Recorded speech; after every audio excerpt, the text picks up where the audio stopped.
Guru spiritual Gus Samsudin kini mengaku sudah sembuh setelah sempat terlihat bertingkah aneh hingga disebut orang dalam gangguan jiwa atau ODGJ. Padahal dalam kesempatan yang sama, Samsudin Jadab, ia menyebut dirinya sudah tidak gila lagi. Namun tingkah laku dari Gus Samsudin masih tampak aneh. Ia kepergok tiduran di atas tanah saat hujan turun hanya dengan memakai sarung. Dalam beberapa video yang beredar, Gus Samsudin juga nampak melepas bajunya untuk mengepel musola. Sesekali ia berteriak-teriak mula saat Gus Samsudin terlihat diarak oleh para santrinya menuju suatu ruangan. Di dalam ruangan tersebut terdapat guru-gurunya dalam kondisi setengah telanjang. Ia terlihat hanya mengenakan sarung dan rambutnya terurai seperti tak terurus. Ia tampak marah-marah saat diarak oleh para santrinya menuju ruangan akan oleh Gus Samsudin. Abah Kiai Hamid langsung bacakan ayat-ayat suci Al-Quran setelah Gus Samsudin berulah. Meski diserang Gus Samsudin, para santri lain masih terlihat membaca ayat suci Al-Quran bersama Abah Kiai Hamid. Setelah beberapa waktu, amarah Gus Samsudin tak kunjung mereda. Bahkan Gus Samsudin pun masih tak berhenti berbicara, memaki-maki santri-santrinya. Berkali-kali Gus Samsudin menyebut santrinya sebagai orang yang bodoh. Ia juga meminta orang-orang yang di sekitarnya untuk pergi. Setelah itu, mistis yang mendatangi Gus Samsudin. Syekh Marzuki ini Samsudin di akun YouTube-nya yang membuatnya tampak seperti orang gila. Masih berseru hingga kini, pesulap merah menyebut jika tingkah aneh Gus Samsudin hanyalah akting. Ia beranggapan jika Gus Samsudin selama ini settingan belaka.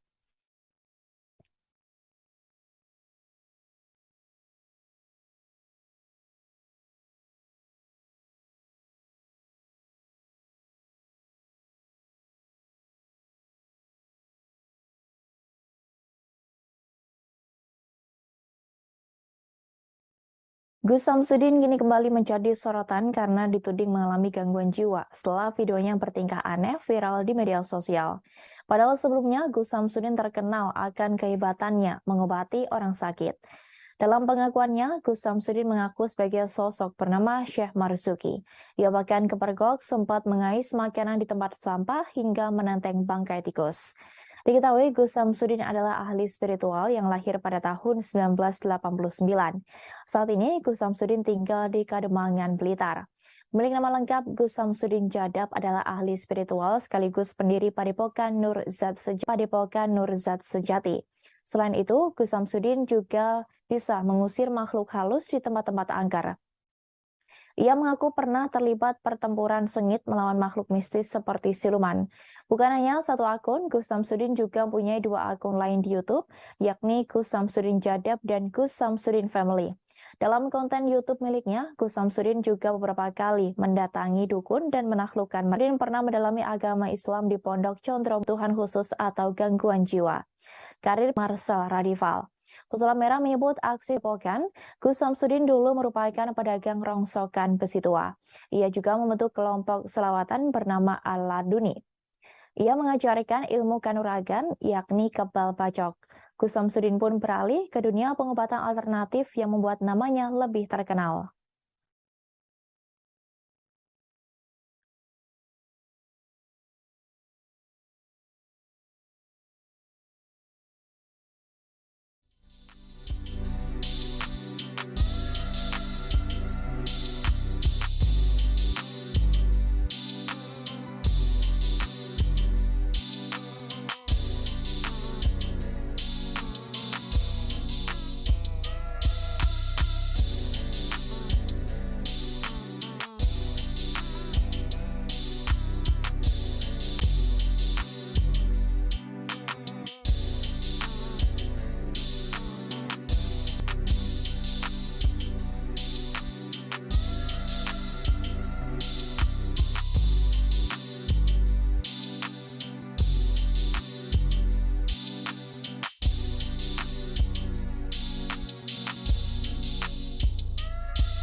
Dan melempar berkas di ruang sidang di Pengadilan Negeri Serang, Banten.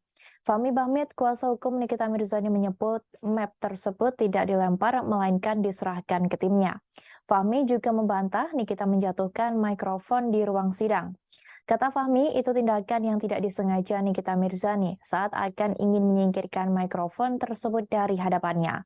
Nikita Mirzani juga menegaskan dirinya tidak mengamuk di ruang sidang. Soal pelemparan perikas, Nikita Mirzani mengaku tak sengaja melakukannya.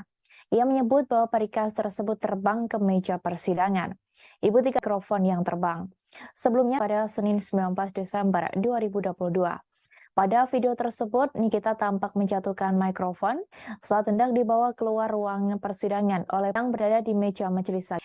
Lepas daripada itu, namun ia sudah menduga bahwa Dito Mahendra dengan ketidakhadiran Dito rencana penjemputan paksa Dito Mahendra itu seorang Dito Mahendra menggunakan mobil.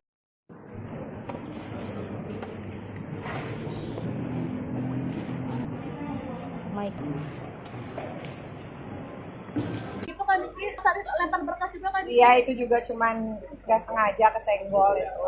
Itu terbang sendiri aja. Pokoknya di sini kan semua serba mengejutkan ya. Proses penyembuhan yang dihalang-halangi dipersulit oleh tapi hakim kayak seperti membela. Iya, aku pribadi mau mengucapkan terima kasih. Kecuali jaksa ya. Kehadirannya mangkir 3 kali nih, Dito. Gimana? Kenapa? Mangkirnya Dito ketiga kalinya. Ya itu sudah mau dikeluarkan penetapan di bawah paksa tanggal 29. Jadi kita lihat aja nanti. Kalau tanggal 29 tidak ada dan tidak dibawa paksa, ya sudah, ini berarti kacau ini proses hukumnya. Ya. Karena Anda bisa ngelihat tadi, hakim sudah menetapkan, memerintahkan 2 orang dipanggil paksa. Hairul dan Mahendra Dito. Mana masalah udah biasa kalau di tangguhannya dikabulin berarti udah bersih hatinya. Tadi masukannya diingkarkan janjinya Kak. Apa? 3 kali dipanggil tadi akan Iya, Pak Edward mah tukang bohong, ngomongnya di rumah sakit, bilangnya kalau nggak datang 3 kali mau dipulangin. Ini tadi ditanya depan majelis hakim diem-diem aja. Ya pokoknya di sini mah mereka suka-suka aja lah. Selama saya bukan membunuh, teroris, korupsi, nggak akan ada yang malu keluarga saya. Ya? Dalam persidangannya kali ini, Nikita Mirzani berpenampilan mengenakan pakaian serba hitam. Ia pun menyebut dirinya mirip dengan aktor Korea Selatan Song Joong Ki dalam serial Vincenzo. Lewat akun Instagramnya, wanita yang kerap disapa Nyai itu bagikan foto penampilannya di persidangan Pengadilan Negeri Serang pada Senin 19 Desember 2022. Diketahui, selama menjalani masa tahanan Kejari Serang, media sosial Nikita Mirzani dipegang oleh rekannya bernama Jessica Tiffany. Dalam foto-foto yang dibagikan, terlihat Nikita Mirzani dan sebuah kalung rantai. Nikita Mirzani disebut-sebut sudah mirip Song Joong Ki di film Vincenzo. Di captionnya, ibu 3 anak itu berharap persidangannya sudah menyerahkan surat panggilan terhadap pelapornya Dito Mahendra yang disebut tengah dirawat di rumah sakit karena demam berdarah. Nikita Mirzani pun mengungkapkan makna di balik pakaian serba hitam yang dipakainya. Ia menyebut bahwa dirinya tengah berkabung di sidangnya tersebut. Saat dikonfirmasi, ibu 3 anak itu mengaku sedang berduka. Ia pun menyeret nama Dito Mahendra atas rasa berkabung yang tengah dirasakannya. Bahkan Nikita Mirzani sempat mengucapkan sumpah serapahnya untuk Dito Mahendra. Nikita Mirzani terlihat tak bisa membendung amarahnya lagi. Kemudian Niki juga ikut berkomentar terkait penyakit DBD yang diidap oleh Dito Mahendra. Menurutnya, penyakit yang diidap sang pelapor tidak kunjung membaik hingga 3 kali mangkir persidangan. Dikabarkan sebelumnya Dito Mahendra menderita penyakit demam berdarah dengue atau DBD. Kali ini Dito Mahendra tak datang ke persidangan dengan alasan kondisinya belum pulih. Setali 3 uang dengan Nikita, Fahmi Bahmid selaku pengacara juga kecewa karena Dito Mahendra terus-menerus tak hadir di sidang pencemaran nama baik dan UU ITE yang menjerat kliennya sebagai terdakwa. Ia berharap Dito bisa dihadirkan di persidangan, sebab sudah 3 kali Dito tidak hadir di persidangan. Sebelumnya, sidang kembali ditunda karena Dito Mahendra masih menjalani perawatan di Rumah Sakit Pondok Indah. Dito masih sakit demam berdarah sejak 11 Desember 2022 lalu dan hingga kini masih dirawat.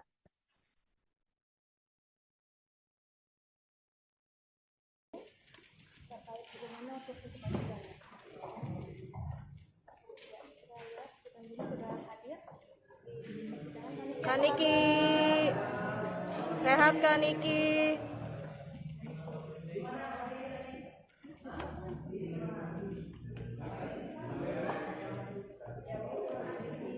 ke sini Kak Niki. Ada pakaian hitam-hitam mungkin ada makna khusus nggak Kak Niki? Berpakaian hitam-hitam ada makna khususnya nggak Kak Niki? Berkabung. Kenapa berkabung? Untuk siapa berkabungnya Kak?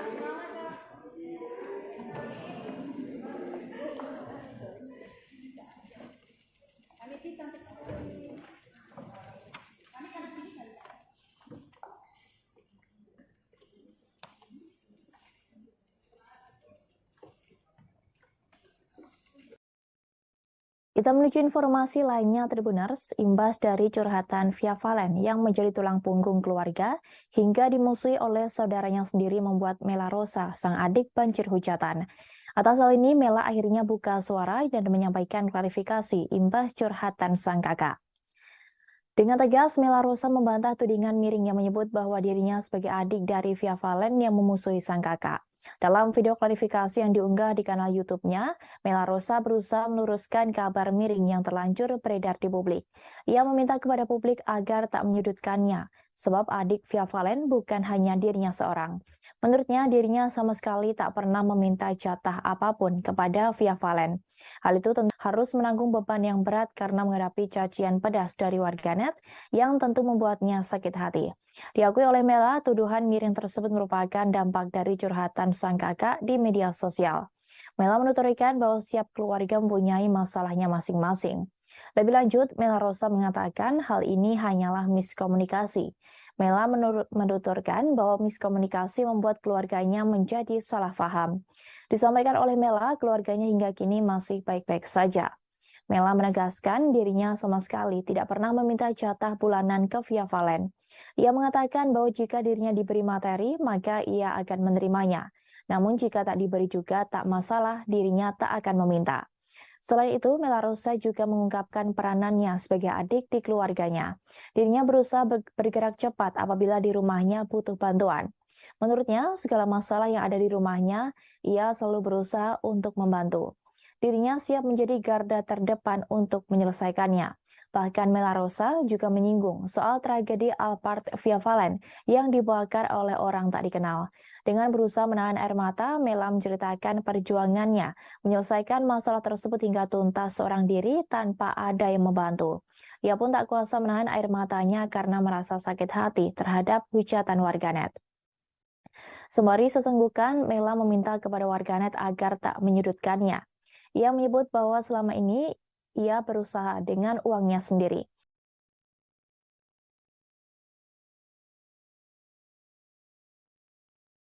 Kita menuju informasi lainnya Tribuners, Mama Amel, Ibunda Laura Anna, pasang badan setelah Greta Iren dituding menelantarkan Gabor Edelenyi alias Papa Gabor. Mama Amel menyebut bahwa Papa Gabor selalu membuat onar di setiap acara.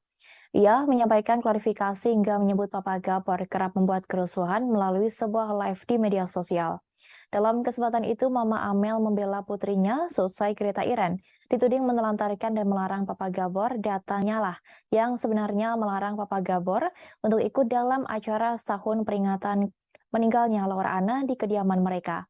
Mulanya, Mama Amel tidak ingin bercerita perihal permasalahan rumah tangganya.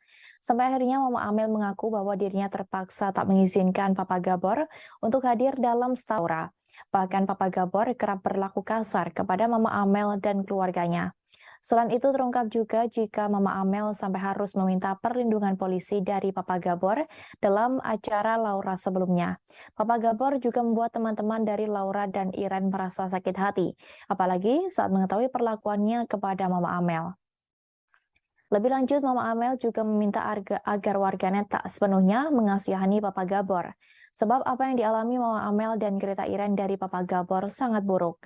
Namun Mama Amel mengatakan jika saat itu Laura sangat menyayangi Papa Gabor karena takut kehilangan sang ayah yang kala itu sudah dalam dan keluarganya dengan Papa Gabor, Mama Amel mengaku bahwa dirinya tak akan pernah selesai bercerita. Mama Amel juga mengungkapkan awal mula ia melarang Papa Gabor hadir ke kediamannya saat peringatan setahun meninggalnya Laura. Bahkan Mama Amel mengaku bahwa dirinya merupakan istri kelima dari Papa Gabor. Terkait tudingan hidup dari mendiang Laura, Mama Amel memberikan penjelasan terkait hal itu. Mama Amel memiliki pekerjaan sendiri dan mampu menghidupi anak-anaknya termasuk seorang anak tirinya dari Papa Gabor. Menanggapi seluruh hujatan dan tudingan terhadapnya, Mama Amel mengaku santai. Sebab menurutnya warganet di luar salah dan tidak tahu atas penderitaan apa yang ia alami bersama keluarganya karena Papa Gabor.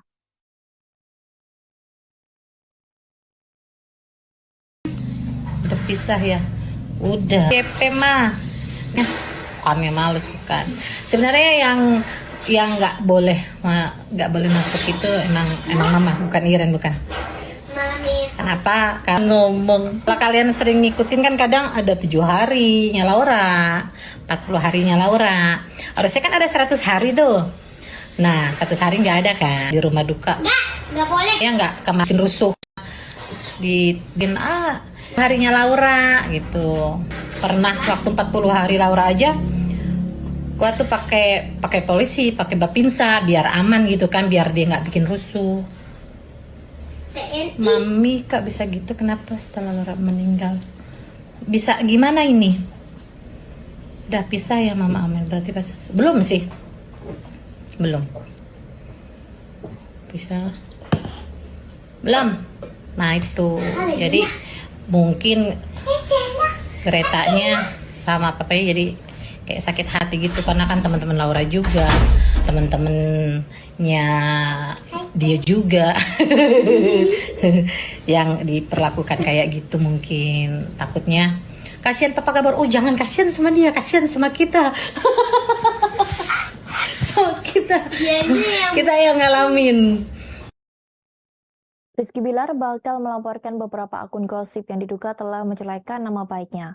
Hal itu imbas dari video viral yang menyebut Bilar tak membantu Lesti Kejora saat kerepotan membawa 3 tas sekaligus. Melalui unggahnya di Instagram Story, Rizky Bilar menanggapi gosip miring itu yang disebarkan oleh sebuah akun gosip. Ayah satu anak itu mengaku geram melihat pemberitaan akun gosip yang menurutnya tidak benar sehingga menimbulkan opini publik yang justru menghujat dirinya. Bilar pun sampai menyebut 2 akun gosip yang dianggapnya sudah keterlaluan. Ia pun menyayangkan akun-akun tersebut dengan menyebut bahwa akun itu mengais rezeki dari hasil fitnah dan provokasi. Lebih lanjut, Bilar mengaku bahwa dirinya memang jauh dari kata baik, tetapi setidaknya dirinya tidak pernah mencari uang dengan cara zalim. Bilar tak akan tinggal diam apabila masih ada akun gosip yang dinilainya telah melakukan fitnah. Ia pun kini memantau beberapa akun gosip yang sudah seenaknya memfitnah dan sok tahu akan kehidupan dirinya. Bilar mengaku selama ini dirinya masih bersabar menghadapi orang yang selalu menjatuhkannya. Namun kali ini ia tak tinggal diam dan mengancam akan melaporkan ke polisi akun-akun gosip tersebut. Terkait dengan video viral yang memperlihatkan Lesti Kejora membawa 3 tas sekaligus, Rizky Bilar menyampaikan penjelasannya. Diketahui jika video tersebut viral ketika Lesti kerepotan membawa 3 tas saat liburan.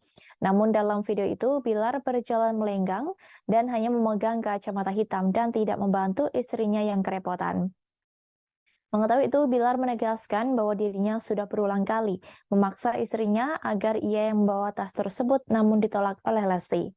Sebab dalam tas tersebut hanya berisi popok, kotak susu, dan tisu yang disebut Bilar bisa ditenteng hanya dengan 1 jari sekalipun. Kemudian Rizky Bilar menegaskan jika kejadian itu keluarganya tengah terburu-buru untuk melakukan perjalanan. Lesti memutuskan untuk membawa semua tas dengan isi perlengkapan yang dibutuhkan oleh sang anak Muhammad Leslar Al-Fatih Bilar. Ia menilai akun gosip yang telah menyebarkan video tersebut dianggap memfitnah dirinya dan menggiring opini masyarakat Indonesia tanpa tahu kejadian sebenarnya.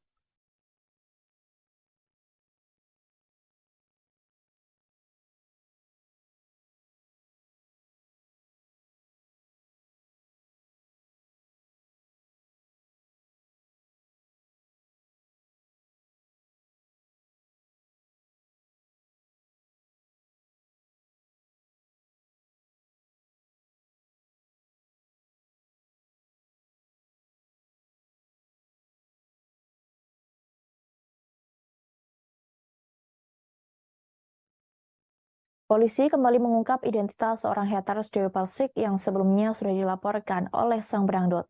Setelah Winarsih wanita asal Malang yang sudah terungkap identitasnya, kini haters selanjutnya juga seorang wanita yang berasal dari Sumatera Utara. Kasat Reskrim Polres Depok AKBP Yogen Heros menjelaskan bahwa oknum haters yang telah melakukan pencemaran nama baik dan fitnah tersebut memiliki akun media sosial berinisial MZ.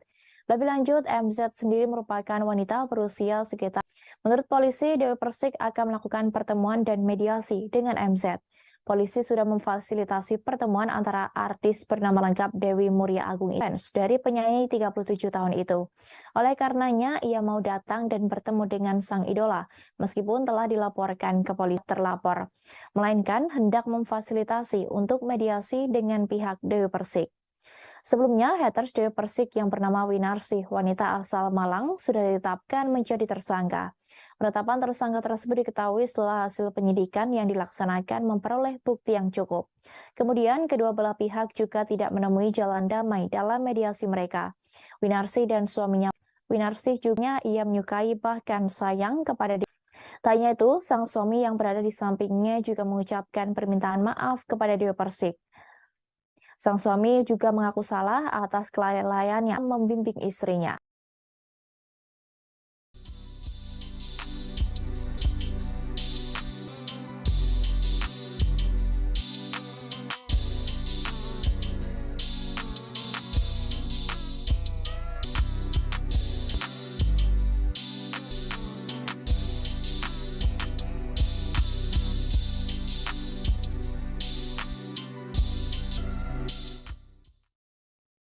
Dina Devan sang suami hanya memberi nafkah 6 juta rupiah untuk ketiga anaknya. Belum lama ini, Dena Devanka secara terang-terangan mengeluhkan soal nafkah yang diberikan Jonathan Frizzy untuk ketiga buah hatinya. Dena Devanka dibuat benar-benar kecewa lantaran Jonathan Frizzy hanya memberikan nafkah total sebesar 6 juta rupiah untuk ketiga anaknya. Hal ini pun membuat Dena harus berjuang lebih keras untuk memenuhi kebutuhan ketiga anaknya itu. Apalagi setelah bercerai, hak asuh 3 buah hatinya memang jatuh kepadanya. Dena mengaku sudah berkali-kali menagih jatah nafkah untuk ketiga anaknya. Mengaku sudah muak meski dirinya mengaku kecewa. Amarah Dena Devanka semakin mencuat ketika tahu Jonathan Frizzy bisa memberikan penghidupan kepada perempuan lain, sementara anak-anaknya hanya 6 juta rupiah. Tak melupakan kewajiban. Ini bukan pertama kalinya Dena Devanka menyinggung Ijong soal anak-anak. Sebelumnya, ia juga sempat mengutarakan rasa kecewanya lantaran Ijong tak mau menghadiri acara sekolah putranya. Kemudian Dena menyebut tanggapan Ijong terkait anaknya biasa saja untuk hadir di sekolah sang anak sok ayahnya. Diketahui bahwa Dena Devanka bercerai dari Jonathan Frizzy pada 17 Februari 2022. Dari hasil pernikahan selama 10 tahun tersebut, Dena sang anak kembar perempuan dan laki-laki bernama Zo Joanna Frizzy Simanjuntak dan Zack Jaden Frizzy Simanjuntak yang lahir pada 11 Agustus 2014. Kemudian si bungsu bernama Zain Jordan Frizzy Simanjuntak yang lahir pada 9 April 2016.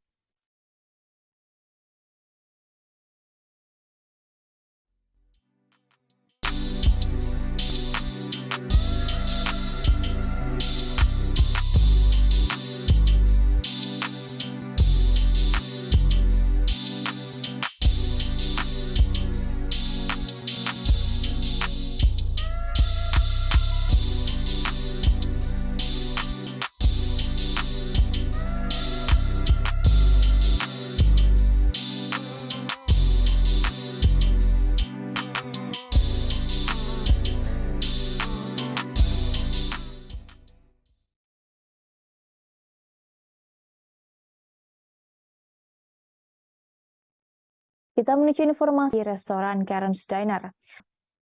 Antara proses penyajian makanannya yang tak biasa. Baru beberapa minggu cabangnya ada di Jakarta di Diner, dan tampaknya tak mau ketinggalan untuk merasakan sensasi berbeda Karen's Diner. Namun bukan sebagai tamu, Fuji memamerkan fotonya yang mengenakan seragam pelayan Karen Bar, tampak Fuji Diner. Fuji juga mengikat rambutnya dengan kain berwarna merah. Di slide kedua, ia pun memamerkan fotonya bersama 2 pelayan Karen seperti para pelanggannya. Menyesalnya, selama ini Fuji memang sering dibilang memiliki wajah yang jutek. Tanya warganet, Franz Faisal selaku kakak Fuji pun restoran asal aktor Jeffrey Nicole. Keduanya berdiri berdampingan dengan tangan yang saling bertaut. Pemandangan ini cukup dari surat cinta untuk Starla. Keduanya pun tidak sadar jika pemandangan saling genggam tangan itu mencuri perhatian. Mereka begitu asyik menceritakan proyek series terbaru mereka, hingga tidak sadar jika aksi gandengan mereka disadari oleh peliput. Pun dengan Kathleen Halderman digegam Jeffrey Nicole sepanjang wawancara. Meski begitu, Jeffrey Nicole mengaku bahwa dirinya tidak ingin menikah muda, seperti jalan cerita surat cinta untuk Starla yang diperankan oleh Kathleen Halderman. Ditanya apakah Jeffrey Nicole ingin seperti Hema dalam series terbarunya, ia pun buru-buru menggelengkan kepalanya. Hal yang membuat Jeffrey Nicole ogah menikah muda adalah takut untuk memiliki tanggung jawab yang besar. Sebelumnya, Jeffrey Nicole sempat mengaku bahwa dirinya terjebak dalam toxic relationship. Ia rela melakukan banyak hal demi sang kekasih hati. Hal itu diutarakan Jeffrey Nicole saat menjadi bintang tamu di podcast Denny Sumargo beberapa waktu lalu. Hubungan tak sehat itu rupanya berawal dari posesif. Ia pun mengaku begitu bucin pada pasangannya saat itu. Saking bucinnya, Jeffrey Nicole sampai berencana membelikan rumah untuk tinggal dengan kekasihnya yang kini sudah menjadi mantannya itu. Yang mengejutkan saat itu, Jeffrey Nicole masih sangat muda. Yang nggak menyenangkan aku lakuin sih. Jadi sempilan gak sih Kak Jeff? Jadi sempilan gitu. Sorry? Jadi sempilan langsung promo ya. Saksikan. Iya, langsung aja. Saksikan Legislatif. Aurel tagar pasti sejahtera. Sontak baliho Aurel menjadi perbincangan warganet. Banyak yang menduga ibu satu anak baliho Aurel sama orang padanya. Ibu satu anak itu bisa membantu masyarakat. Meski belum membocorkan apa maksud dari perkataannya, Aurel berjanji akan berikan informasi lebih lanjut. Warganet mendoakan ibu Aurel jika terjun ke pola iklan. Tanya itu, Atta Halilintar dan Thorik Halilintar turut mengabadikan foto Aurel di baliho besar itu. Atta Halilintar membantu mewujudkan cita-cita pada sang kakak ipar dalam gangguan jiwa atau ODGJ. Padahal dalam kesempatan yang sama, Gus Samsudin Jadab, ia menyebut dirinya sudah tidak gila lagi. Namun tingkah laku dari Gus Samsudin masih tampak aneh. Ia kepergok tiduran di atas tanah saat hujan turun hanya dengan memakai sarung.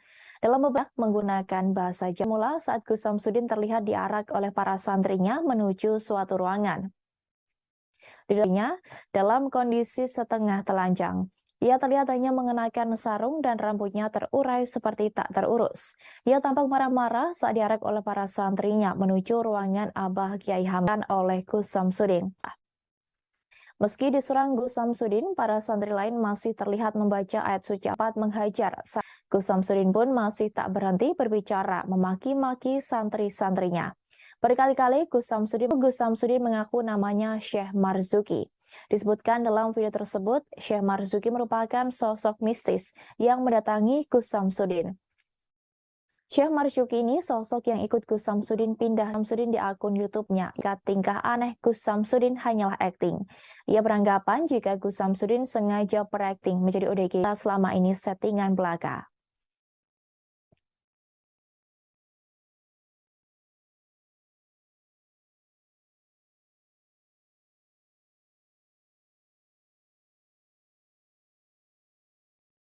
Gus Samsudin kini kembali menjadi sosial. Padahal sebelum pengakuannya, Gus Samsudin mengaku sebagai sosok tentang bangkai tikus. Diketahui Gus Samsudin adalah ahli spiritual yang lahir pada tahun 1989. Saat ini Gus Samsudin tinggal di Padepokan Nur Zat Sejati, Jawa Timur. Padepokan Nur Zat Sejati. Selain itu, ia mengaku pernah terlibat pertempuran sengit melawan makhluk mistis seperti siluman. Bukan hanya satu akun, Gus Samsudin juga mempunyai 2 akun lain di YouTube, yakni Gus Samsudin Jadab dan Gus Samsudin Family. Dalam konten YouTube miliknya, Gus Samsudin juga beberapa kali mendatangi dukun dan pernah mendalami agama Islam di Pondok Condrom Tuhan Khusus atau Gangguan Jiwa, Marcel Radival. Pesulap merah Pokan, Gus Samsudin dulu merupakan pedagang rongsokan besi tua. Ia juga membentuk kelompok selawatan bernama Al-Laduni, natif yang membuat namanya lebih terkenal.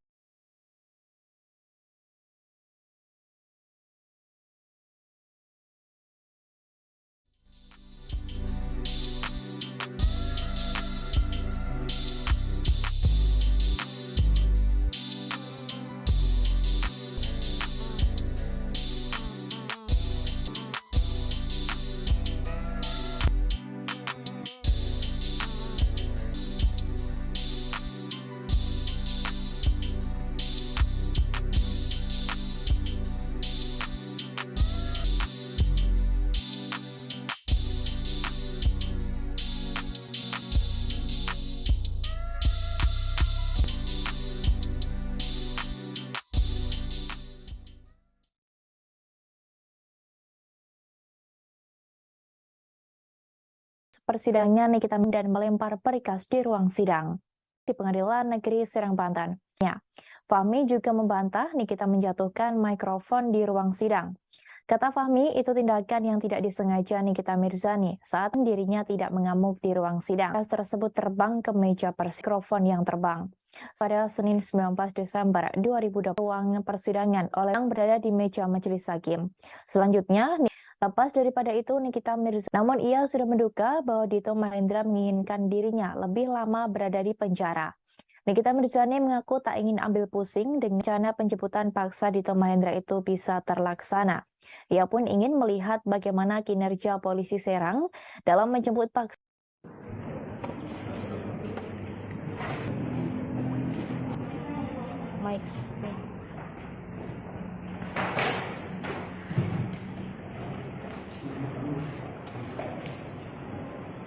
Itu kan Niki. Enggak, itu kesenggol. Kan gue Wonder Woman, nggak usah nyentuh aja udah bisa kebanting orang. Sampai berkas tadi lempar berkas juga kan. Iya, itu juga cuman nggak sengaja kesenggol itu. Itu terbang sendiri aja. Pokoknya di sini kan semua serba mengejutkan ya. Terima kasih buat Bapak Hakim yang mulia, kecuali jaksa ya. Kenapa? Manggilnya Dito ketiga kalinya. Ya itu sudah mau dikeluarkan penetapan di bawah paksa tanggal 29. Jadi kita lihat aja nanti. Kalau tanggal 29 tidak ada dan tidak memerintahkan 2 orang dipanggil paksa. Hairul.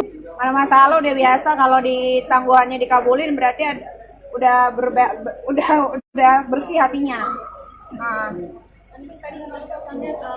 ngomongnya di rumah sakit, bilangnya kalau nggak datang 3 kali mau dipulangin. Ini tadi ditanya depan majelis hakim diem-diem aja. Ya pokoknya di sini mah mereka suka-suka aja lah. Selama saya bukan membunuh, teroris, korupsi, nggak akan ada yang malu keluarga saya. Mirip dengan aktor Korea Selatan Song Joong Ki dalam serial Vincenzo. Di Serang pada Senin 19 Desember 2022. Diketahui selama menjalani masa tahanan Kejari Serang, media sosial Nikita Mirzani menggunakan kaos dan celana panjang berwarna hitam. Penampilannya semakin elegan dengan tambahan blazer hitam dan sebuah kalung rantai berbatu warna hitam. Gaya rambutnya juga dipotong pendek berwarna hitam lurus. Pada captionnya, Nikita Mirzani disebut-sebut sudah mirip Song Joong Ki di film Vincenzo. Di captionnya, ibu 3 anak itu berharap persidangannya bisa penuh dengan keadilan. Sudah menyerahkan surat panggilan terhadap pelapornya Dito Mahendra yang disebut tengah dirawat di rumah sakit karena demam berdarah. Akibat hal tersebut, sidang Nikita Mirzani pun mengungkapkan makna di balik pakaian serba hitam yang dipakainya. Ia menyebut bahwa dirinya tengah berkabung di sidangnya tersebut. Saat dikonfirmasi, ibu 3 anak itu mengaku sedang berduka. Ia pun menyeret nama Dito Mahendra atas rasa berkabung yang tengah dirasakannya. Bahkan Nikita Mirzani sempat mengucapkan sumpah serapahnya untuk Dito Mahendra. Nikita Mirzani yang diidap oleh Dito Mahendra mangkir persidangan. Mahendra tak datang. Kita Fahmi Bahmid yang menjerat kliennya sudah 3 kali Dito Pondok Indah. Dito masih sakit demam berdarah sejak 11 Desember 2022 lalu dan hingga kini masih dirawat.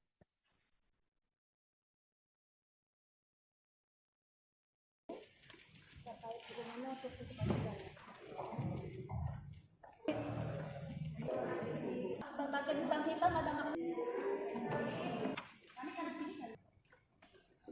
Musui oleh saudaranya sendiri membuat Mela Rosa, sang adik, banjir hujatan.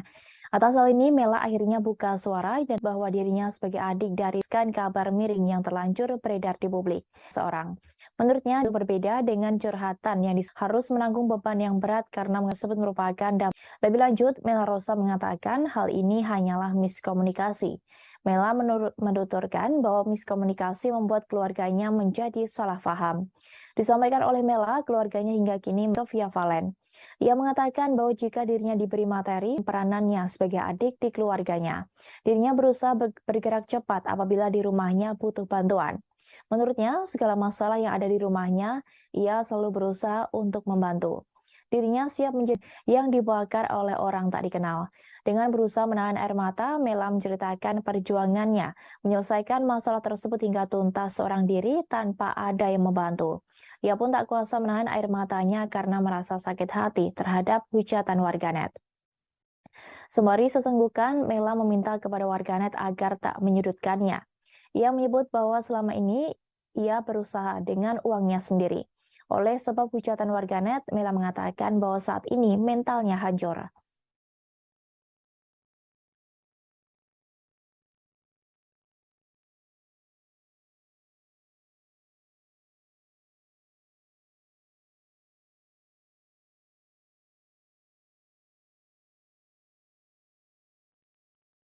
Kita menuju informasi lainnya Tribuners, Mama Amel, Ibunda Laura Anna, pasang badan setelah Greta Iren dituding menelantarkan Gabor Edelengi alias Papa Gabor.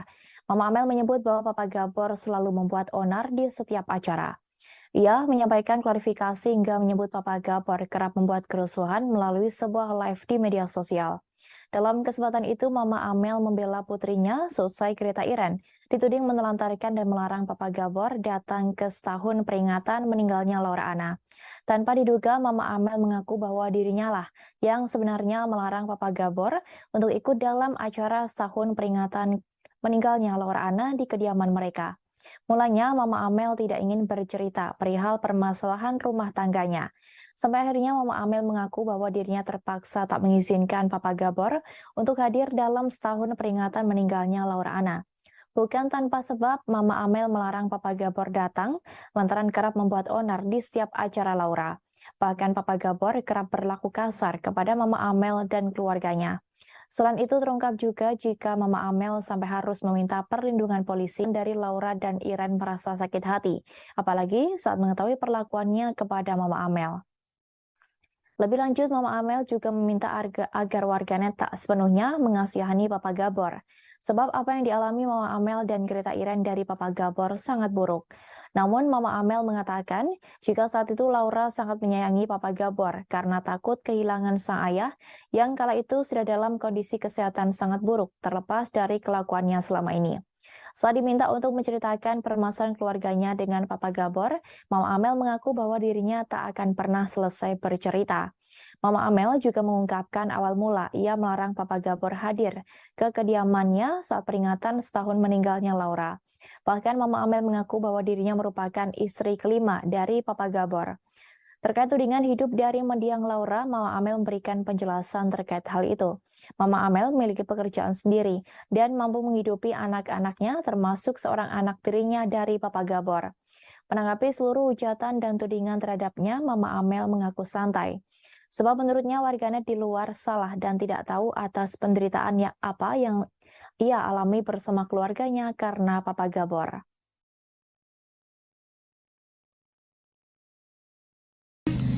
Udah pisah ya? Udah makanya mau diklarifikasi nih biar nggak simpang siur ya. Rame di FYP mah nggak dikasih ketemu. Sebenarnya bukan nggak dikasih ketemu sih. Apa sih namanya? Bukannya males bukan. Sebenarnya yang nggak boleh masuk itu emang Mama, bukan Iren, bukan. Kenapa? Karena gimana gue ceritanya ya? Kenapa? Gue jadi deg-degan ceritainnya, takut salah ngomong. Iya. Misalkan saya ngomongnya Kalau kalian sering ngikutin kan kadang ada 7 harinya Laura, 40 harinya Laura. Harusnya kan ada 100 hari tuh. Nah, 100 hari nggak ada kan. Nah, sekarang saya baru bikin 1 tahun ya Laura. Ya nanti Laura ditaruh di rumah duka. Nggak boleh. Tuh. Papa Gabor di green dari sini kok rumah 1 juga. Jadi emang dia nggak, kemarin emang Mama larang masuk karena dia di beberapa kali acaranya Laura bikin rusuh. Di beberapa kali acaranya Laura bikin rusuh gitu. Suka bikin rusuh, bikin dia marah-marah, dia rusuh, bikin dia marah-marah, dia mabuk lah lagi 7 harinya Laura gitu.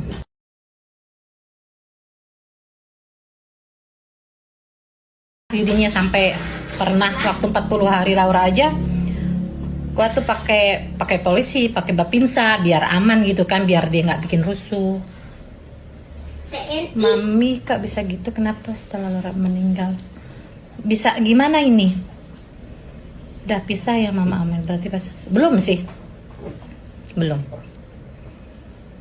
bisa. Belum. Nah itu. Jadi mungkin keretanya sama papanya jadi kayak sakit hati gitu karena kan teman-teman Laura juga, teman-temannya dia juga yang diperlakukan kayak gitu, mungkin takutnya kasihan papa kabar. Oh jangan kasihan sama dia, kasihan sama kita. So, kita yang ngalamin. Rizky Bilar bakal melaporkan beberapa akun gosip yang diduga telah menjelekan nama baiknya. Hal itu imbas dari video viral yang menyebut Bilar tak membantu Lesti Kejora saat kerepotan membawa 3 tas sekaligus. Melalui unggahnya di Instagram Story, Rizky Bilar menanggapi gosip miring itu yang disebarkan oleh sebuah akun gosip. Ayah satu anak itu mengaku geram melihat pemberitaan akun gosip yang menurutnya tidak benar sehingga menimbulkan opini publik yang justru menghujat dirinya. Bilar pun sampai menyebut 2 akun gosip yang dianggapnya sudah keterlaluan. Ia pun menyayangkan akun-akun tersebut dengan menyebut bahwa akun itu mengais rezeki dari hasil fitnah dan provokasi. Lebih lanjut, Bilar mengaku bahwa dirinya memang jauh dari kata baik, tetapi setidaknya dirinya tidak pernah mencari uang dengan cara zalim. Bilar tak akan tinggal diam apabila masih ada akun gosip yang dinilainya telah melakukan fitnah. Ia pun kini memantau beberapa akun gosip yang sudah seenaknya memfitnah dan sok tahu akan kehidupan dirinya. Bilar mengaku selama ini dirinya masih bersabar menghadapi orang yang selalu menjatuhkannya. Namun kali ini ia tak tinggal diam dan mengancam akan melaporkan ke polisi akun-akun gosip tersebut. Terkait dengan video viral yang memperlihatkan Lesti Kejora membawa 3 tas sekaligus, Rizky Bilar menyampaikan penjelasannya. Diketahui jika video tersebut viral ketika Lesti kerepotan membawa 3 tas saat liburan. Namun dalam video itu, Bilar berjalan melenggang dan hanya memegang kacamata hitam dan tidak membantu istrinya yang kerepotan. Mengetahui itu, Bilar menegaskan bahwa dirinya sudah berulang kali memaksa istrinya agar ia yang membawa tas tersebut namun ditolak oleh Lesti. Sebab dalam tas tersebut hanya berisi popok, kotak susu, dan tisu yang disebut Bilar bisa ditenteng hanya dengan 1 jari sekalipun. Kemudian Rizky Bilar menegaskan jika kejadian itu keluarganya tengah terburu-buru untuk melakukan perjalanan. Lesti memutuskan untuk membawa semua tas dengan isi perlengkapan yang dibutuhkan oleh sang anak Muhammad Leslar Al-Fatih Bilar. Ia menilai akun gosip yang telah menyebarkan video tersebut dianggap memfitnah dirinya dan menggiring opini masyarakat Indonesia tanpa tahu kejadian sebenarnya.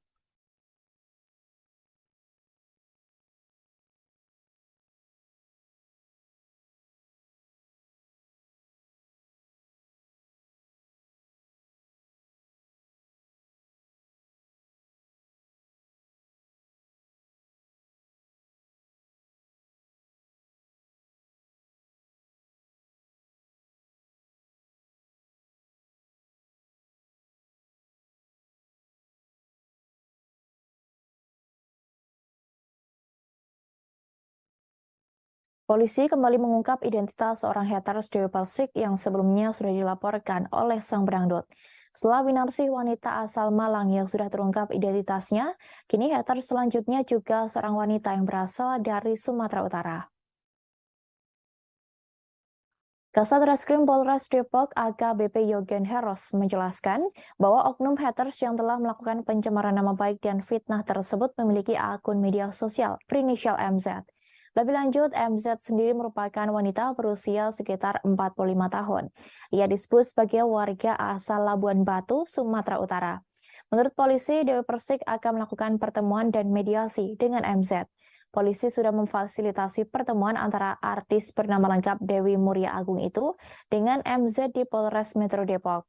Lebih lanjut, Yogen juga turut menjelaskan bahwa MZ mengaku sebagai fans dari penyanyi 37 tahun itu. Oleh karenanya, ia mau datang dan bertemu dengan sang idola, meskipun telah dilaporkan ke polisi. Lebih lanjut, Yogen juga menjelaskan bahwa pihaknya bukanlah melakukan penangkapan terhadap terlapor, melainkan hendak memfasilitasi untuk mediasi dengan pihak Dewi Persik. Sebelumnya, haters Dewi Persik yang bernama Winarsih, wanita asal Malang, sudah ditetapkan menjadi tersangka. Penetapan tersangka tersebut diketahui setelah hasil penyidikan yang dilaksanakan memperoleh bukti yang cukup. Kemudian, kedua belah pihak juga tidak menemui jalan damai dalam mediasi mereka. Winarsi dan suaminya pun sudah berulang kali meminta maaf secara terbuka kepada Dewi Persik. Tanya kepada Dewi Persik, Winarsi juga meminta maaf kepada ibunda sang pedangdut. Winarsi mengatakan bahwa sebenarnya ia menyukai bahkan sayang kepada Dewi Persik. Selain itu, ia juga meminta maaf kepada warga Jember, kota asal Dewi Persik. Tanya itu, sang suami yang berada di sampingnya juga mengucapkan permintaan maaf kepada Dewi Persik. Sang suami juga membimbing istrinya.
Dina Devanka baru-baru ini mengamuk hingga melayangkan sindiran pedas untuk mantan suaminya, Jonathan Frizzy.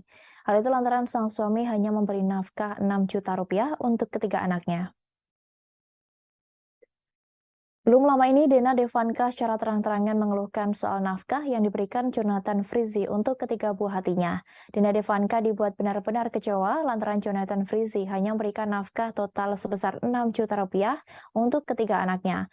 Hal ini pun membuat Dina harus berjuang lebih keras untuk memenuhi kebutuhan ketiga anaknya itu. Apalagi setelah bercerai, hak asuh 3 buah hatinya memang jatuh kepadanya. Dina mengaku sudah berkali-kali menagih jatah nafkah untuk ketiga anaknya. Kini ia pun menyerah karena sudah lelah berhadapan dengan mantan suaminya, bahkan sampai seperti debt collector. Ia mengaku sudah muak apabila harus terus-terusan menagih ke Jonathan Frizzy. Dina kini pasrah atas uang yang akan diberikan Jonathan Frizzy, meski dirinya mengaku kecewa. Amarah Dina Devanka semakin mencuat ketika tahu Jonathan Frizzy bisa memberikan penghidupan kepada perempuan lain, sementara anak-anaknya hanya 6 juta rupiah. Ia sendiri merasa tak keberatan sang mantan suami yang akrab disapa Ijong tersebut bersama wanita manapun, asal tak melupakan kewajiban kepada anak-anak mereka. Tambah kekesalan, Dina Devanka semakin mencuat hingga mengungkit persoalan masa lalu mereka. Ini bukan pertama kalinya Dina Devanka menyinggung Ijong soal anak-anak. Sebelumnya, ia juga sempat mengutarakan rasa kecewanya lantaran Ijong tak mau menghadiri acara sekolah putranya. Kemudian Dina menyebut tanggapan Ijong terkait anaknya biasa saja. Bahkan dirinya merasa kecewa melihat tingkah laku mantan suaminya itu. Sebab saat itu Dina meminta Ijong untuk hadir di sekolah sang anak, namun ia menolak. Untuk saat ini, Dina Devanka menyebut ketika anaknya sangat merindukan sosok ayahnya. Diketahui bahwa Dina Devanka bercerai dari Jonathan Frizzy pada 17 Februari 2022. Dari hasil pernikahan selama 10 tahun tersebut, Dina Devanka dan Jonathan Frizzy dianugerahi 3 buah hati. Mereka dikaruniai sepasang anak kembar perempuan dan laki-laki bernama Zo Joanna Frizzy Simanjuntak dan Zack Jaden Frizzy Simanjuntak yang lahir pada 11 Agustus 2014. Kemudian si bungsu bernama Zain Jordan Frizzy Simanjuntak yang lahir pada 9 April 2016.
Kita menuju informasi lainnya, Tribuners. Fujianti Utami alias Fuji ingin merasakan sensasi berbeda makan di restoran Karen's Diner, namun bukan sebagai tamu.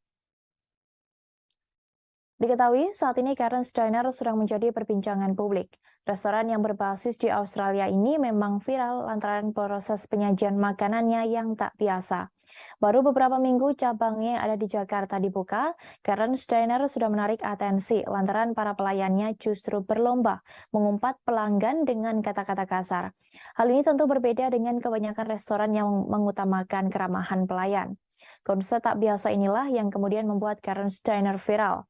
Tak heran jika kemudian banyak masyarakat, terutama muda-mudi yang nekat berkunjung ke Karen's Diner demi merasakan sensasi dimaki-maki oleh para pelayan restoran. Sebagai anak muda ibu kota, Fuji pun tampaknya tak mau ketinggalan untuk merasakan sensasi berbeda Karen's Diner. Namun bukan sebagai tamu, Fuji memamerkan fotonya yang mengenakan tampak Fuji mengunggah fotonya yang mengenakan atasan berwarna hitam. Ia memadukannya dengan celemek khas para pegawai Karen's Diner. Fuji juga mengikat rambutnya dengan kain berwarna merah. Di slide kedua, ia pun memamerkan foto sepertinya sangat menikmati peran sebagai pelayan di Karen's Diner yang memang mengutamakan skill marah-marah kepada para pelanggannya.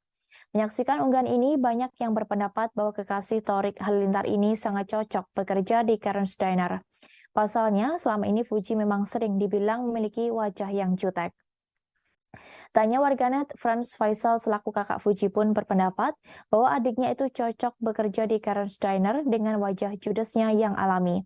Namun kehadiran restoran asal Australia itu justru menuai pro kontra warganet karena dinilai terlewat batas.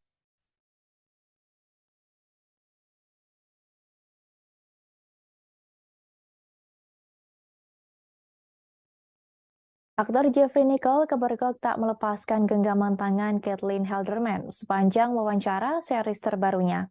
Keduanya berdiri berdampingan dengan tangan yang saling bertaut. Pemandangan ini cukup menarik perhatian, terlebih keduanya kembali memerankan tokoh Hema dan Starla di seri Surat Cinta untuk Starla. Keduanya pun tidak sadar jika pemandangan saling genggam tangan itu mencuri perhatian. Mereka begitu asyik menceritakan proyek series terbaru mereka, hingga tidak sadar jika aksi gandengan mereka disadari oleh peliput. Pun dengan Caitlin Halderman, dia pun tidak merasa risih dengan momen itu. Caitlin tampil nyaman seolah tidak mempermasalahkan tangannya digenggam Jeffrey Nicole sepanjang wawancara. Tidak ada usaha melepas, Caitlin juga ikut menggenggam tangan Jeffrey Nicole dengan erat.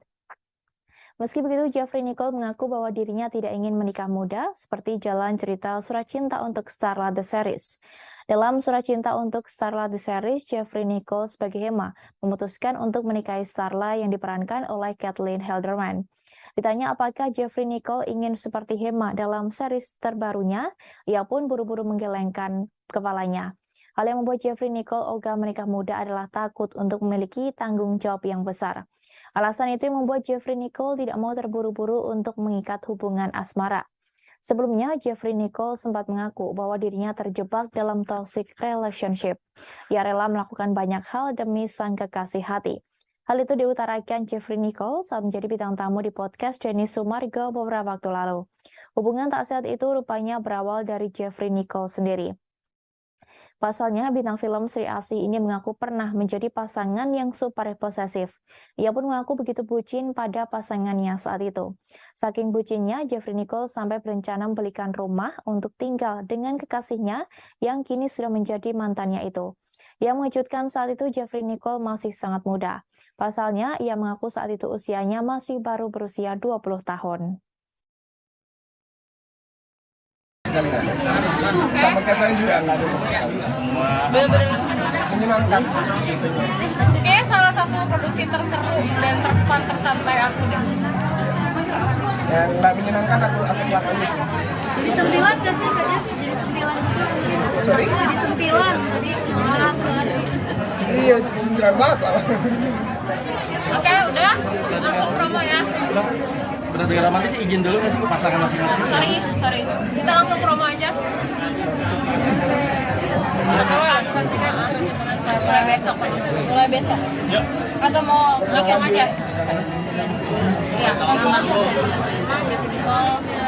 Saksikan Surat Cinta untuk Kita menuju informasi terakhir Tribuners, Aurel Hermansyah diduga bakal mencalonkan diri sebagai anggota legislatif. Hal itu lantaran potretnya yang terpampang nyata pada sebuah baliho raksasa di Jalan Latu Menten, Semanggi, Jakarta Barat. Pada baliho itu, istri YouTuber kondang Atta Halilintar tampak mengenakan kemeja putih disertai tagline kalimat "Pilih Aurel, tagar pasti sejahtera". Sontak baliho Aurel menjadi perbincangan warganet. Banyak yang menduga ibu satu anak itu bakal maju sebagai calon legislatif pada pemilu 2024. Namun pada unggahannya berisi tanggapan layar pemberitaan baliho, Aurel sama sekali tak memberikan penjelasan. Ia hanya mengucapkan terima kasih atas dukungan banyak orang padanya. Ibu satu anak itu pun meminta doa agar program yang ia canangkan bisa berjalan dengan lancar. Ia juga berharap programnya itu bisa membantu masyarakat. Meski belum membocorkan apa maksud dari perkataannya, Aurel berjanji akan berikan informasi lebih lanjut di tanggal 22 Desember mendatang. Sementara pada kolom komentar tampak Aurel membanjir dukungan. Warganet mendoakan ibu satu anak itu agar rencananya berjalan lancar. Namun ada pula yang mempertanyakan kapasitas Aurel jika terjun ke politik, meski baliho tersebut tidak menunjukkan atribut partai politik. Ada pula yang curiga jika baliho tersebut hanya iklan. Tanya itu, Atta Halilintar dan Thorik Halilintar turut mengabadikan foto Aurel di baliho besar itu. Atta Halilintar sang suami memberikan semangat kepada Aurel Hermansyah. Ia pun berharap dengan adanya tagar pasti sejahtera bisa membantu mewujudkan cita-cita sang istri untuk membantu orang lain. Sedangkan Thorik pun juga memberikan semangat kepada sang kakak ipar. Kekasih Fuji itu menyebut bahwa niat baik pasti akan dipermudah.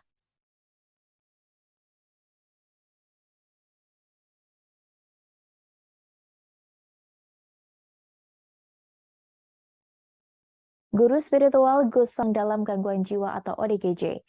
Padahal dalam kesempatan yang sama, Gus Samsudin nampak mengais makanan bekas dari sampah hingga menenteng bangkai tikus. Dalam sebuah akun YouTube Gus Samsudin Jadab, ia menyebut dirinya sudah tidak gila lagi. Namun tingkah laku dari Gus Samsudin masih tampak aneh. Ia kepergok tiduran di atas tanah saat hujan turun hanya dengan memakai sarung. Dalam beberapa video yang beredar, Gus Samsudin juga nampak melepas bajunya untuk mengepel musola.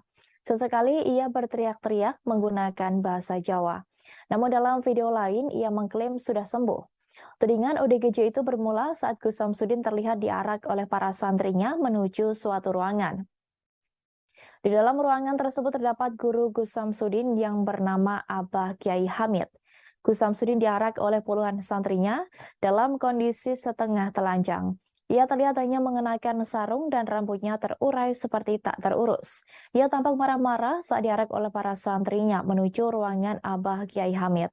Gus Samsudin sempat menyerang beberapa santri yang berusaha menenangkannya. Terlihat beberapa gelas-gelas dipecahkan oleh Gus Samsudin. Abah Kiai Hamid langsung bacakan ayat-ayat suci Al-Quran setelah Gus Samsudin berulah. Meski diserang Gus Samsudin, para santri lain masih terlihat membaca ayat suci Al-Quran bersama Abah Kiai Hamid. Setelah beberapa waktu, amarah Gus Samsudin tak kunjung mereda. Bahkan Gus sempat menghajar santri di sekitarnya. Namun para santri lain langsung menghentikan aksi kekerasan tersebut. Gus Samsudin pun masih tak berhenti berbicara memaki-maki santri-santrinya. Berkali-kali Gus Samsudin menyebut santrinya sebagai orang yang bodoh. Ia juga meminta orang-orang yang di sekitarnya untuk pergi. Setelah itu, Gus Samsudin mengaku namanya Syekh Marzuki. Disebutkan dalam video tersebut, Syekh Marzuki merupakan sosok mistis yang mendatangi Gus Samsudin. Syekh Marzuki ini sosok yang ikut Gus Samsudin pindah ke Padepokan Baru. Melihat hal ini, Marcel Radival alias Pesulap Merah turut menyoroti tingkah aneh Gus Samsudin di akun YouTube-nya yang membuatnya tampak seperti orang gila. Masih berseru hingga kini, Pesulap Merah menyebut jika tingkah aneh Gus Samsudin hanyalah akting. Ia beranggapan jika Gus Samsudin sengaja berakting menjadi ODGJ agar tidak dipenjara. Pernyataan Pesulap Merah didasari pada konten-konten YouTube Gus Samsudin yang ternyata selama ini settingan belaka.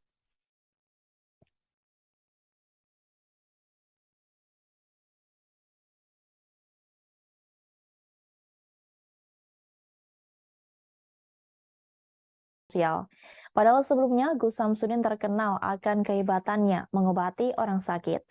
Dalam pengakuannya, Gus Samsudin mengaku sebagai enteng bangkai tikus. Diketahui Gus Samsudin adalah ahli spiritual yang lahir pada tahun 1989. Saat ini Gus Samsudin Padepokan Nur Zat Sejati, Jawa Timur. Padepokan Nur Zat Sejati. Selain itu, ia mengaku pernah terlibat pertempuran sengit melawan makhluk di YouTube, yakni Gus Samsudin Jadab dan Gus Samsudin Family.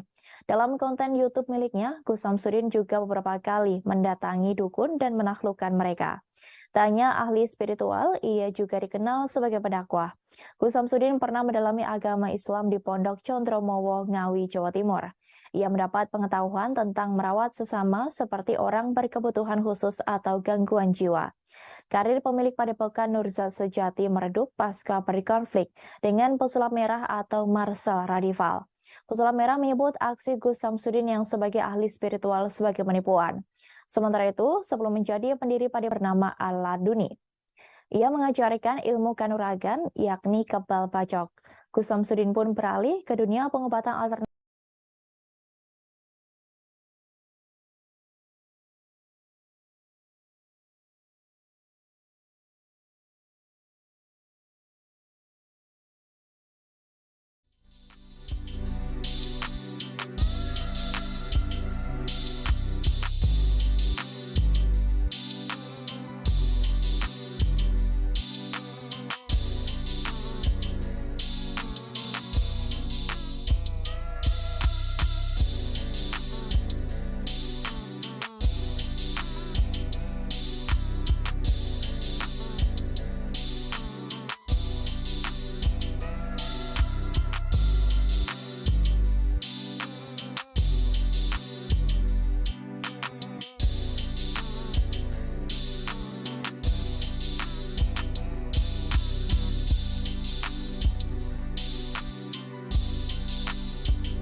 Dan melempar berikas di ruang sidang di Pengadilan Negeri Serang, Banten.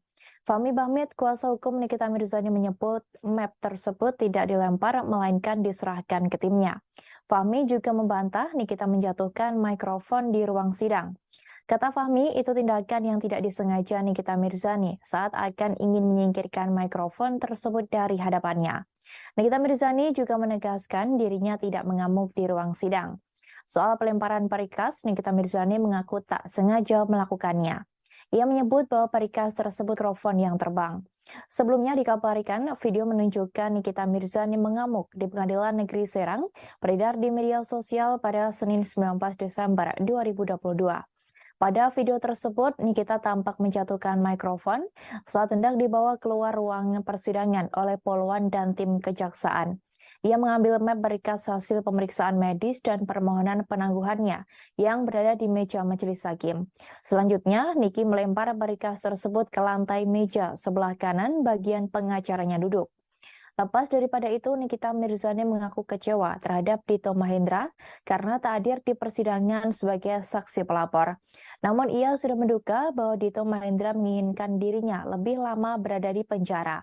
Nikita Mirzani mengaku tak ingin ambil pusing dengan ketidakhadiran Dito Mahendra. Rencana penjemputan paksa Dito Mahendra itu bisa terlaksana. Ia pun ingin melihat bagaimana kinerja polisi Serang dalam menjemput paksa seorang Dito Mahendra menggunakan mobil polisi.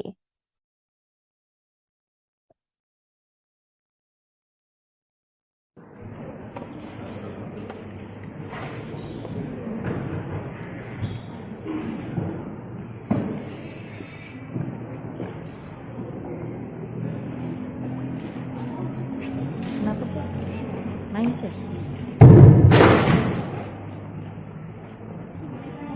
Mike.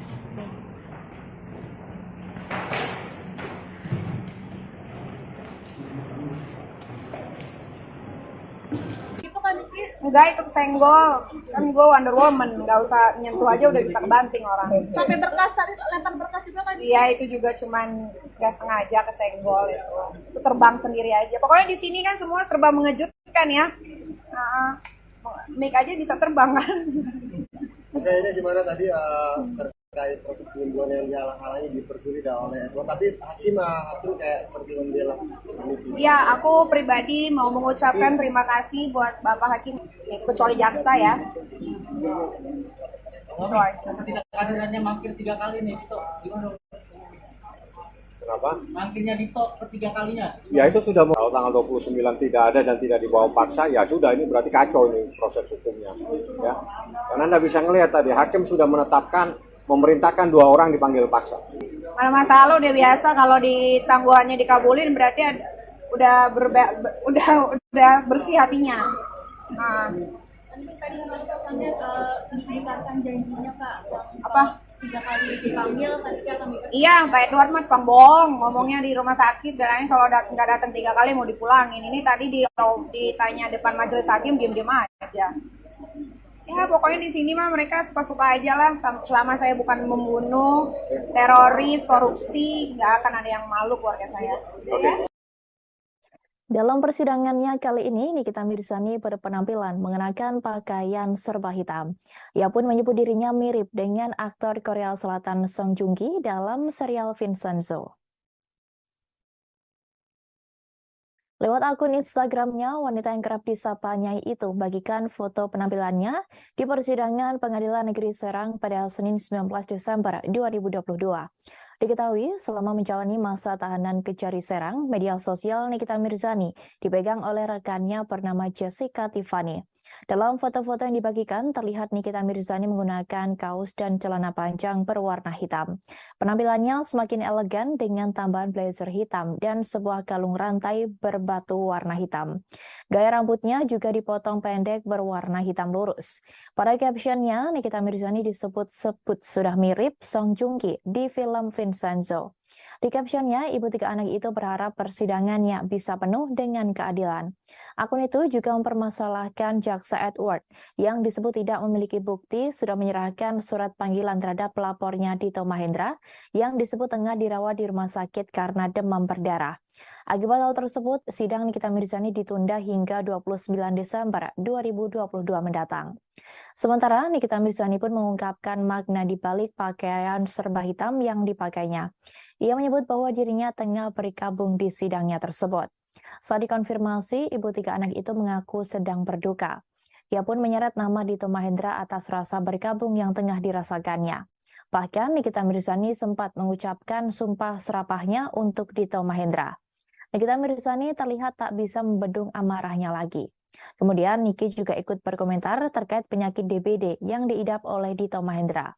Menurutnya, penyakit yang diidap sang pelapor tidak kunjung membaik hingga 3 kali mangkir persidangan. Dikabarkan sebelumnya Dito Mahendra menderita penyakit demam berdarah dengue atau DBD. Kali ini Dito Mahendra tak datang ke persidangan dengan alasan kondisinya belum pulih. Setali 3 uang dengan Nikita, Fahmi Bahmid selaku pengacara juga kecewa karena Dito Mahendra terus-menerus tak hadir di sidang pencemaran nama baik dan UU ITE yang menjerat kliennya sebagai terdakwa. Ia berharap Dito bisa dihadirkan di persidangan, sebab sudah 3 kali Dito tidak hadir di persidangan. Sebelumnya, sidang kembali ditunda karena Dito Mahendra masih menjalani perawatan di Rumah Sakit Pondok Indah. Dito masih sakit demam berdarah sejak 11 Desember 2022 lalu dan hingga kini masih dirawat.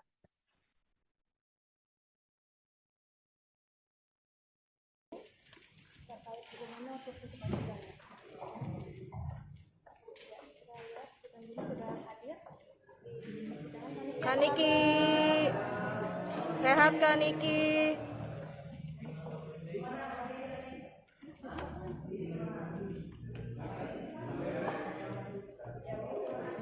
Boleh kesini Kak Niki?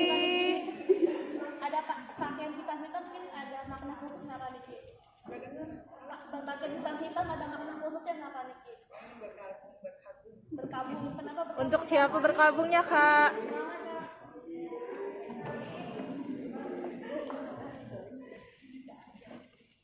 Niki cantik sekali.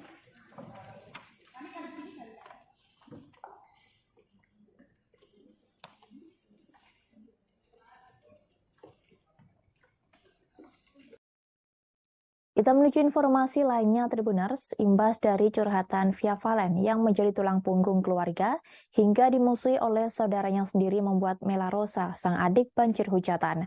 Atas hal ini, Mela akhirnya buka suara dan menyampaikan klarifikasi imbas curhatan sang kakak. Dengan tegas, Mela Rosa membantah tudingan miring yang menyebut bahwa dirinya sebagai adik dari Via Valen yang memusuhi sang kakak. Dalam video klarifikasi yang diunggah di kanal YouTube-nya, Mela Rosa berusaha meluruskan kabar miring yang terlanjur beredar di publik. Ia meminta kepada publik agar tak menyudutkannya, sebab adik Via Valen bukan hanya dirinya seorang. Menurutnya, dirinya sama sekali tak pernah meminta jatah apapun kepada Via Valen. Hal itu tentu berbeda dengan curhatan yang disampaikan oleh Via Valen di media sosial. Karena tudingan miring tersebut, Mela Rosa mau tak mau harus menanggung beban yang berat karena menghadapi cacian pedas dari warganet yang tentu membuatnya sakit hati. Diakui oleh Mela, tuduhan miring tersebut merupakan dampak dari curhatan sang kakak di media sosial. Mela menuturkan bahwa setiap keluarga mempunyai masalahnya masing-masing. Lebih lanjut, Mela Rosa mengatakan hal ini hanyalah miskomunikasi.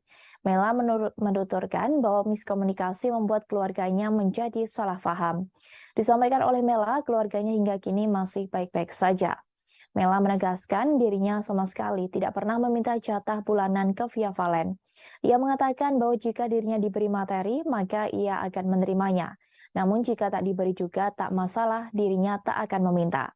Selain itu, Mela Rosa juga mengungkapkan peranannya sebagai adik di keluarganya. Dirinya berusaha bergerak cepat apabila di rumahnya butuh bantuan. Menurutnya, segala masalah yang ada di rumahnya, ia selalu berusaha untuk membantu. Dirinya siap menjadi garda terdepan untuk menyelesaikannya. Bahkan Mela Rosa juga menyinggung soal tragedi Alphard Via Valen yang dibakar oleh orang tak dikenal. Dengan berusaha menahan air mata, Mela menceritakan perjuangannya menyelesaikan masalah tersebut hingga tuntas seorang diri tanpa ada yang membantu. Ia pun tak kuasa menahan air matanya karena merasa sakit hati terhadap hujatan warganet.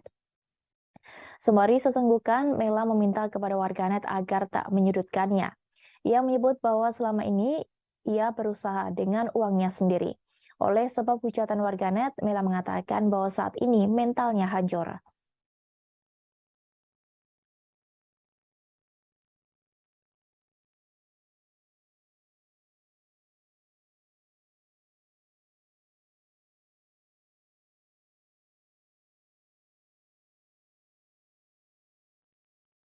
Kita menuju informasi lainnya, Tribuners. Mama Amel, Ibunda Laura Anna, pasang badan setelah Greta Iren dituding menelantarkan Gabor Edelengi alias Papa Gabor.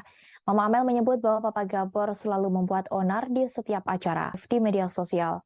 Dalam kesempatan itu, Mama Amel membela putrinya seusai Greta Iren dituding menelantarkan dan melarang Papa Gabor datang ke setahun peringatan meninggalnya Laura Anna.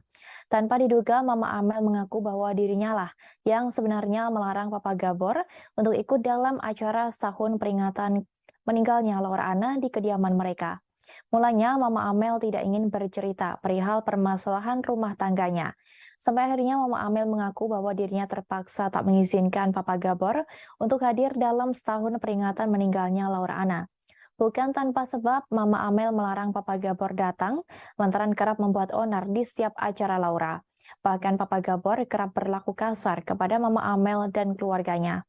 Selain itu, terungkap juga jika Mama Amel sampai harus meminta perlindungan polisi dari Papa Gabor dalam acara Laura sebelumnya.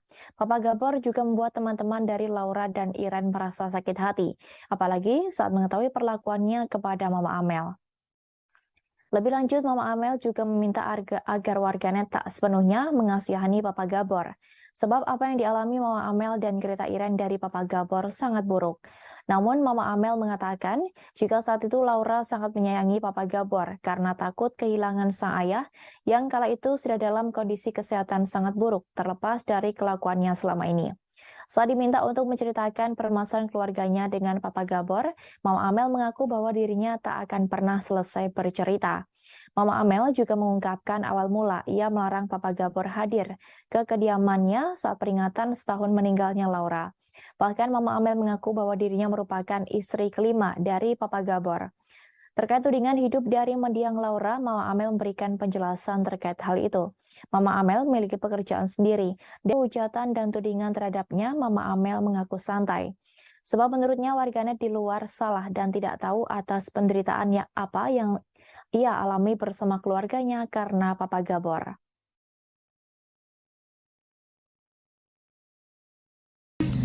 Udah pisah ya?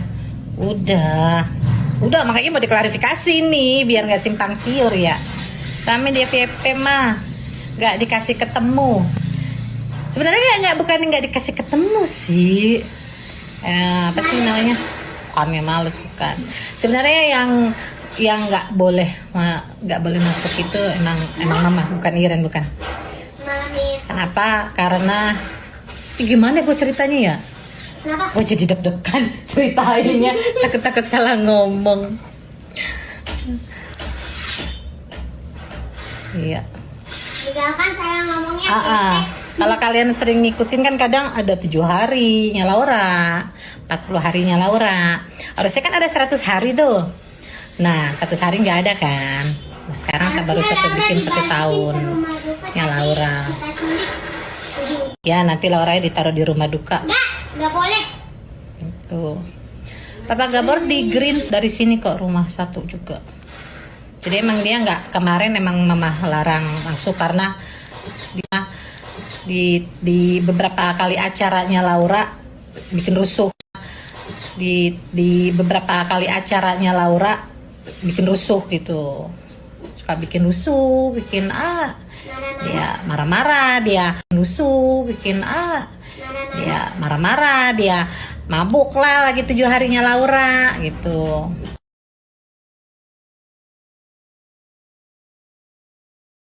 Jadinya sampai pernah waktu 40 hari Laura aja gua tuh pakai polisi, pakai bapinsa biar aman gitu kan, biar dia nggak bikin rusuh.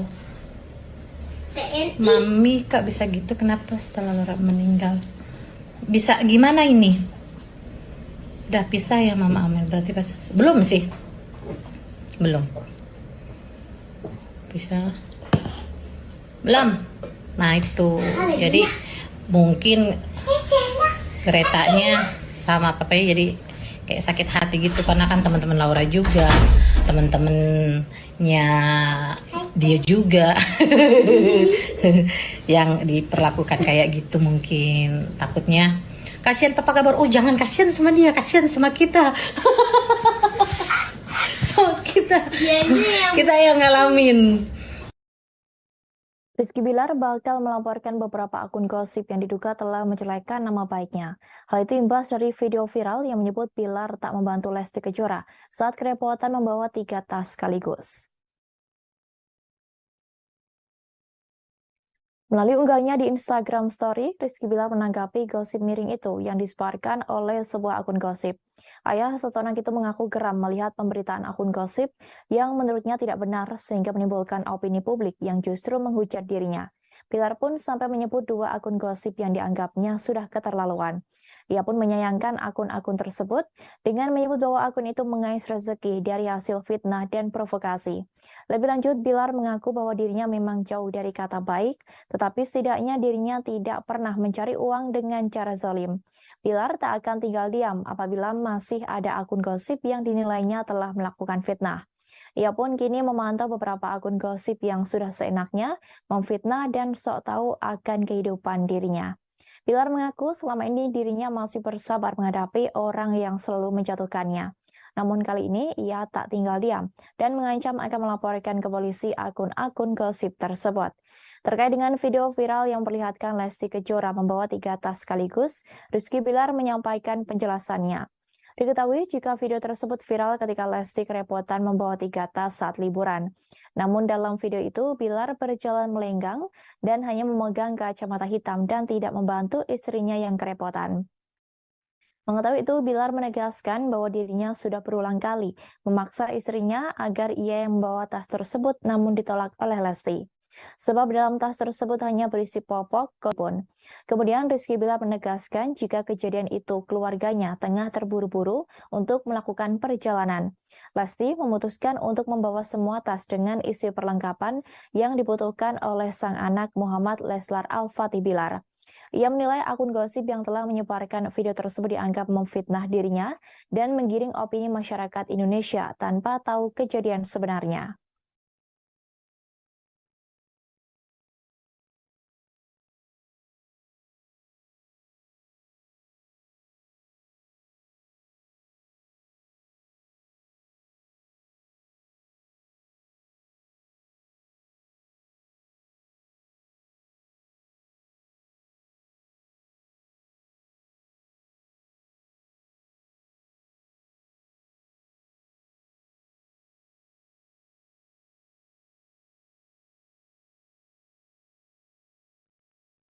Polisi kembali mengungkap identitas seorang haters Dewi Persik yang sebelumnya sudah dilaporkan oleh sang berangdut.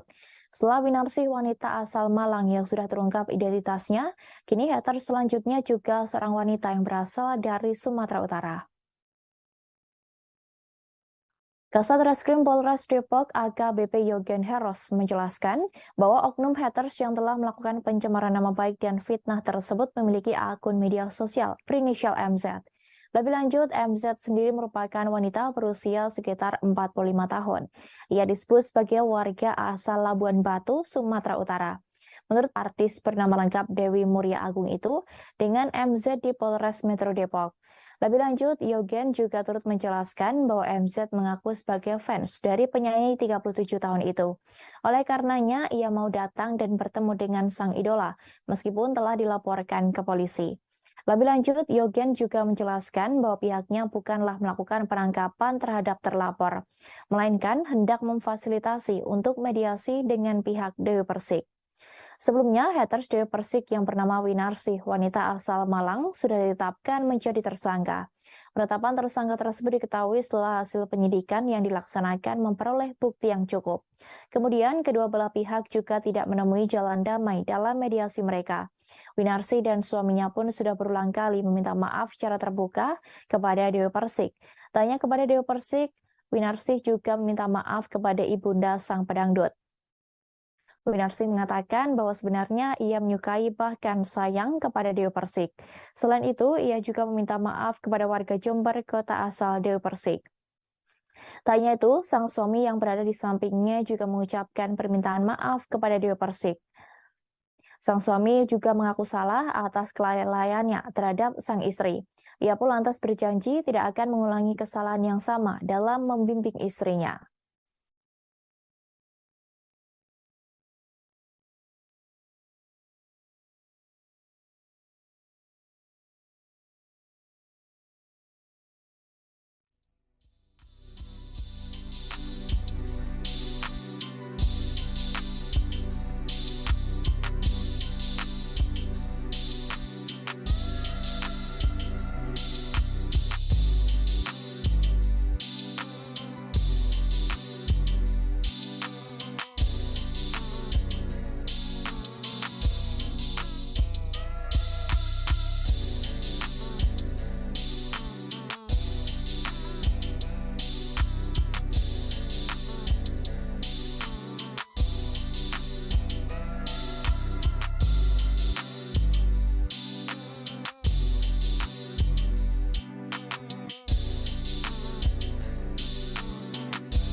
Dina Divanka baru-baru ini mengamuk hingga melayangkan sindiran pedas untuk mantan suaminya Jonathan Frizzy.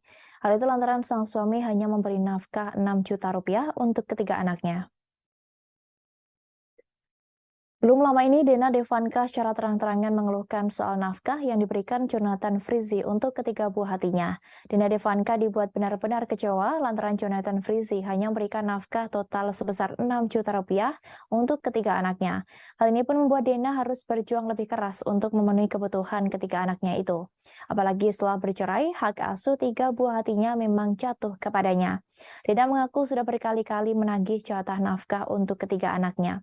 Kini ia pun menyerah karena sudah lelah berhadapan dengan mantan suaminya, bahkan sampai seperti debt collector. Ia mengaku sudah muak apabila harus terus-terusan menagih ke Jonathan Frizzy. Dena kini pasrah atas uang yang akan diberikan Jonathan Frizzy, meski dirinya mengaku kecewa. Amarah Dena Devanka semakin mencuat ketika tahu Jonathan Frizzy bisa memberikan penghidupan kepada perempuan lain, sementara anak-anaknya hanya 6 juta rupiah. Ia sendiri merasa tak keberatan sang mantan suami yang akrab disapa Ijong tersebut bersama wanita manapun, asal tak melupakan kewajiban kepada anak-anak mereka. Tambah kekesalan, Dena Devanka semakin mencuat hingga mengungkit persoalan masa lalu mereka. Ini bukan pertama kalinya Dena Devanka menyinggung Ijong soal anak-anak. Sebelumnya, ia juga sempat mengutarakan rasa kecewanya lantaran Ijong tak mau menghadiri acara sekolah putranya. Kemudian Dena menyebut untuk hadir di sekolah sang anak, namun ia menolak. Untuk saat ini, Dena Devanka menyebut ketiga anaknya sangat merindukan sosok ayahnya. Diketahui bahwa Dena Devanka bercerai dari Jonathan Frizzy pada 17 Februari 2022. Dari hasil pernikahan selama 10 tahun tersebut, Dena Devanka dan Jonathan Frizzy dianugerahi 3 buah hati. Mereka dikaruniai sepasang anak kembar perempuan dan laki-laki bernama Zo Joanna Frizzy Simanjuntak dan Zack Jaden Frizzy Simanjuntak yang lahir pada 11 Agustus 2014.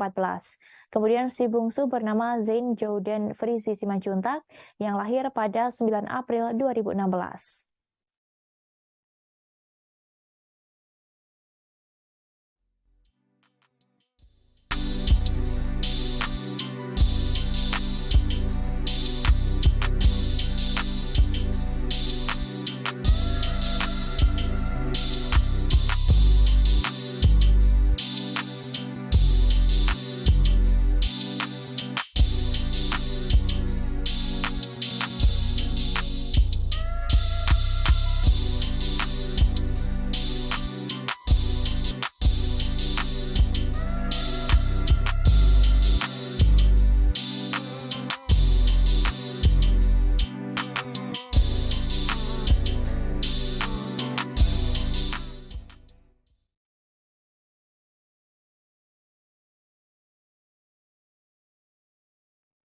Kita menuju informasi restoran Karen's Diner. Namun diketahui saat ini karena proses penyajian makanannya yang tak biasa. Baru beberapa minggu cabangnya ada di Jakarta dibuka, kata-kata kasar. Tak biasa inilah yang kemudian membuat dinner demi merasakan sensasi dimaki-maki oleh para pelayan restoran. Sebagai anak muda ibu kota, Fuji pun tampaknya tak mau ketinggalan untuk merasakan seragam pelayan Karen's Diner. Terpantau dari akun Instagram @fuji_an pada Senin 19 Desember, tampak Fuji mengunggah fotonya yang mengenakan atasan berwarna hitam. Ia memadukannya dengan celemek khas para pegawai Karen's Diner. Fuji juga mengikat rambutnya dengan kain berwarna merah. Di slide kedua, ia pun memamerkan fotonya bersama dua pelayan Karen's Diner lain. Dalam dua foto unggahannya, Fuji justru memasang wajah jutek tanpa tersenyum. Ia sepertinya sangat menikmati peran sebagai pelayan di Karen's Diner yang memang mengutamakan skill marah-marah kepada para pelanggannya. Menyaksikan unggahan ini, banyak yang berpendapat bahwa kekasih Torik Halilintar ini sangat cocok bekerja di Karen's Diner. Pasalnya, selama ini Fuji memang sering dibilang memiliki wajah yang jutek. Tanya warganet, Franz Faisal selaku kakak Fuji pun berpendapat bahwa adiknya itu cocok bekerja di Karen's Diner dengan wajah judesnya yang alami. Namun kehadiran restoran asal Australia itu justru menuai pro kontra warganet karena dinilai terlewat batas.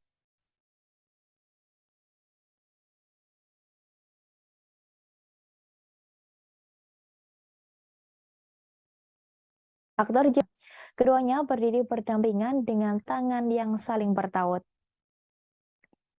Pemandangan ini cukup menarik perhatian, terlebih keduanya kembali memerankan tokoh Hema dan Starla di seri Surat Cinta untuk Starla. Keduanya pun tidak sadar jika pemandangan saling genggam tangan itu mencuri perhatian. Mereka begitu asyik menceritakan proyek series terbaru mereka, hingga tidak sadar jika aksi gandengan mereka disadari oleh peliput. Pun dengan Caitlin Halderman, dia pun tidak merasa risih dengan momen itu. Caitlin tampil nyaman seolah tidak mempermasalahkan tangannya digenggam Jeffrey Nicole sepanjang wawancara. Tidak ada usaha melepas, Caitlin juga ikut menggenggam tangan Jeffrey Nicole dengan erat.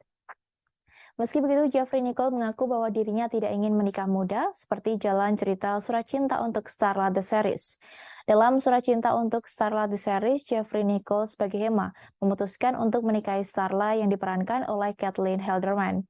Ditanya apakah Jeffrey Nicole ingin seperti Hema dalam series terbarunya, ia pun buru-buru menggelengkan kepalanya.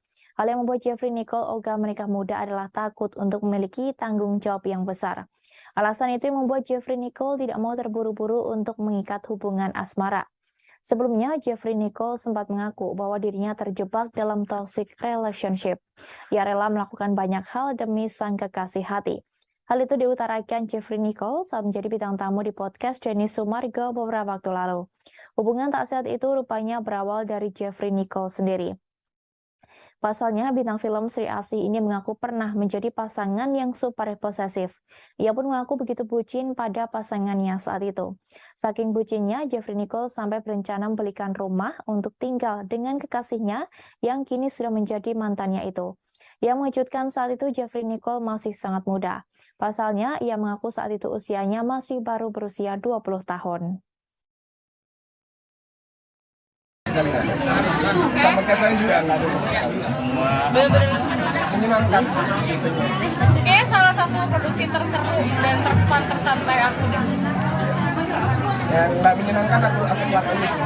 Jadi sempilan gak sih kayaknya? Jadi sempilan gitu. Sorry? Jadi sempilan, jadi Iya, kesenderan banget lah. Oke, udah langsung promo ya. Benar dengan romantis izin dulu nggak sih ke pasangan masing-masing? Sorry. Kita langsung promo aja. Kalau saksikan Surat Cinta untuk Starla mulai besok. Atau mau langsung aja? Iya, langsung aja. Saksikan Surat Cinta untuk Kita menuju informasi terakhir Tribuners, Aurel Hermansyah diduga bakal mencalonkan diri sebagai anggota legislatif. Hal itu lantaran potretnya yang terpampang nyata pada sebuah baliho raksasa di Jalan Latu Menten, Semanggi, Jakarta Barat. Pada baliho itu, istri YouTuber kondang Atta Halilintar tampak mengenakan kemeja putih disertai tagline kalimat "Pilih Aurel tagar pasti sejahtera". Sontak baliho Aurel menjadi perbincangan warganet. Banyak yang menduga ibu satu anak itu bakal maju sebagai calon legislatif pada pemilu 2024. Namun pada unggahannya berisi tanggapan layar pemberitaan baliho, Aurel sama sekali tak memberikan penjelasan. Ia hanya mengucapkan terima kasih atas dukungan banyak orang padanya. Ibu satu anak itu pun meminta doa agar program yang ia canangkan bisa berjalan dengan lancar. Ia juga berharap programnya itu bisa membantu masyarakat. Meski belum membocorkan apa maksud dari perkataannya, Aurel berjanji akan berikan informasi lebih lanjut di tanggal 22 Desember mendatang.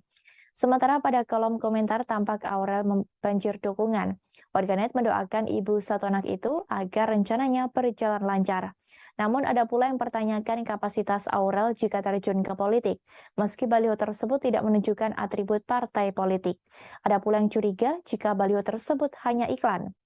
Tanya itu, Atta Halilintar dan Thorik Halilintar turut mengabadikan foto Aurel di baliho besar itu. Atta Halilintar sang suami memberikan semangat kepada Aurel Hermansyah. Ia pun berharap dengan adanya tagar pasti sejahtera bisa membantu mewujudkan cita-cita sang istri untuk membantu orang lain. Sedangkan Thorik pun juga memberikan semangat kepada sang kakak ipar. Kekasih Fuji itu menyebut bahwa niat baik pasti akan dipermudah.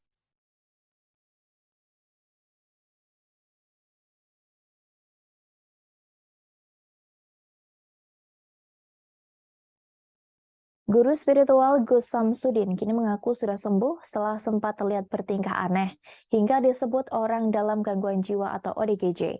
Padahal dalam kesempatan yang sama, Gus Samsudin nampak mengais makanan bekas dari sampah hingga menenteng bangkai tikus. Dalam sebuah akun YouTube Gus Samsudin Jadab, ia menyebut dirinya sudah tidak gila lagi. Namun tingkah laku dari Gus Samsudin masih tampak aneh. Ia kepergok tiduran di atas tanah saat hujan turun hanya dengan memakai sarung. Dalam beberapa video yang beredar, Gus Samsudin juga nampak melepas bajunya untuk mengepel musola. Sesekali ia berteriak-teriak menggunakan bahasa Jawa. Namun dalam video lain, ia mengklaim sudah sembuh. Tudingan ODGJ itu bermula saat Gus Samsudin terlihat diarak oleh para santrinya menuju suatu ruangan. Di dalam ruangan tersebut terdapat guru Gus Samsudin yang bernama Abah Kiai Hamid. Gus Samsudin diarak oleh puluhan santrinya dalam kondisi setengah telanjang. Ia terlihat hanya mengenakan sarung dan rambutnya terurai seperti tak terurus. Ia tampak marah-marah saat diarak oleh para santrinya menuju ruangan Abah Kiai Hamid. Gus Samsudin sempat menyerang beberapa santri yang berusaha menenangkannya. Terlihat beberapa gelas-gelas dipecahkan oleh Gus Samsudin. Abah Kiai Hamid langsung bacakan ayat-ayat suci Al-Quran setelah Gus Samsudin berulah. Meski diserang Gus Samsudin, para santri lain masih terlihat membaca ayat suci Al-Quran bersama Abah Kiai Hamid. Setelah beberapa waktu, amarah Gus Samsudin tak kunjung mereda. Bahkan Gus Samsudin pun masih tak berhenti berbicara memaki-maki santri-santrinya. Berkali-kali Gus Samsudin menyebut santrinya sebagai orang yang bodoh. Ia juga meminta orang-orang yang di sekitarnya untuk pergi. Setelah itu, Gus Samsudin mengaku namanya Syekh Marzuki. Disebutkan dalam video tersebut, Syekh Marzuki merupakan sosok mistis yang mendatangi Gus Samsudin. Syekh Marzuki ini sosok yang ikut Gus Samsudin pindah kepada Samsudin di akun YouTube-nya yang membuatnya tampak seperti orang gila. Masih berseru hingga kini, pesulap merah menyebut jika tingkah aneh Gus Samsudin hanyalah akting. Ia beranggapan jika Gus Samsudin sengaja selama ini settingan belaka.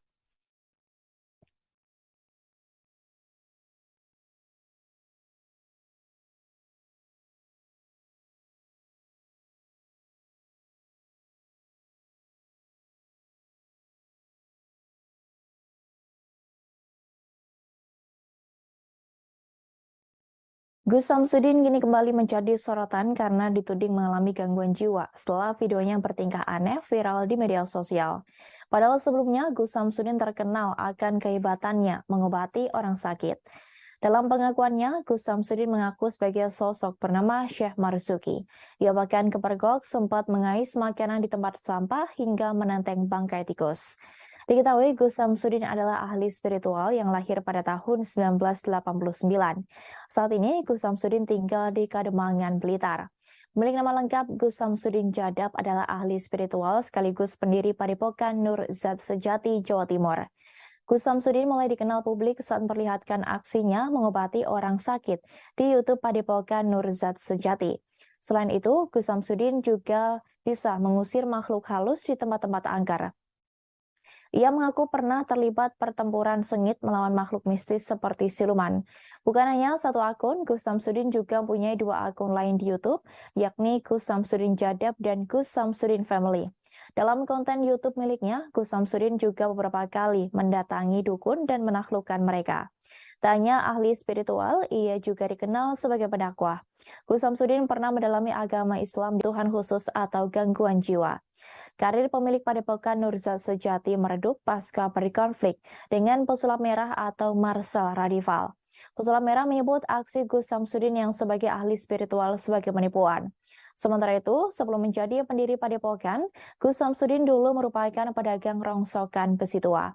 Ia juga membentuk kelompok selawatan bernama Al-Laduni. Ia mengajarkan ilmu kanuragan, yakni kebal bacok. Gus Samsudin pun beralih ke dunia pengobatan alternatif yang membuat namanya lebih terkenal.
persidangan Nikita Mirzani pada Senin 19 Desember kemarin diwarnai dengan kehebohan.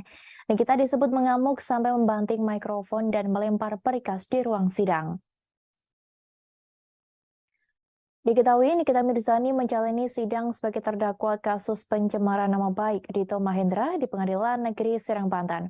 Fahmi Bahmid, kuasa hukum Nikita Mirzani menyebut map tersebut tidak dilempar melainkan diserahkan ke timnya. Fahmi yang tidak disengaja Nikita Mirzani saat akan ingin menyingkirkan mikrofon tersebut dari hadapannya. Gas tersebut terbang ke meja persidangan. Ibu tiga anak itu menyebut bahwa dalam persidangannya selalu mendatangkan kejutan, termasuk mikrofon yang terbang. Sebelumnya dikabarkan video menunjukkan Nikita Mirzani mengamuk di pengadilan berada di meja majelis hakim. Selanjutnya, Niki melempar berkas tersebut ke lantai meja sebelah kanan bagian pengacaranya duduk. Lepas daripada itu, Nikita Mirzani mengaku kecewa terhadap Dito Mahendra karena tak hadir di persidangan sebagai saksi pelapor. Namun ia sudah menduga bahwa Dito Mahendra menginginkan dirinya lebih lama berada di penjara. Nikita Mirzani mengaku tak ingin ambil pusing dengan ketidakhadiran Dito Mahendra. Pasalnya, Dito akan dijemput paksa oleh petugas kejaksaan. Nikita Mirzani berharap rencana penjemputan paksa Dito Mahendra itu bisa terlaksana. Ia pun ingin melihat bagaimana kinerja polisi Serang dalam menjemput paksa seorang Dito Mahendra menggunakan mobil polisi.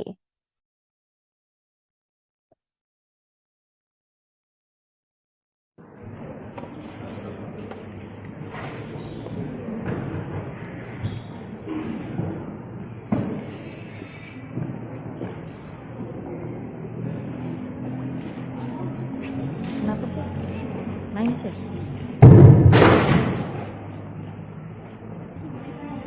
Mike.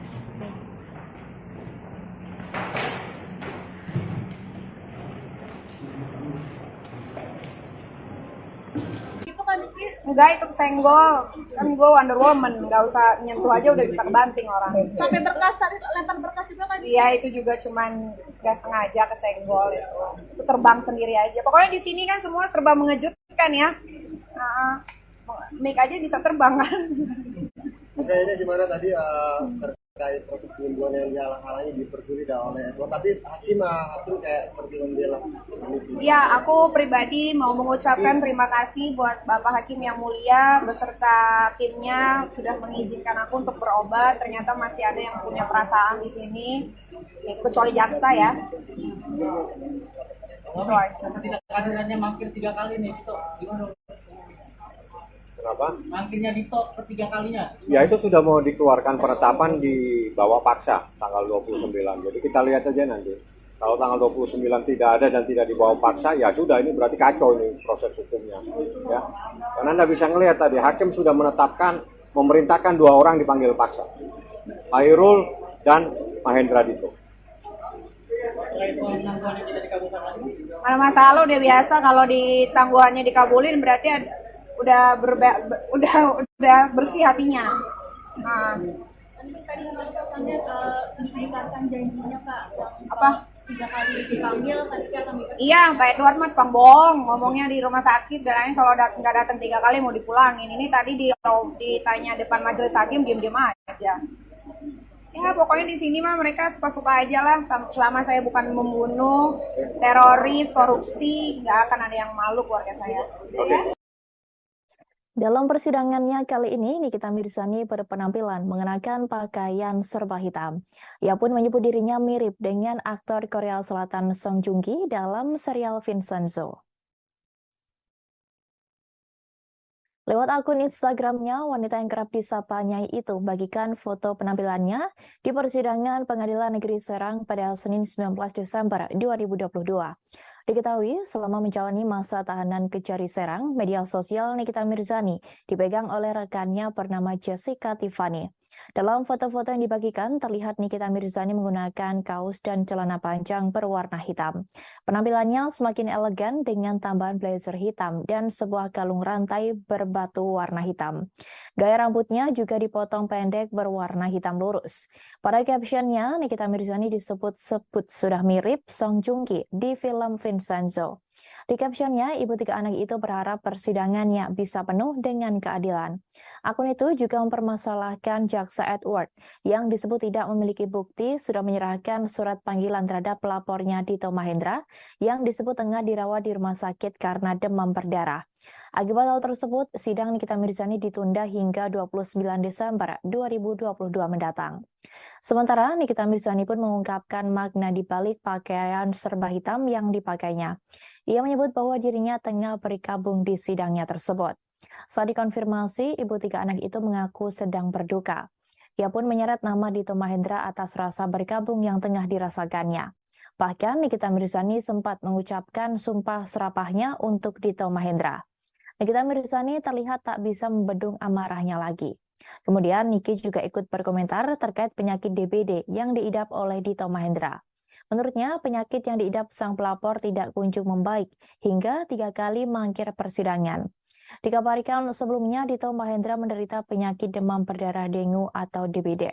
Kali ini Dito Mahendra tak datang ke persidangan dengan alasan kondisinya belum pulih. Setali tiga uang dengan Nikita, Fahmi Bahmid selaku pengacara juga kecewa karena Dito Mahendra terus-menerus tak hadir di sidang pencemaran nama baik dan UU ITE yang menjerat kliennya sebagai terdakwa. Ia berharap Dito bisa dihadirkan di persidangan, sebab sudah 3 kali Dito tidak hadir di persidangan. Sebelumnya, sidang kembali ditunda karena Dito Mahendra masih menjalani perawatan di Rumah Sakit Pondok Indah. Dito masih sakit demam berdarah sejak 11 Desember 2022 lalu dan hingga kini masih dirawat.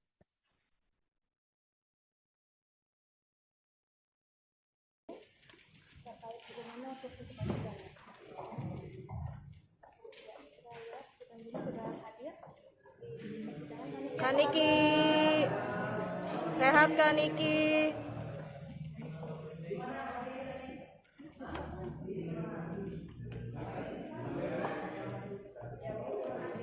Boleh kesini Kak Niki? Ada pakaian hitam-hitam mungkin ada makna khususnya Kak Niki. Berpakaian hitam hitam ada makna khususnya nggak Kak Niki? Berkabung. Kenapa berkabung? Untuk siapa berkabungnya Kak?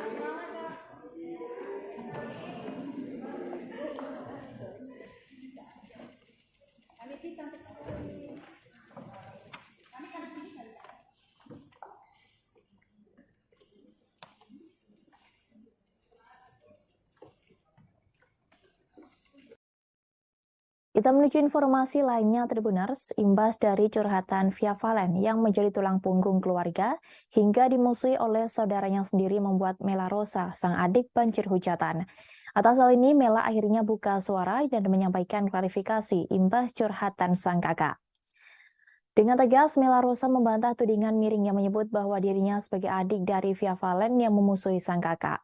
Dalam video klarifikasi yang diunggah di kanal YouTube-nya, Mela Rosa berusaha meluruskan kabar miring yang terlanjur beredar di publik.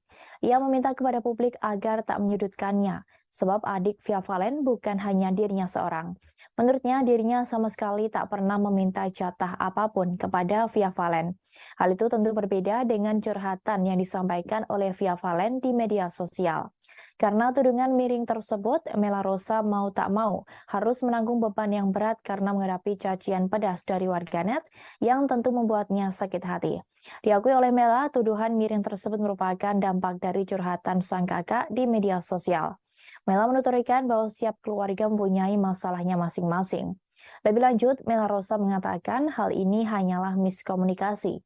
Mela menuturkan bahwa miskomunikasi membuat keluarganya menjadi salah paham. Disampaikan oleh Mela, keluarganya hingga kini masih baik-baik saja. Mela menegaskan dirinya sama sekali tidak pernah meminta jatah bulanan ke Via Valen. Ia mengatakan bahwa jika dirinya diberi materi, maka ia akan menerimanya. Namun jika tak diberi juga tak masalah, dirinya tak akan meminta. Selain itu, Mela Rosa juga mengungkapkan peranannya sebagai adik di keluarganya. Dirinya berusaha bergerak cepat apabila di rumahnya butuh bantuan. Menurutnya, segala masalah yang ada di rumahnya, ia selalu berusaha untuk membantu. Dirinya siap menjadi garda terdepan untuk menyelesaikannya. Bahkan Mela Rosa juga menyinggung soal tragedi Alphard Via Valen yang dibakar oleh orang tak dikenal. Dengan berusaha menahan air mata, Mela menceritakan perjuangannya menyelesaikan masalah tersebut hingga tuntas seorang diri tanpa ada yang membantu. Ia pun tak kuasa menahan air matanya karena merasa sakit hati terhadap hujatan warganet. Sembari sesenggukan, Mela meminta kepada warganet agar tak menyudutkannya.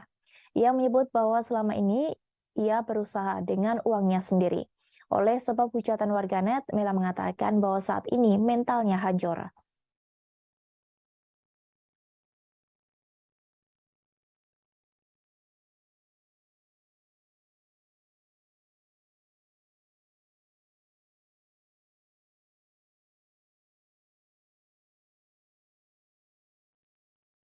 Kita menuju informasi lainnya, Tribuners. Mama Amel, Ibunda Laura Anna, pasang badan setelah Greta Iren dituding menelantarkan Gabor Edelenyi alias Papa Gabor. Mama Amel menyebut bahwa Papa Gabor selalu membuat onar di setiap acara. Ia menyampaikan klarifikasi hingga menyebut Papa Gabor kerap membuat kerusuhan melalui sebuah live di media sosial. Dalam kesempatan itu, Mama Amel membela putrinya seusai Greta Iren dituding menelantarkan dan melarang Papa Gabor datang ke setahun peringatan meninggalnya Laura Anna. Tanpa diduga, Mama Amel mengaku bahwa dirinya lah yang sebenarnya melarang Papa Gabor untuk ikut dalam acara setahun peringatan meninggalnya Laura Anna di kediaman mereka. Mulanya, Mama Amel tidak ingin bercerita perihal permasalahan rumah tangganya. Sampai akhirnya Mama Amel mengaku bahwa dirinya terpaksa tak mengizinkan Papa Gabor untuk hadir dalam setahun peringatan meninggalnya Laura Anna.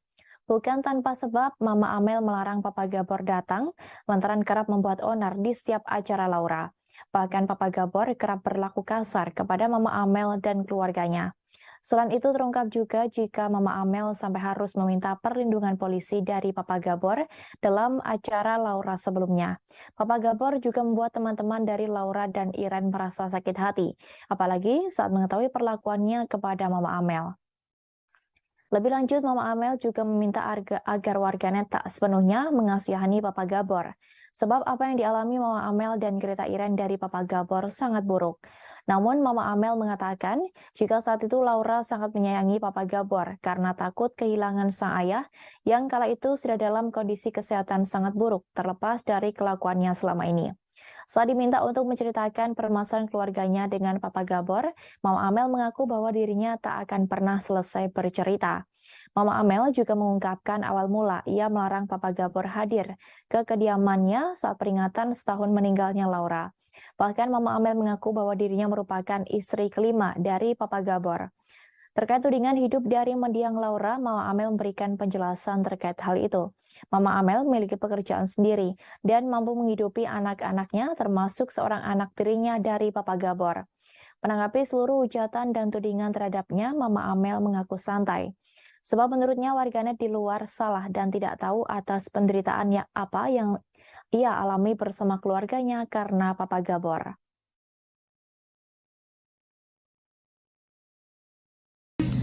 Udah pisah ya? Udah makanya mau diklarifikasi nih biar nggak simpang siur ya. Rame di FYP mah nggak dikasih ketemu. Sebenarnya bukan nggak dikasih ketemu sih. Apa sih namanya? Bukannya males, bukan. Sebenarnya yang nggak boleh masuk itu emang mama, bukan Iren, bukan. Kenapa? Karena gimana gue ceritanya ya? Kenapa? Oh, jadi deg-degan ceritainnya, takut salah ngomong. Iya. Tinggalkan saya ngomongnya. Kalau kalian sering ngikutin kan kadang ada 7 harinya Laura, 40 harinya Laura.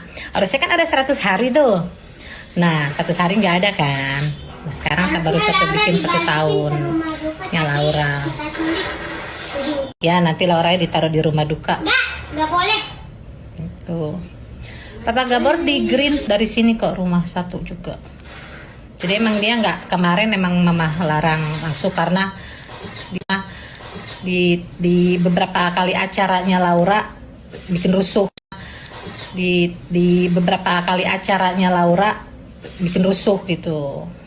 suka bikin rusuh, dia marah-marah, dia rusuh, dia marah-marah, dia mabuk lah lagi 7 harinya Laura gitu.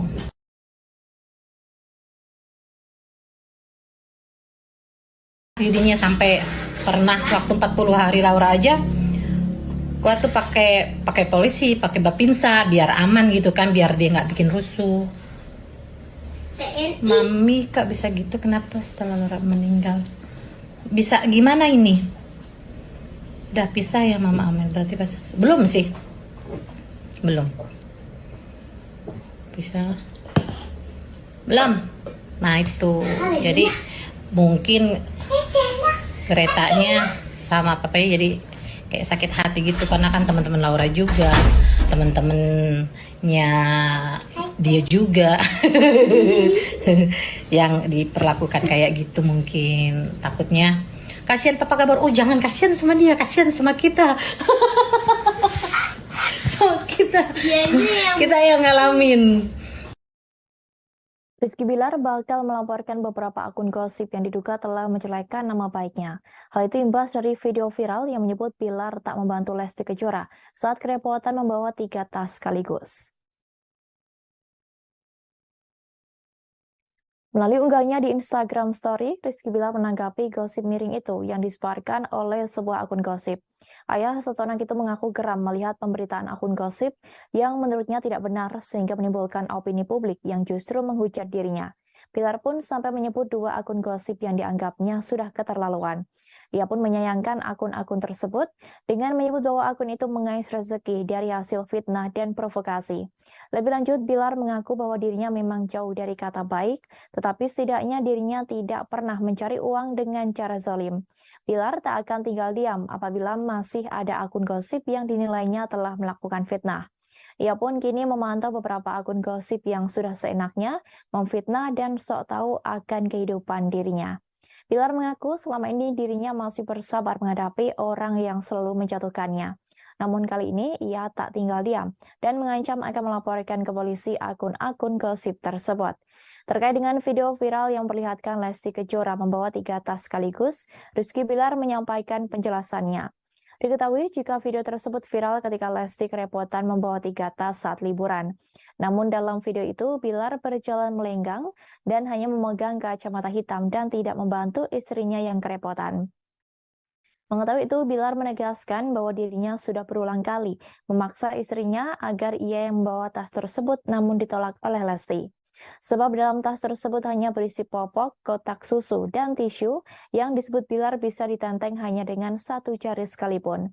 Kemudian Rizky Bilar menegaskan jika kejadian itu keluarganya tengah terburu-buru untuk melakukan perjalanan.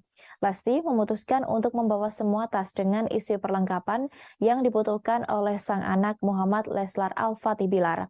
Ia menilai akun gosip yang telah menyebarkan video tersebut dianggap memfitnah dirinya dan menggiring opini masyarakat Indonesia tanpa tahu kejadian sebenarnya.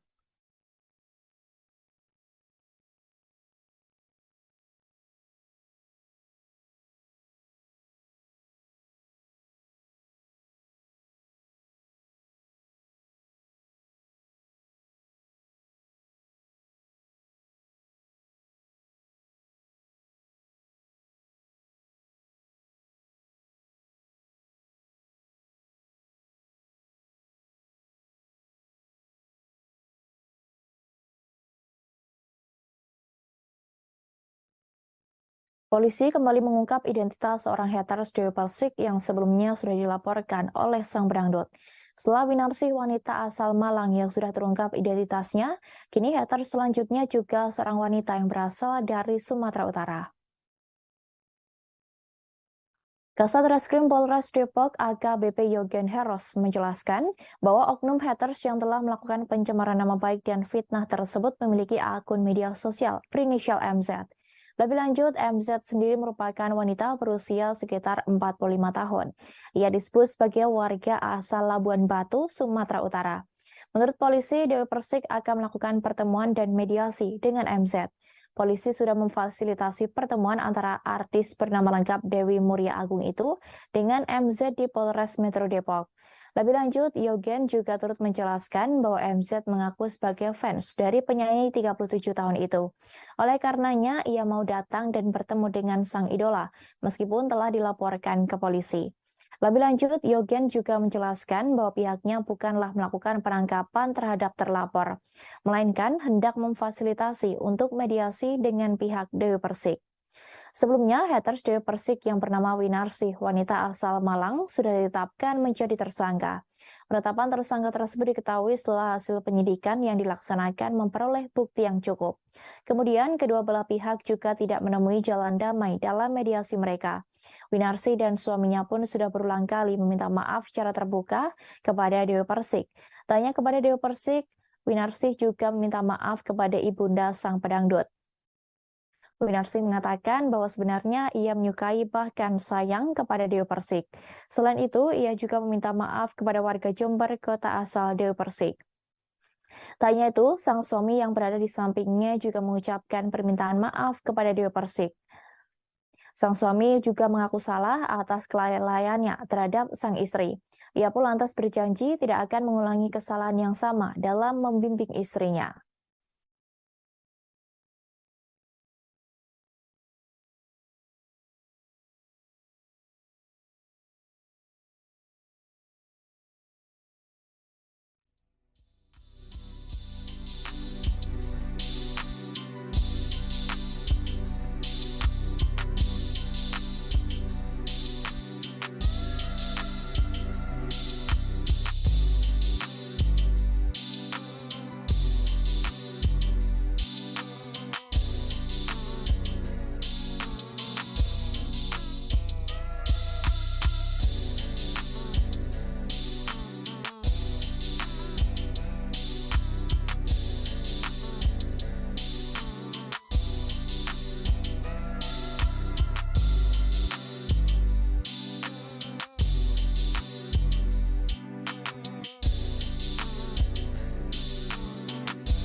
Dina Devanka baru-baru ini mengamuk hingga melayangkan sindiran pedas untuk mantan suaminya, Jonathan Frizzy.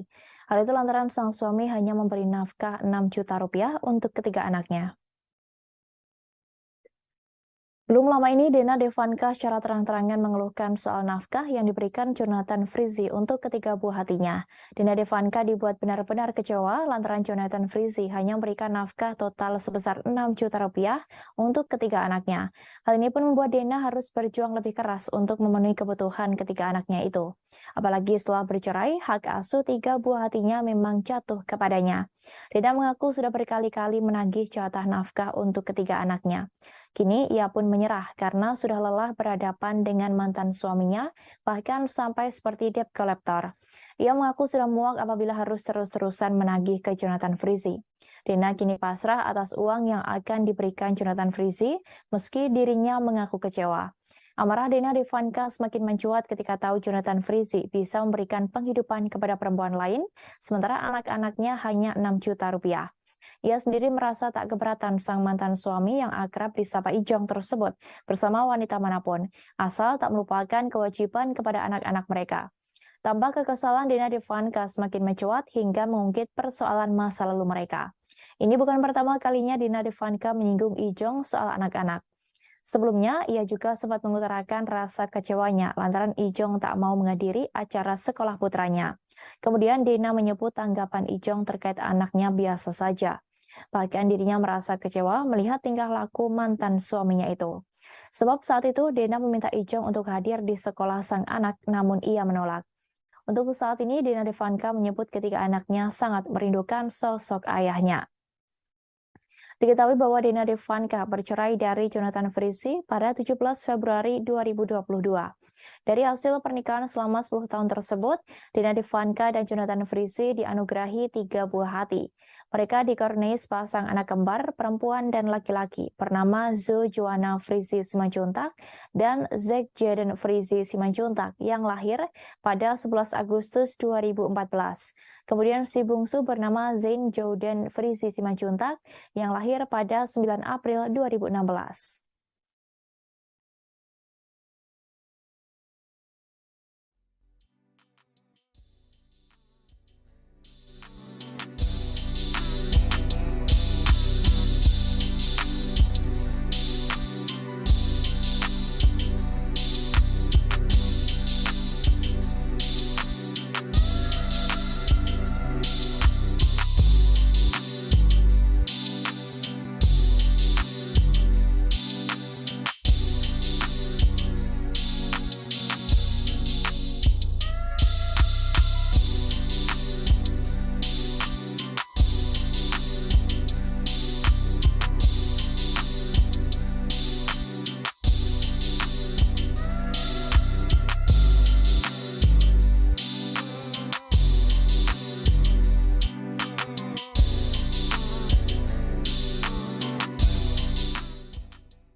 Kita menuju informasi lainnya, Tribuners. Fujianti Utami alias Fuji ingin merasakan sensasi berbeda makan di restoran Karen's Diner.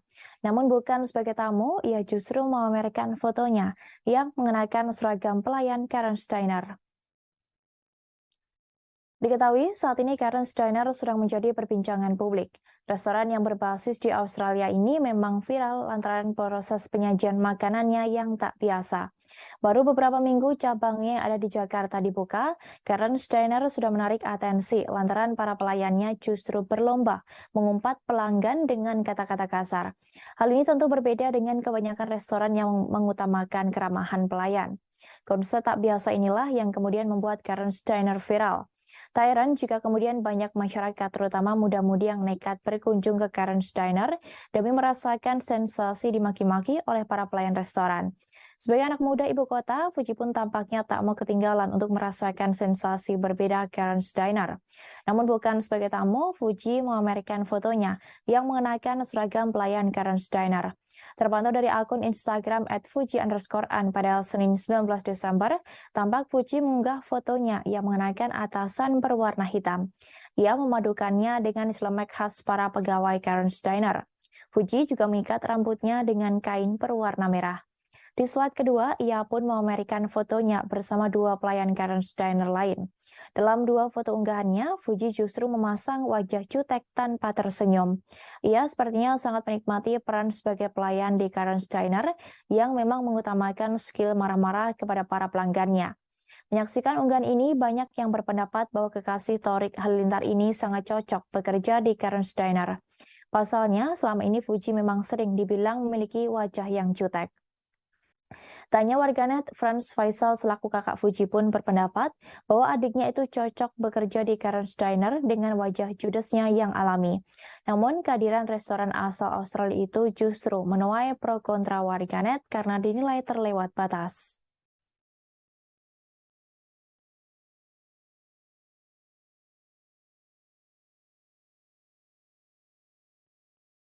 Aktor Jeffrey Nicole kebergok tak melepaskan genggaman tangan Caitlin Halderman sepanjang wawancara series terbarunya.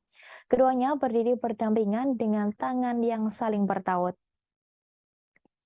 Pemandangan ini cukup menarik perhatian, terlebih keduanya kembali memerankan tokoh Hema dan Starla di seri Surat Cinta untuk Starla. Keduanya pun tidak sadar jika pemandangan saling genggam tangan itu mencuri perhatian. Mereka begitu asyik menceritakan proyek series terbaru mereka, hingga tidak sadar jika aksi gandengan mereka disadari oleh peliput. Pun dengan Caitlin Halderman, dia pun tidak merasa risih dengan momen itu. Caitlin tampil nyaman seolah tidak mempermasalahkan tangannya digenggam Jeffrey Nicole sepanjang wawancara. Tidak ada usaha melepas, Caitlin juga ikut menggenggam tangan Jeffrey Nicole dengan erat. Meski begitu, Jeffrey Nicole mengaku bahwa dirinya tidak ingin menikah muda, seperti jalan cerita Surat Cinta untuk Starla The Series. Dalam Surat Cinta untuk Starla The Series, Jeffrey Nicole sebagai Hema memutuskan untuk menikahi Starla yang diperankan oleh Kathleen Halderman. Ditanya apakah Jeffrey Nicole ingin seperti Hema dalam series terbarunya, ia pun buru-buru menggelengkan kepalanya. Hal yang membuat Jeffrey Nicole ogah menikah muda adalah takut untuk memiliki tanggung jawab yang besar. Alasan itu yang membuat Jeffrey Nicole tidak mau terburu-buru untuk mengikat hubungan asmara. Sebelumnya, Jeffrey Nicole sempat mengaku bahwa dirinya terjebak dalam toxic relationship. Ia rela melakukan banyak hal demi sang kekasih hati. Hal itu diutarakan Jeffrey Nicole saat menjadi bintang tamu di podcast Denny Sumargo beberapa waktu lalu. Hubungan tak sehat itu rupanya berawal dari Jeffrey Nicole sendiri. Pasalnya, bintang film Sri Asih ini mengaku pernah menjadi pasangan yang super posesif. Ia pun mengaku begitu bucin pada pasangannya saat itu. Saking bucinnya, Jeffrey Nicole sampai berencana membelikan rumah untuk tinggal dengan kekasihnya yang kini sudah menjadi mantannya itu. Yang mengejutkan saat itu, Jeffrey Nicole masih sangat muda. Pasalnya, ia mengaku saat itu usianya masih baru berusia 20 tahun. Sekali nggak ada. Sama kayak saya juga nggak ada sama sekali. Bener-bener Menyenangkan. kayaknya salah satu produksi terseru dan terfun tersantai aku deh.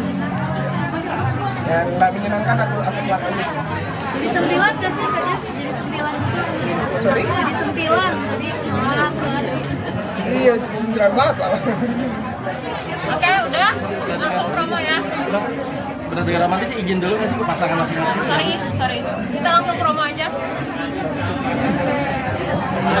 Saksikan Surat Cinta untuk Starla mulai besok. Yuk. Atau mau weekend aja? Iya, langsung aja.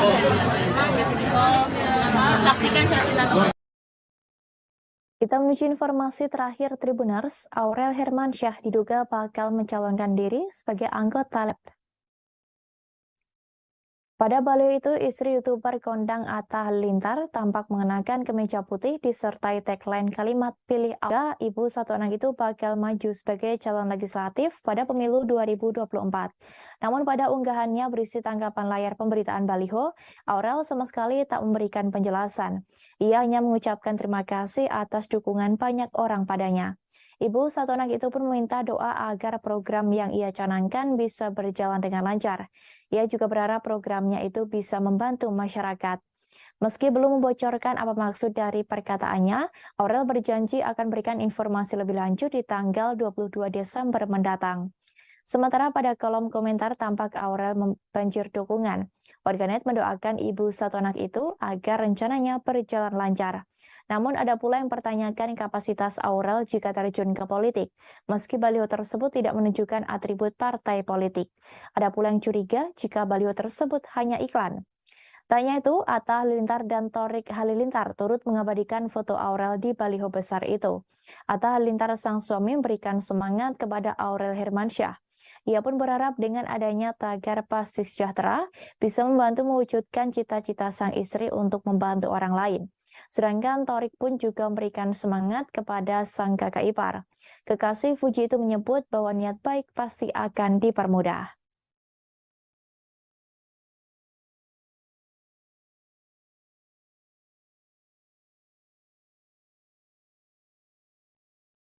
Guru spiritual Gus Samsudin kini mengaku sudah sembuh setelah sempat terlihat bertingkah aneh, hingga disebut orang dalam gangguan jiwa atau ODGJ. Padahal dalam kesempatan yang sama, Gus Samsudin nampak mengais makanan bekas dari sampah hingga menenteng bangkai tikus. Dalam sebuah akun YouTube Gus Samsudin Jadab, ia menyebut dirinya sudah tidak gila lagi. Namun tingkah laku dari Gus Samsudin masih tampak aneh. Ia kepergok tiduran di atas tanah saat hujan turun hanya dengan memakai sarung. Dalam beberapa video yang beredar, Gus Samsudin juga nampak melepas bajunya untuk mengepel musola. Sesekali ia berteriak-teriak menggunakan bahasa Jawa. Namun dalam video lain, ia mengklaim sudah sembuh. Tudingan ODGJ itu bermula saat Gus Samsudin terlihat diarak oleh para santrinya menuju suatu ruangan. Di dalam ruangan tersebut terdapat guru Gusnya dalam kondisi setengah telanjang. Ia terlihat hanya mengenakan sarung dan rambutnya terurai seperti tak terurus. Ia tampak marah-marah saat diarak oleh para santrinya menuju ruangan Abah Kiai Hamid. Gus Samsudin sempat menyerang beberapa santri yang berusaha menenangkannya. Terlihat beberapa gelas-gelas dipecahkan oleh Gus Samsudin. Abah Kiai Hamid langsung bacakan ayat-ayat suci Al-Quran setelah Gus Samsudin berulah.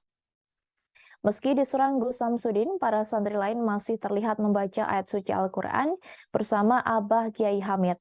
Setelah beberapa waktu, amarah Gus Samsudin tak kunjung mereda. Bahkan Gus sempat menghajar santri di sekitarnya.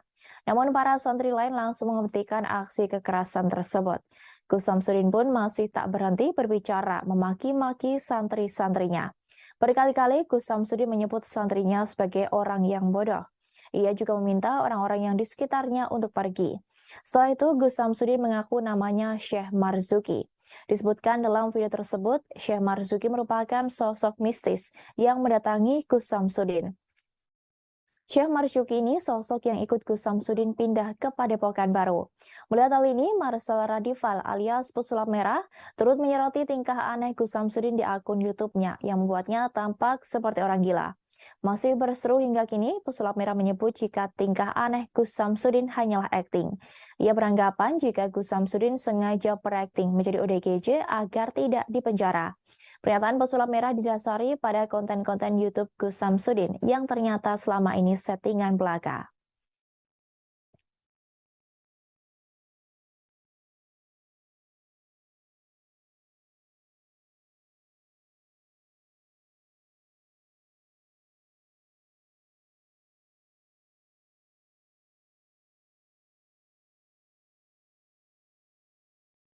Gus Samsudin kini kembali menjadi sorotan karena dituding mengalami gangguan jiwa setelah videonya bertingkah aneh viral di media sosial. Padahal sebelumnya Gus Samsudin terkenal akan kehebatannya mengobati orang sakit. Dalam pengakuannya, Gus Samsudin mengaku sebagai sosok bernama Syekh Marzuki.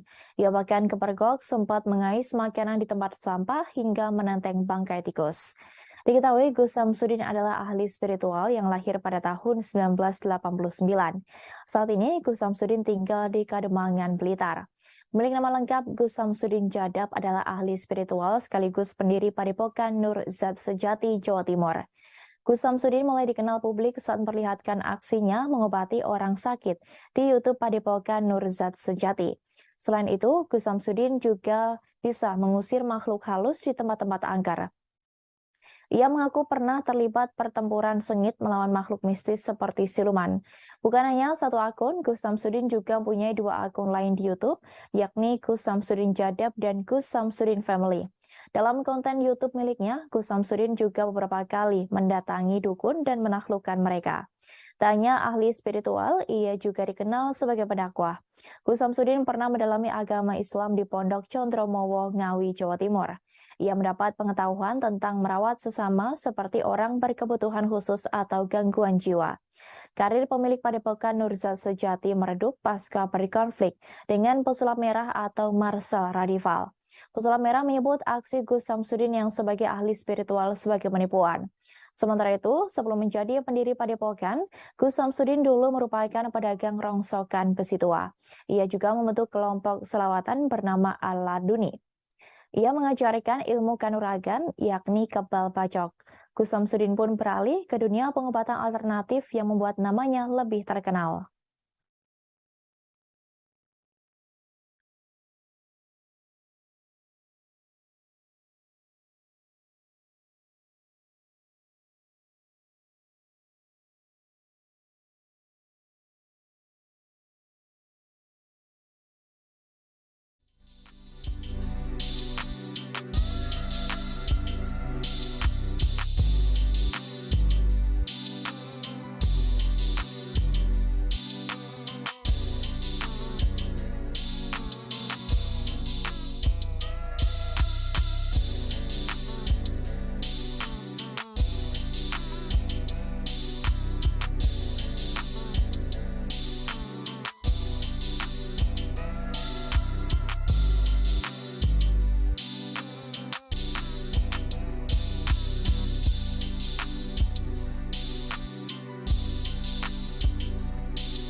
persidangan Nikita Mirzani pada Senin 19 Desember kemarin diwarnai dengan kehebohan.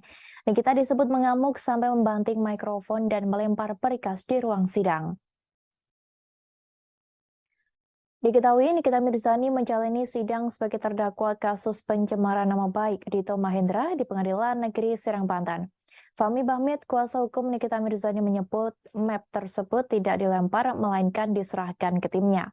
Fahmi juga membantah Nikita menjatuhkan mikrofon di ruang sidang. Kata Fahmi, itu tindakan yang tidak disengaja Nikita Mirzani saat akan ingin menyingkirkan mikrofon tersebut dari hadapannya. Nikita Mirzani juga menegaskan dirinya tidak mengamuk di ruang sidang. Soal pelemparan berkas, Nikita Mirzani mengaku tak sengaja melakukannya. Ia menyebut bahwa berkas tersebut terbang ke meja persidangan. Ibu tiga anak itu menyebut bahwa dalam persidangannya selalu mendatangkan kejutan, termasuk mikrofon yang terbang. Sebelumnya dikabarkan video menunjukkan Nikita Mirzani mengamuk di Pengadilan Negeri Serang beredar di media sosial pada Senin 19 Desember 2022. Pada video tersebut, Nikita tampak menjatuhkan mikrofon saat hendak dibawa keluar ruang persidangan oleh poluan dan tim kejaksaan. Ia mengambil map berkas hasil pemeriksaan medis dan permohonan penangguhannya yang berada di meja majelis hakim. Selanjutnya, Niki melempar berkas tersebut ke lantai meja sebelah kanan bagian pengacaranya duduk. Lepas daripada itu, Nikita Mirzani mengaku kecewa terhadap Dito Mahendra karena tak hadir di persidangan sebagai saksi pelapor. Namun ia sudah menduga bahwa Dito Mahendra menginginkan dirinya lebih lama berada di penjara. Nikita Mirzani mengaku tak ingin ambil pusing dengan ketidakhadiran Dito Mahendra. Pasalnya, Dito akan dijemput paksa oleh petugas kejaksaan. Nikita Mirzani berharap periksa seorang Dito Mahendra menggunakan mobil polisi.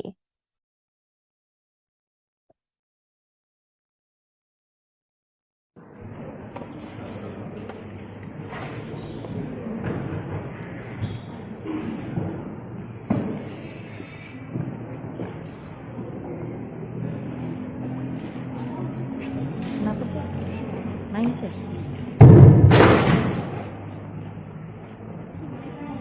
Mike.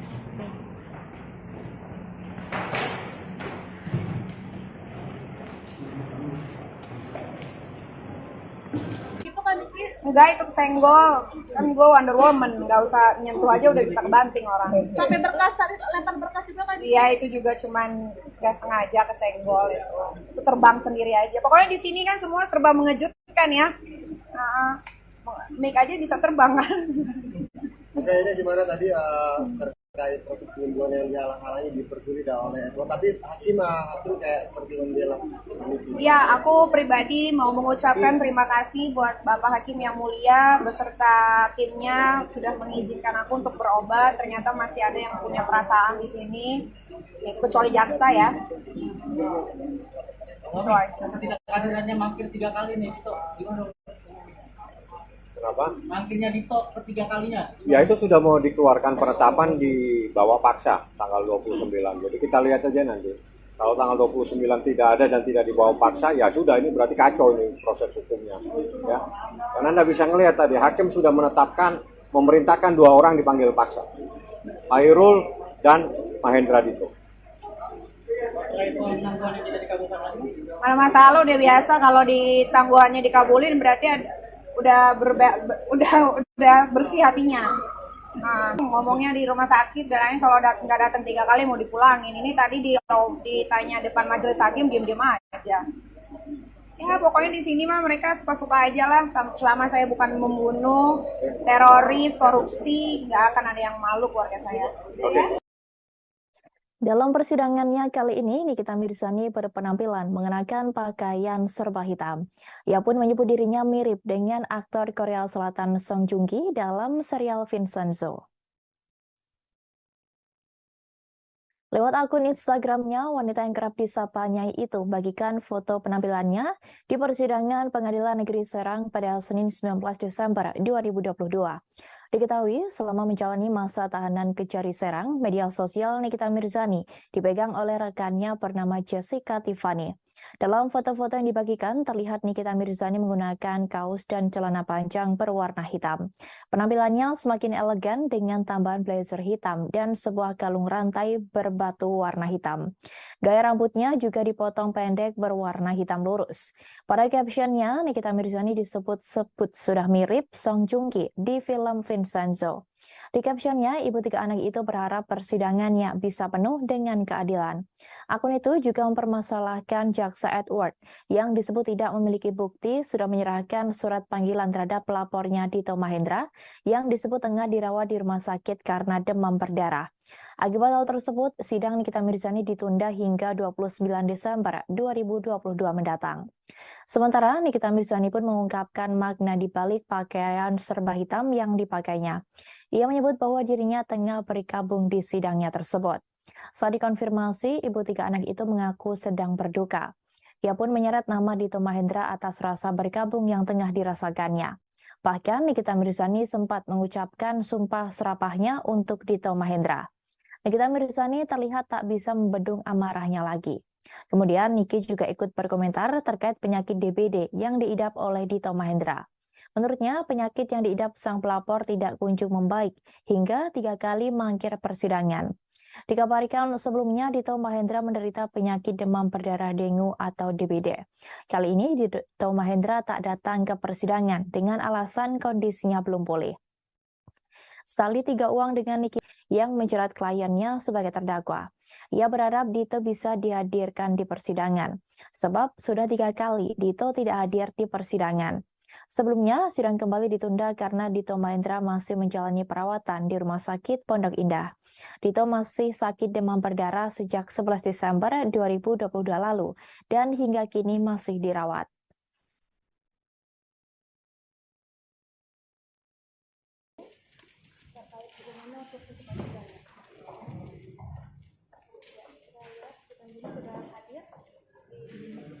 Kak Niki, sehat Kak Niki? Boleh kesini Kak Niki? Ada pakaian hitam mungkin ada makna khususnya Kak Niki. Berpakaian hitam ada makna khususnya nggak Kak Niki? Berkabung. Kenapa berkabung? Untuk siapa berkabungnya Kak?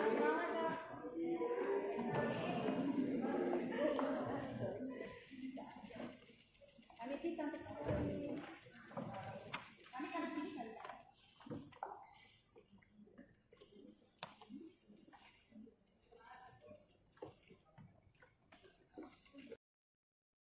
Kita menuju informasi lainnya, Tribuners, imbas dari curhatan Via Valen yang menjadi tulang punggung keluarga hingga dimusuhi oleh saudaranya sendiri membuat Mela Rosa, sang adik, banjir hujatan. Atas hal ini, Mela akhirnya buka suara dan menyampaikan klarifikasi imbas curhatan sang kakak. Dengan tegas, Mela Rosa membantah tudingan miring yang menyebut bahwa dirinya sebagai adik dari Via Valen yang memusuhi sang kakak. Dalam video klarifikasi yang diunggah di kanal YouTube-nya, Mela Rosa berusaha meluruskan kabar miring yang terlanjur beredar di publik. Ia meminta kepada publik agar tak menyudutkannya, sebab adik Via Valen bukan hanya dirinya seorang. Menurutnya, dirinya sama sekali tak pernah meminta jatah apapun kepada Via Valen. Hal itu tentu berbeda dengan curhatan yang disampaikan oleh Via Valen di media sosial. Karena tudingan miring tersebut, Mela Rosa mau tak mau harus menanggung beban yang berat karena menghadapi cacian pedas dari warganet yang tentu membuatnya sakit hati. Diakui oleh Mela, tuduhan miring tersebut merupakan dampak dari curhatan sang kakak di media sosial. Mela menuturkan bahwa setiap keluarga mempunyai masalahnya masing-masing. Lebih lanjut, Mela Rosa mengatakan hal ini hanyalah miskomunikasi. Mela menuturkan bahwa miskomunikasi membuat keluarganya menjadi salah paham. Disampaikan oleh Mela, keluarganya hingga kini masih baik-baik saja. Mela menegaskan dirinya sama sekali tidak pernah meminta jatah bulanan ke Via Valen. Ia mengatakan bahwa jika dirinya diberi materi, maka ia akan menerimanya. Namun jika tak diberi juga tak masalah, dirinya tak akan meminta. Selain itu, Mela Rosa juga mengungkapkan peranannya sebagai adik di keluarganya. Dirinya berusaha bergerak cepat apabila di rumahnya butuh bantuan. Menurutnya, segala masalah yang ada di rumahnya, ia selalu berusaha untuk membantu. Dirinya siap menjadi garda terdepan untuk menyelesaikannya. Bahkan Mela Rosa juga menyinggung soal tragedi Alphard Via Valen yang dibakar oleh orang tak dikenal. Dengan berusaha menahan air mata, Mela menceritakan perjuangannya menyelesaikan masalah tersebut hingga tuntas seorang diri tanpa ada yang membantu. Ia pun tak kuasa menahan air matanya karena merasa sakit hati terhadap hujatan warganet. Sembari sesenggukan, Mela meminta kepada warganet agar tak menyudutkannya. Ia menyebut bahwa selama ini ia berusaha dengan uangnya sendiri. Oleh sebab hujatan warganet, Mela mengatakan bahwa saat ini mentalnya hancur.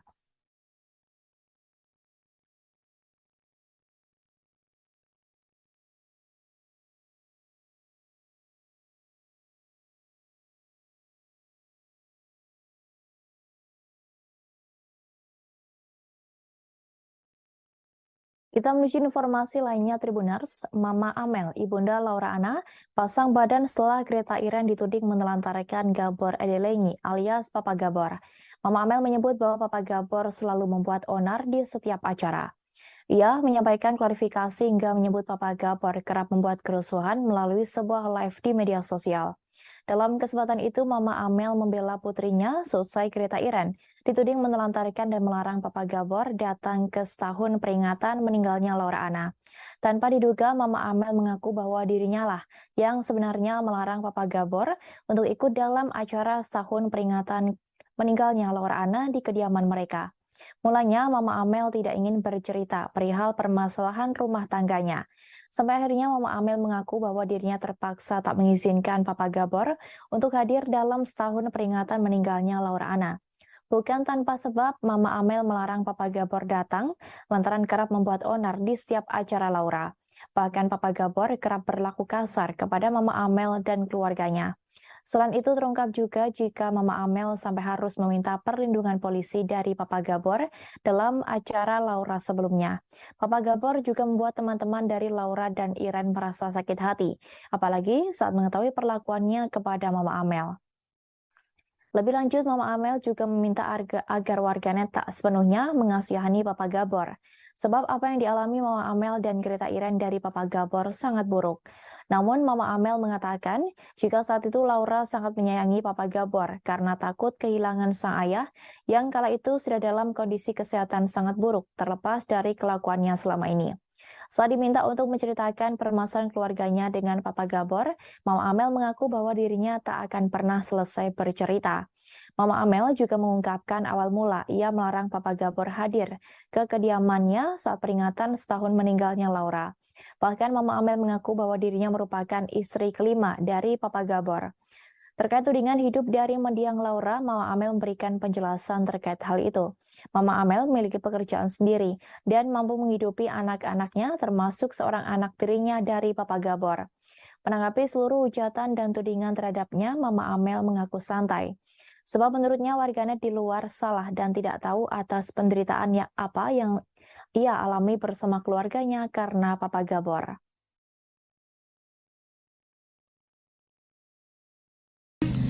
Udah pisah ya?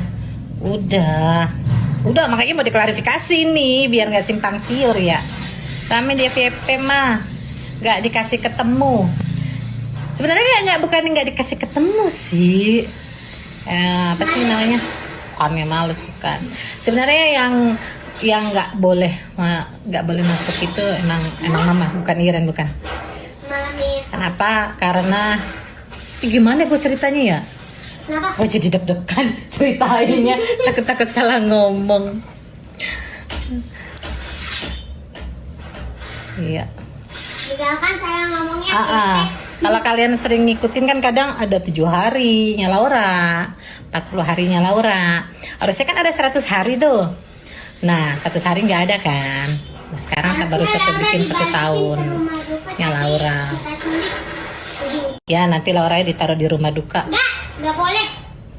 Tuh. Papa Gabor di green dari sini kok rumah 1 juga. Jadi emang dia nggak, kemarin emang Mama larang masuk karena dia di beberapa kali acaranya Laura bikin rusuh. Di beberapa kali acaranya Laura bikin rusuh gitu. Suka bikin rusuh, dia marah-marah, dia rusuh, Dia marah-marah, dia mabuk lah lagi 7 harinya Laura gitu.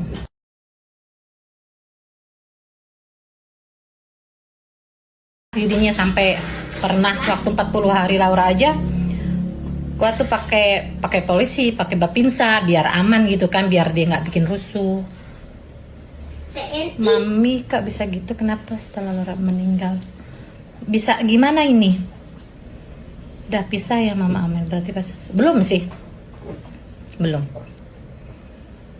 Pisah. Belum. Nah itu, jadi mungkin keretanya sama papanya jadi kayak sakit hati gitu, karena kan teman-teman Laura juga, teman-temannya dia juga yang diperlakukan kayak gitu, mungkin takutnya kasihan papa kabar, oh jangan kasihan sama dia, kasihan sama kita. Sama kita yang ngalamin. Rizky Bilar bakal melaporkan beberapa akun gosip yang diduga telah menjelekan nama baiknya. Hal itu imbas dari video viral yang menyebut Bilar tak membantu Lesti Kejora saat kerepotan membawa 3 tas sekaligus.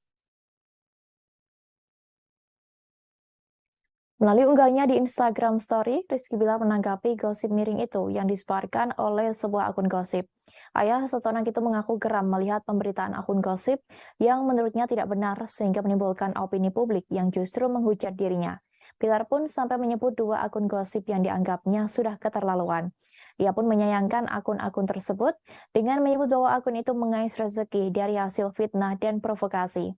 Lebih lanjut, Bilar mengaku bahwa dirinya memang jauh dari kata baik, tetapi setidaknya dirinya tidak pernah mencari uang dengan cara zalim.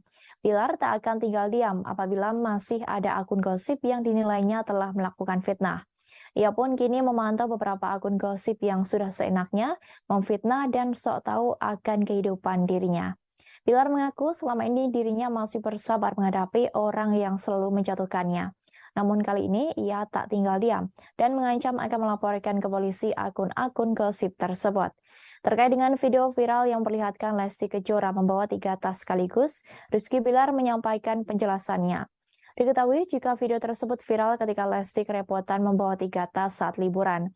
Namun dalam video itu, Bilar berjalan melenggang dan hanya memegang kacamata hitam dan tidak membantu istrinya yang kerepotan. Mengetahui itu, Bilar menegaskan bahwa dirinya sudah berulang kali memaksa istrinya agar ia yang membawa tas tersebut, namun ditolak oleh Lesti. Sebab dalam tas tersebut hanya berisi popok, kotak susu, dan tisu yang disebut Bilar bisa ditenteng hanya dengan 1 jari sekalipun. Kemudian Rizky Bilar menegaskan jika kejadian itu keluarganya tengah terburu-buru untuk melakukan perjalanan. Lesti memutuskan untuk membawa semua tas dengan isi perlengkapan yang dibutuhkan oleh sang anak Muhammad Leslar Al-Fatih Bilar. Ia menilai akun gosip yang telah menyebarkan video tersebut dianggap memfitnah dirinya dan menggiring opini masyarakat Indonesia tanpa tahu kejadian sebenarnya.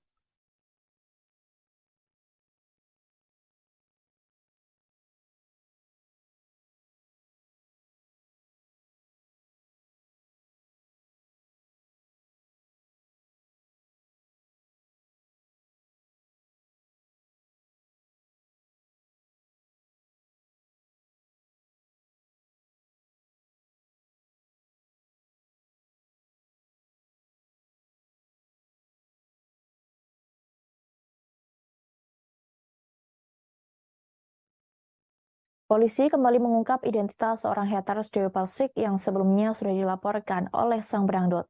Setelah Winarsih wanita asal Malang yang sudah terungkap identitasnya, kini haters selanjutnya juga seorang wanita yang berasal dari Sumatera Utara. Kasat Reskrim Polres Depok AKBP Yogen Heros menjelaskan bahwa oknum haters yang telah melakukan pencemaran nama baik dan fitnah tersebut memiliki akun media sosial berinisial MZ. Lebih lanjut, MZ sendiri merupakan wanita berusia sekitar 45 tahun. Ia disebut sebagai warga asal Labuan Batu, Sumatera Utara. Menurut polisi, Dewi Persik akan melakukan pertemuan dan mediasi dengan MZ. Polisi sudah memfasilitasi pertemuan antara artis bernama lengkap Dewi Muria Agung itu dengan MZ di Polres Metro Depok. Lebih lanjut, Yogen juga turut menjelaskan bahwa MZ mengaku sebagai fans dari penyanyi 37 tahun itu. Oleh karenanya, ia mau datang dan bertemu dengan sang idola, meskipun telah dilaporkan ke polisi. Lebih lanjut, Yogen juga menjelaskan bahwa pihaknya bukanlah melakukan penangkapan terhadap terlapor, melainkan hendak memfasilitasi untuk mediasi dengan pihak Dewi Persik. Sebelumnya, haters Dewi Persik yang bernama Winarsih, wanita asal Malang, sudah ditetapkan menjadi tersangka. Penetapan tersangka tersebut diketahui setelah hasil penyidikan yang dilaksanakan memperoleh bukti yang cukup. Kemudian, kedua belah pihak juga tidak menemui jalan damai dalam mediasi mereka. Winarsih dan suaminya pun sudah berulang kali meminta maaf secara terbuka kepada Dewi Persik. Tanya kepada Dewi Persik, Winarsih juga meminta maaf kepada ibunda sang pedangdut. Winarsih mengatakan bahwa sebenarnya ia menyukai bahkan sayang kepada Dewi Persik. Selain itu, ia juga meminta maaf kepada warga Jember, kota asal Dewi Persik. Tak hanya itu, sang suami yang berada di sampingnya juga mengucapkan permintaan maaf kepada Dewi Persik. Sang suami juga mengaku salah atas kelalaiannya terhadap sang istri. Ia pun lantas berjanji tidak akan mengulangi kesalahan yang sama dalam membimbing istrinya.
Dina Devanka baru-baru ini mengamuk hingga melayangkan sindiran pedas untuk mantan suaminya, Jonathan Frizzy.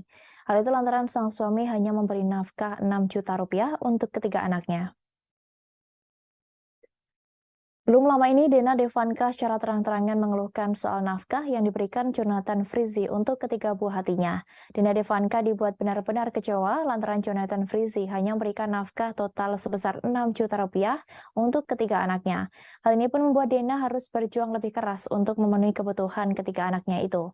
Apalagi setelah bercerai, hak asuh 3 buah hatinya memang jatuh kepadanya.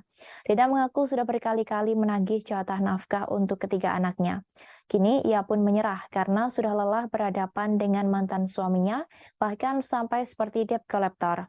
Ia mengaku sudah muak apabila harus terus-terusan menagih ke Jonathan Frizzy. Dina kini pasrah atas uang yang akan diberikan Jonathan Frizzy, meski dirinya mengaku kecewa. Amarah Dina Devanka semakin mencuat ketika tahu Jonathan Frizzy bisa memberikan penghidupan kepada perempuan lain, sementara anak-anaknya hanya 6 juta rupiah. Ia sendiri merasa tak keberatan sang mantan suami yang akrab disapa Ijong tersebut bersama wanita manapun, asal tak melupakan kewajiban kepada anak-anak mereka. Tambah kekesalan, Dina Devanka semakin mencuat hingga mengungkit persoalan masa lalu mereka. Ini bukan pertama kalinya Dina Devanka menyinggung Ijong soal anak-anak. Sebelumnya, ia juga sempat mengutarakan rasa kecewanya lantaran Ijong tak mau menghadiri acara sekolah putranya. Kemudian Dina menyebut tanggapan Ijong terkait anaknya biasa saja. Bahkan dirinya merasa kecewa melihat tingkah laku mantan suaminya itu. Sebab saat itu Dina meminta Ijong untuk hadir di sekolah sang anak, namun ia menolak. Untuk saat ini, Dina Devanka menyebut ketika anaknya sangat merindukan sosok ayahnya. Diketahui bahwa Dina Devanka bercerai dari Jonathan Frizzy pada 17 Februari 2022. Dari hasil pernikahan selama 10 tahun tersebut, Dina Divanka dan Jonathan Frizzy dianugerahi 3 buah hati. Mereka dikaruniai sepasang anak kembar perempuan dan laki-laki bernama Zo Joanna Frizzy Simanjuntak dan Zack Jaden Frizzy Simanjuntak yang lahir pada 11 Agustus 2014. Kemudian si bungsu bernama Zain Jordan Frizzy Simanjuntak yang lahir pada 9 April 2016.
Kita menuju informasi lainnya, Tribuners. Fujianti Utami alias Fuji ingin merasakan sensasi berbeda makan di restoran Karen's Diner. Namun bukan sebagai tamu, ia justru memamerkan fotonya yang mengenakan seragam pelayan Karen's Diner. Diketahui saat ini Karen's Diner sedang menjadi perbincangan publik. Restoran yang berbasis di Australia ini memang viral lantaran proses penyajian makanannya yang tak biasa. Baru beberapa minggu cabangnya yang ada di Jakarta dibuka, Karen's Diner sudah menarik atensi lantaran para pelayannya justru berlomba mengumpat pelanggan dengan kata-kata kasar. Hal ini tentu berbeda dengan kebanyakan restoran yang mengutamakan keramahan pelayan. Konsep tak biasa inilah yang kemudian membuat Karen's Diner viral. Tak heran jika kemudian banyak masyarakat, terutama muda-mudi yang nekat berkunjung ke Karen's Diner demi merasakan sensasi dimaki-maki oleh para pelayan restoran. Sebagai anak muda ibu kota, Fuji pun tampaknya tak mau ketinggalan untuk merasakan sensasi berbeda Karen's Diner. Namun bukan sebagai tamu, Fuji memamerkan fotonya yang mengenakan seragam pelayan Karen's Diner. Terpantau dari akun Instagram @fuji_an pada Senin 19 Desember, tampak Fuji mengunggah fotonya yang mengenakan atasan berwarna hitam. Ia memadukannya dengan celemek khas para pegawai Karen's Diner. Fuji juga mengikat rambutnya dengan kain berwarna merah. Di slide kedua, ia pun memamerkan fotonya bersama dua pelayan Karen's Diner lain. Dalam dua foto unggahannya, Fuji justru memasang wajah jutek tanpa tersenyum. Ia sepertinya sangat menikmati peran sebagai pelayan di Karen's Diner yang memang mengutamakan skill marah-marah kepada para pelanggannya. Menyaksikan unggahan ini, banyak yang berpendapat bahwa kekasih Thorik Halilintar ini sangat cocok bekerja di Karen's Diner. Pasalnya, selama ini Fuji memang sering dibilang memiliki wajah yang jutek. Tanya warganet, Franz Faisal selaku kakak Fuji pun berpendapat bahwa adiknya itu cocok bekerja di Karen's Diner dengan wajah judesnya yang alami. Namun kehadiran restoran asal Australia itu justru menuai pro kontra warganet karena dinilai terlewat batas.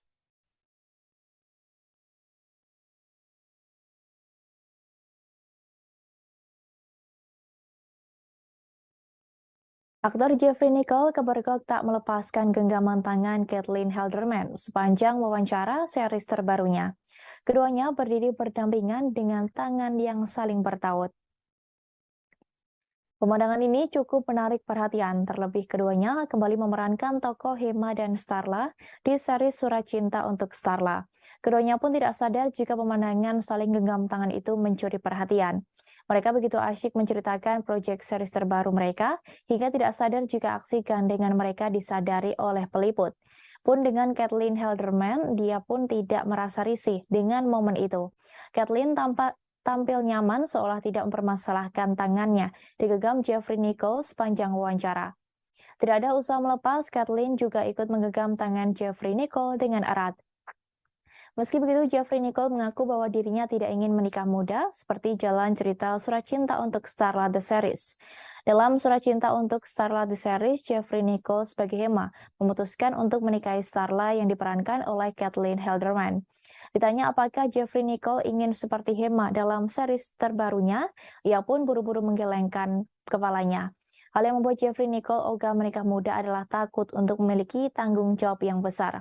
Alasan itu yang membuat Jeffrey Nicole tidak mau terburu-buru untuk mengikat hubungan asmara. Sebelumnya, Jeffrey Nicole sempat mengaku bahwa dirinya terjebak dalam toxic relationship. Ia rela melakukan banyak hal demi sang kekasih hati.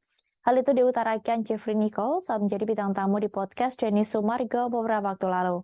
Hubungan tak sehat itu rupanya berawal dari Jeffrey Nicole sendiri. Pasalnya, bintang film Sri Asih ini mengaku pernah menjadi pasangan yang super posesif.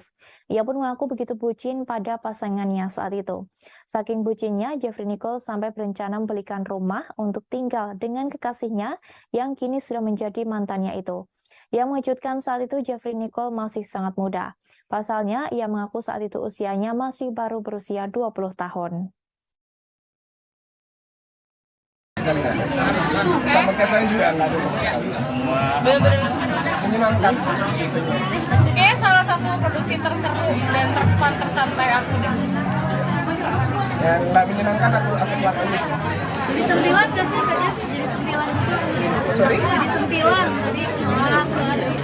Iya, sembilan banget lah. Oke, udah langsung promo ya.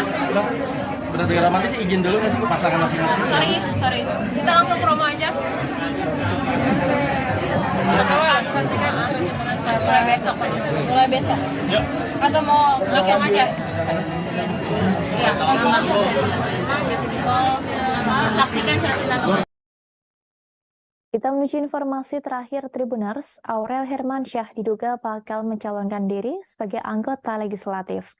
Hal itu lantaran potretnya yang terpampang nyata pada sebuah baliho raksasa di Jalan Latu Menten, Semanggi, Jakarta Barat.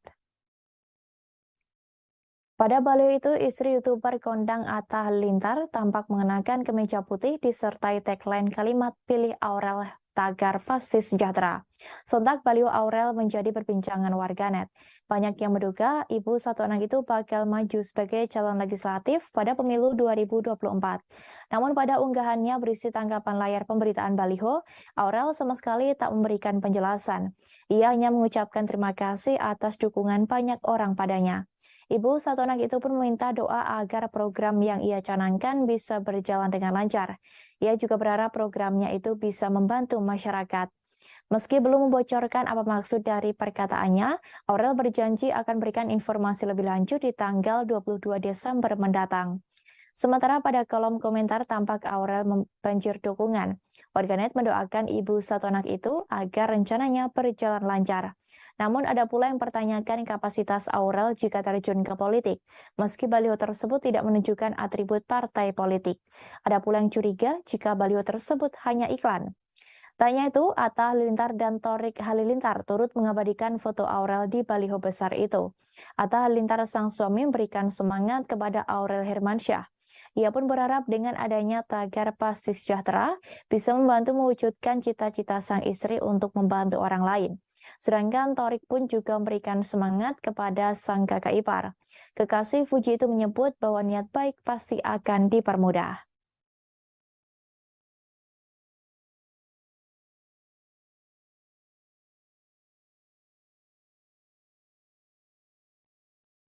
Guru spiritual Gus Samsudin kini mengaku sudah sembuh setelah sempat terlihat bertingkah aneh, hingga disebut orang dalam gangguan jiwa atau ODGJ.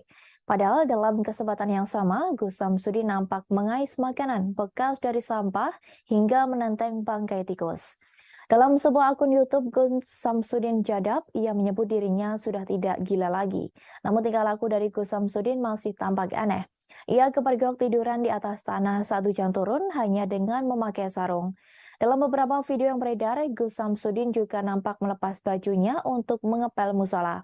Sesekali ia berteriak-teriak menggunakan bahasa Jawa. Namun dalam video lain, ia mengklaim sudah sembuh. Tudingan ODGJ itu bermula saat Gus Samsudin terlihat diarak oleh para santrinya menuju suatu ruangan. Di dalam ruangan tersebut terdapat guru Gus Samsudin yang bernama Abah Kiai Hamid. Gus Samsudin diarak oleh puluhan santrinya dalam kondisi setengah telanjang. Ia terlihat hanya mengenakan sarung dan rambutnya terurai seperti tak terurus. Ia tampak marah-marah saat diarak oleh para santrinya menuju ruangan Abah Kiai Hamid. Gus Samsudin sempat menyerang beberapa santri yang berusaha menenangkannya. Terlihat beberapa gelas-gelas dipecahkan oleh Gus Samsudin. Abah Kiai Hamid langsung bacakan ayat-ayat suci Al-Quran setelah Gus Samsudin berulah. Meski diserang Gus Samsudin, para santri lain masih terlihat membaca ayat suci Al-Quran bersama Abah Kiai Hamid. Setelah beberapa waktu, amarah Gus Samsudin tak kunjung mereda. Bahkan Gus sempat menghajar santri di sekitarnya. Namun para santri lain langsung menghentikan aksi kekerasan tersebut. Gus Samsudin pun masih tak berhenti berbicara memaki-maki santri-santrinya. Berkali-kali Gus Samsudin menyebut santrinya sebagai orang yang bodoh. Ia juga meminta orang-orang yang di sekitarnya untuk pergi. Setelah itu, Gus Samsudin mengaku namanya Syekh Marzuki. Disebutkan dalam video tersebut, Syekh Marzuki merupakan sosok mistis yang mendatangi Gus Samsudin. Syekh Marzuki ini sosok yang ikut Gus Samsudin pindah ke Padepokan Baru. Melihat hal ini, Marcel Radival alias Pesulap Merah turut menyoroti tingkah aneh Gus Samsudin di akun YouTube-nya yang membuatnya tampak seperti orang gila. Masih berseru hingga kini, Pesulap Merah menyebut jika tingkah aneh Gus Samsudin hanyalah akting. Ia beranggapan jika Gus Samsudin sengaja berakting menjadi ODGJ agar tidak dipenjara.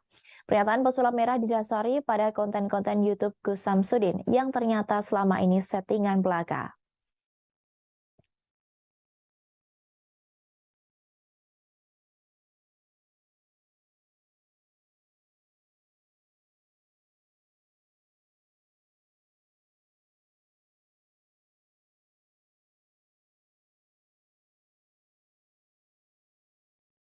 Gus Samsudin kini kembali menjadi sorotan karena dituding mengalami gangguan jiwa setelah videonya bertingkah aneh viral di media sosial.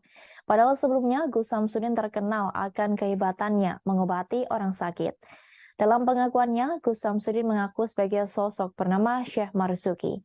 Ia bahkan kepergok sempat mengais makanan di tempat sampah hingga menenteng bangkai tikus.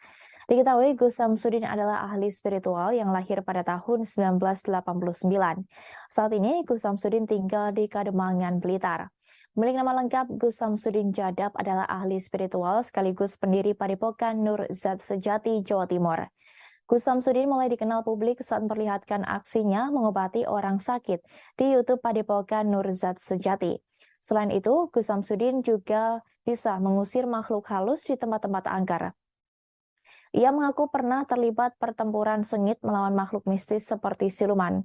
Bukan hanya satu akun, Gus Samsudin juga mempunyai dua akun lain di YouTube, yakni Gus Samsudin Jadab dan Gus Samsudin Family. Dalam konten YouTube miliknya, Gus Samsudin juga beberapa kali mendatangi dukun dan menaklukkan mereka. Tak hanya ahli spiritual, ia juga dikenal sebagai pendakwah. Gus Samsudin pernah mendalami agama Islam di Pondok Condromowo, Ngawi, Jawa Timur. Ia mendapat pengetahuan tentang merawat sesama seperti orang berkebutuhan khusus atau gangguan jiwa. Karir pemilik Padepokan Nur Zat Sejati meredup pasca berkonflik dengan Pesulap Merah atau Marcel Radival. Pesulap Merah menyebut aksi Gus Samsudin yang sebagai ahli spiritual sebagai penipuan. Sementara itu, sebelum menjadi pendiri Padepokan, Gus Samsudin dulu merupakan pedagang rongsokan besi tua. Ia juga membentuk kelompok selawatan bernama Al-Laduni. Ia mengajarkan ilmu kanuragan, yakni kebal pacok. Gus Samsudin pun beralih ke dunia pengobatan alternatif yang membuat namanya lebih terkenal.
persidangan Nikita Mirzani pada Senin 19 Desember kemarin diwarnai dengan kehebohan.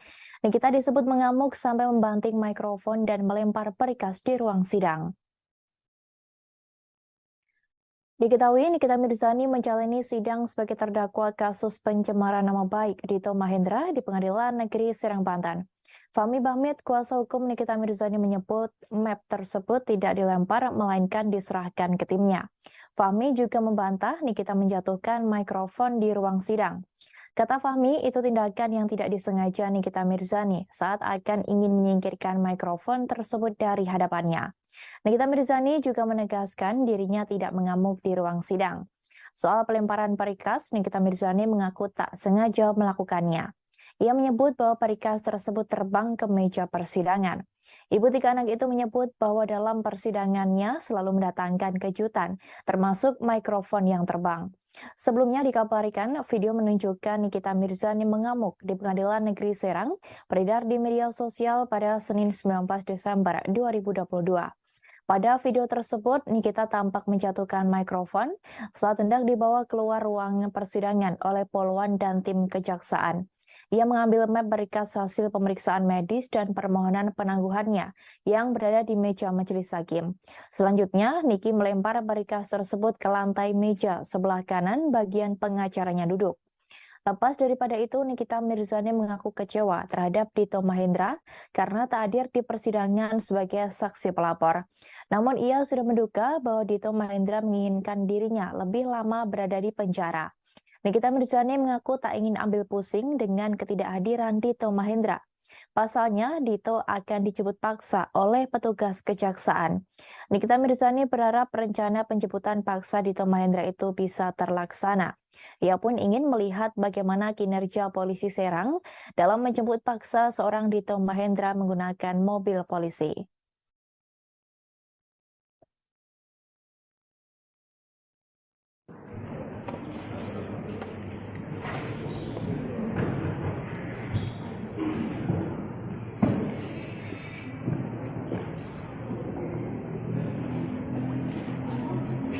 Kenapa sih?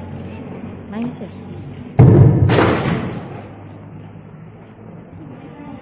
Mike.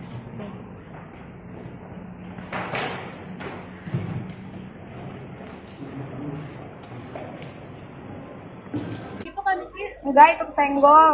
Kan gue Wonder Woman, nggak usah nyentuh aja udah bisa kebanting orang. Sampai berkas tadi lempar berkas juga kan? Iya, itu juga cuman nggak sengaja kesenggol itu. Itu terbang sendiri aja. Pokoknya di sini kan semua serba mengejutkan ya. Mic aja bisa terbang kan. Kayaknya gimana tadi terkait proses penyembuhan yang dihalang-halangi dipersulit oleh Edward, tapi hakim kayak seperti membela. Ya, aku pribadi mau mengucapkan terima kasih buat Bapak Hakim yang mulia beserta timnya sudah mengizinkan aku untuk berobat. Ternyata masih ada yang punya perasaan di sini, kecuali jaksa ya. Ketidakhadirannya mangkir 3 kali nih, Dito. Gimana? Kenapa? Mangkirnya Dito ketiga kalinya. Ya itu sudah mau dikeluarkan penetapan di bawah paksa tanggal 29. Jadi kita lihat aja nanti. Kalau tanggal 29 tidak ada dan tidak dibawa paksa, ya sudah, ini berarti kacau ini proses hukumnya. Ya. Karena Anda bisa ngelihat tadi, hakim sudah menetapkan, memerintahkan 2 orang dipanggil paksa. Hairul dan Mahendra Dito.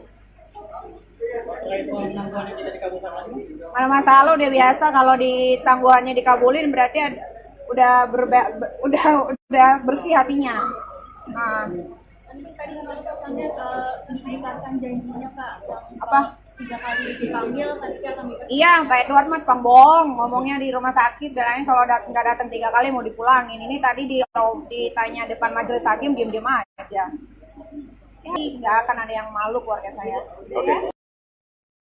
Dalam persidangannya kali ini, Nikita Mirzani berpenampilan mengenakan pakaian serba hitam. Ia pun menyebut dirinya mirip dengan aktor Korea Selatan Song Joong Ki dalam serial Vincenzo. Lewat akun Instagramnya, wanita yang kerap disapa Nyai itu bagikan foto penampilannya di persidangan Pengadilan Negeri Serang pada Senin 19 Desember 2022. Diketahui selama menjalani masa tahanan Kejari Serang, media sosial Nikita Mirzani dipegang oleh rekannya bernama Jessica Tiffany. Dalam foto-foto yang dibagikan, terlihat Nikita Mirzani menggunakan kaos dan celana panjang berwarna hitam. Penampilannya semakin elegan dengan tambahan blazer hitam dan sebuah kalung rantai berbatu warna hitam. Gaya rambutnya juga dipotong pendek berwarna hitam lurus. Pada captionnya, Nikita Mirzani disebut-sebut sudah mirip Song Joong Ki di film Vincenzo. Di captionnya, ibu tiga anak itu berharap persidangannya bisa penuh dengan keadilan. Akun itu juga mempermasalahkan Jaksa Edward yang disebut tidak memiliki bukti sudah menyerahkan surat panggilan terhadap pelapornya Dito Mahendra yang disebut tengah dirawat di rumah sakit karena demam berdarah. Akibat hal tersebut, sidang Nikita Mirzani ditunda hingga 29 Desember 2022 mendatang.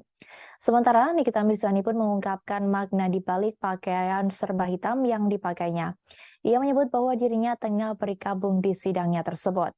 Saat dikonfirmasi, ibu tiga anak itu mengaku sedang berduka. Ia pun menyeret nama Dito Mahendra atas rasa berkabung yang tengah dirasakannya.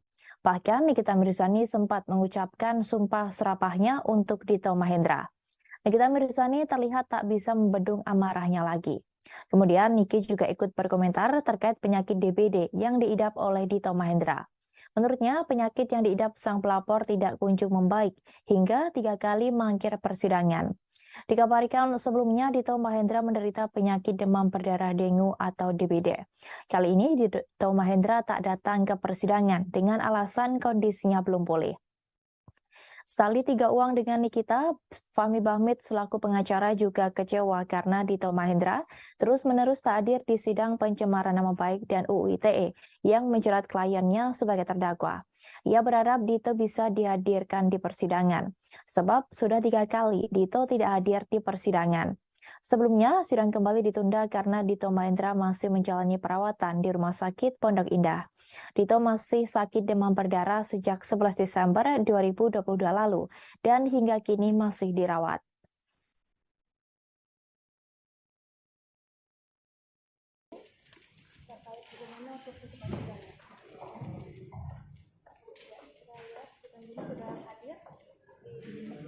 Kak Niki, sehat Kak Niki?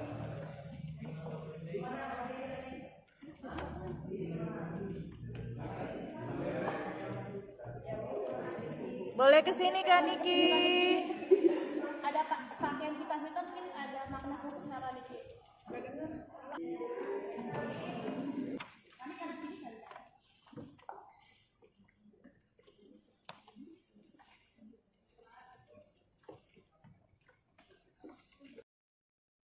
Kita menuju informasi lainnya Tribuners, imbas dari curhatan Via Valen yang menjadi tulang punggung keluarga hingga dimusuhi oleh saudaranya sendiri membuat Mela Rosa, sang adik banjir hujatan.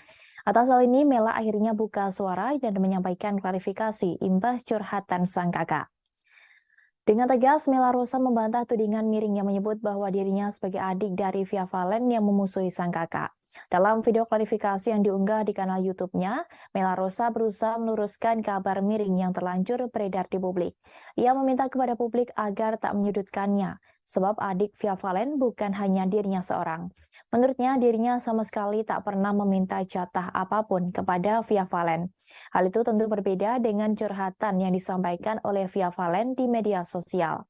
Karena tudingan miring tersebut, Mela Rosa mau tak mau harus menanggung beban yang berat karena menghadapi cacian pedas dari warganet yang tentu membuatnya sakit hati. Diakui oleh Mela, tuduhan miring tersebut merupakan dampak dari curhatan sang kakak di media sosial. Mela menuturkan bahwa setiap keluarga mempunyai masalahnya masing-masing. Lebih lanjut, Mela Rosa mengatakan hal ini hanyalah miskomunikasi. Mela menuturkan bahwa miskomunikasi membuat keluarganya menjadi salah paham. Disampaikan oleh Mela, keluarganya hingga kini masih baik-baik saja. Mela menegaskan dirinya sama sekali tidak pernah meminta jatah bulanan ke Via Valen. Ia mengatakan bahwa jika dirinya diberi materi, maka ia akan menerimanya. Namun jika tak diberi juga tak masalah, dirinya tak akan meminta. Selain itu, Mela Rosa juga mengungkapkan peranannya sebagai adik di keluarganya. Dirinya berusaha bergerak cepat apabila di rumahnya butuh bantuan. Menurutnya, segala masalah yang ada di rumahnya, ia selalu berusaha untuk membantu. dirinya siap menjadi garda terdepan untuk menyelesaikannya. Bahkan Mela Rosa juga menyinggung soal tragedi Alphard Via Valen, tak seorang diri tanpa ada yang membantu. Ia pun tak kuasa menahan air matanya karena merasa sakit hati terhadap hujatan warganet. Sembari sesenggukan, Mela meminta kepada warganet agar tak menyudutkannya. Ia menyebut bahwa selama ini ia berusaha dengan uangnya sendiri. Oleh sebab hujatan warganet, Mela mengatakan bahwa saat ini mentalnya hancur.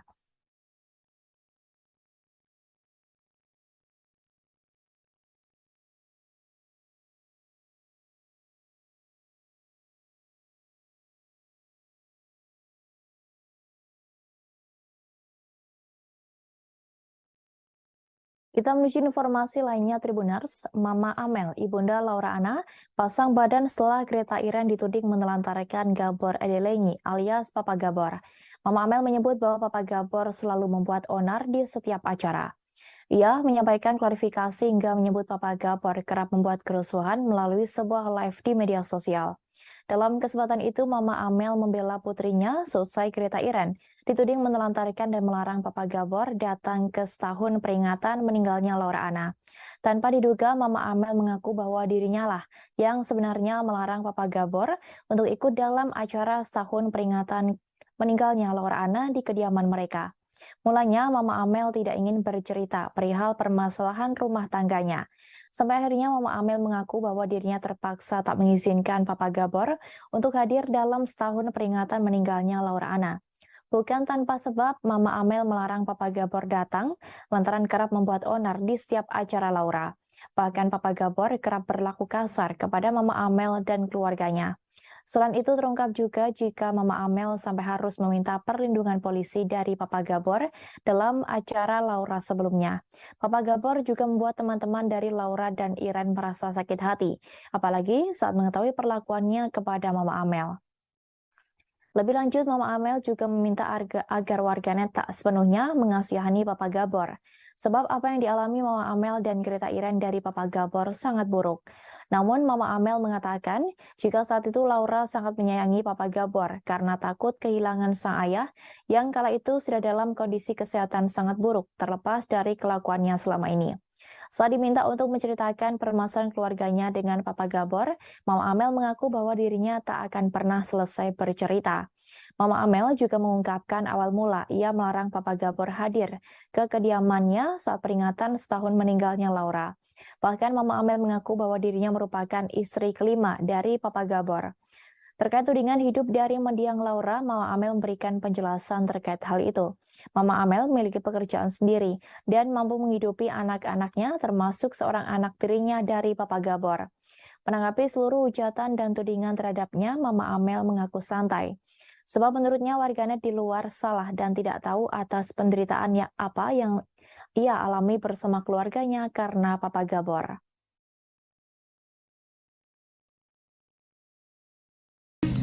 Udah pisah ya? Udah makanya mau diklarifikasi nih biar nggak simpang siur ya. Kami di FYP mah nggak dikasih ketemu. Sebenarnya bukan nggak dikasih ketemu sih. Apa sih namanya? Bukannya males, bukan. Sebenarnya yang nggak boleh masuk itu emang Mama, bukan Iren, bukan. Kenapa? Karena gimana gue ceritanya ya? Kenapa? Gue jadi deg-degan ceritainnya, takut salah ngomong. Iya. Tinggalkan saya ngomongnya. Kalau kalian sering ngikutin kan kadang ada 7 harinya Laura, 40 harinya Laura. Harusnya kan ada 100 hari tuh. Nah, 100 hari nggak ada kan. Nah, sekarang baru bikin 1 tahun ya Laura. Ya nanti Laura ditaruh di rumah duka. Nggak boleh. Tuh. Papa Gabor di green dari sini kok rumah 1 juga. Jadi emang dia nggak, kemarin emang Mama larang masuk karena di beberapa kali acaranya Laura bikin rusuh. Di beberapa kali acaranya Laura bikin rusuh gitu. Suka bikin rusuh, bikin dia marah-marah, dia rusuh, bikin dia marah-marah, dia mabuk lah lagi 7 harinya Laura gitu.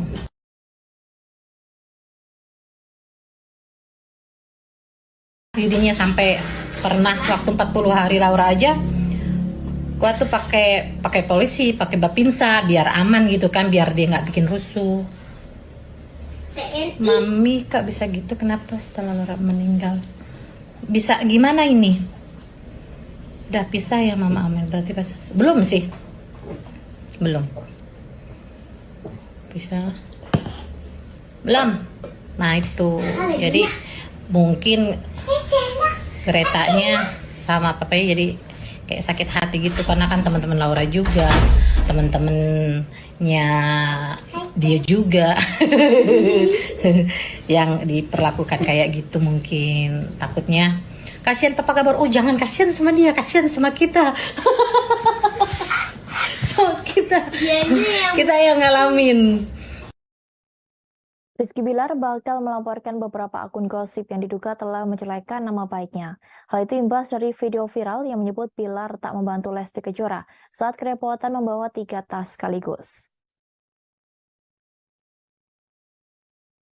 Melalui unggahnya di Instagram Story, Rizky Bilar menanggapi gosip miring itu yang disebarkan oleh sebuah akun gosip. Ayah seseorang itu mengaku geram melihat pemberitaan akun gosip yang menurutnya tidak benar sehingga menimbulkan opini publik yang justru menghujat dirinya.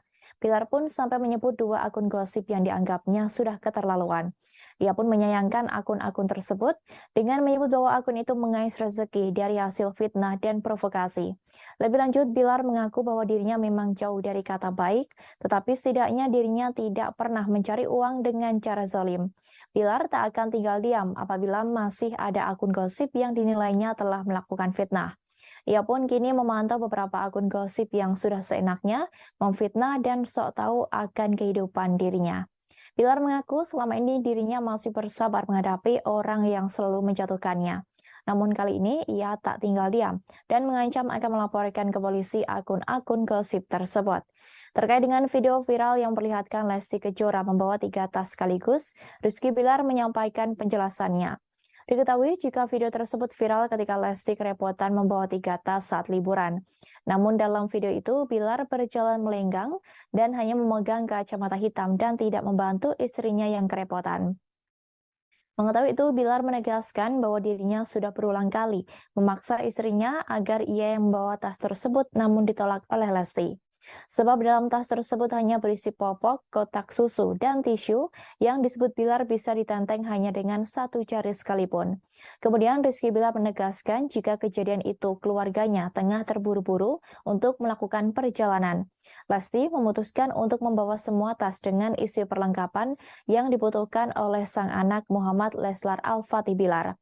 Ia menilai akun gosip yang telah menyebarkan video tersebut dianggap memfitnah dirinya dan menggiring opini masyarakat Indonesia tanpa tahu kejadian sebenarnya.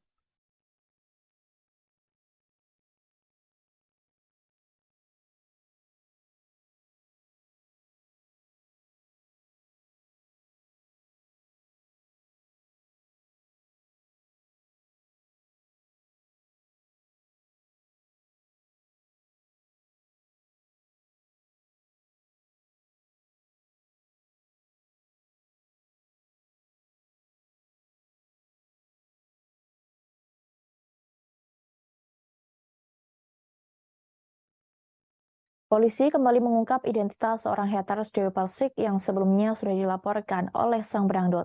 Setelah Winarsih wanita asal Malang yang sudah terungkap identitasnya, kini haters selanjutnya juga seorang wanita yang berasal dari Sumatera Utara.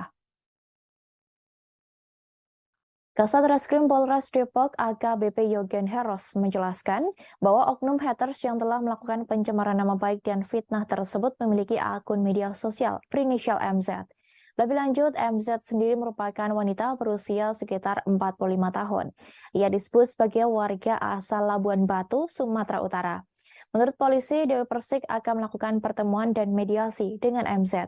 Polisi sudah memfasilitasi pertemuan antara artis bernama lengkap Dewi Muria Agung itu dengan MZ di Polres Metro Depok. Lebih lanjut, Yogen juga turut menjelaskan bahwa MZ mengaku sebagai fans dari penyanyi 37 tahun itu. Oleh karenanya, ia mau datang dan bertemu dengan sang idola, meskipun telah dilaporkan ke polisi. Lebih lanjut, Yogen juga menjelaskan bahwa pihaknya bukanlah melakukan penangkapan terhadap terlapor, melainkan hendak memfasilitasi untuk mediasi dengan pihak Dewi Persik. Sebelumnya, haters Dewi Persik yang bernama Winarsih, wanita asal Malang, sudah ditetapkan menjadi tersangka. Penetapan tersangka tersebut diketahui setelah hasil penyidikan yang dilaksanakan memperoleh bukti yang cukup.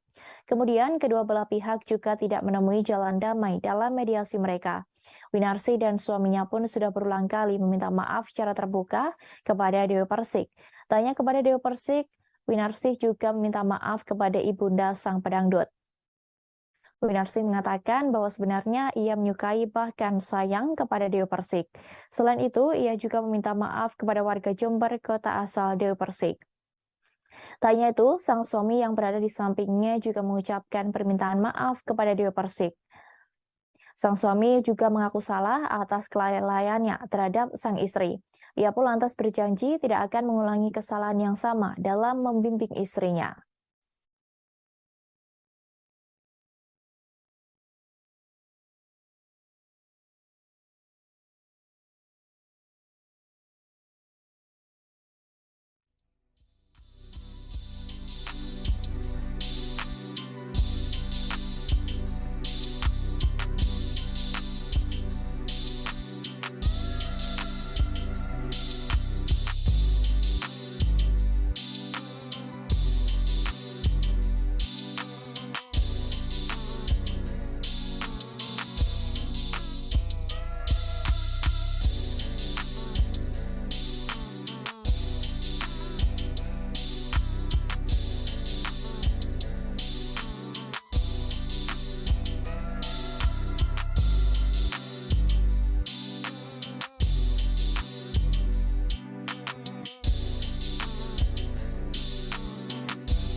Dina Devanka baru-baru ini mengamuk hingga melayangkan sindiran pedas untuk mantan suaminya, Jonathan Frizzy. Hal itu lantaran sang suami hanya memberi nafkah 6 juta rupiah untuk ketiga anaknya. Belum lama ini, Dina Devanka secara terang-terangan mengeluhkan soal nafkah yang diberikan Jonathan Frizzy untuk ketiga buah hatinya.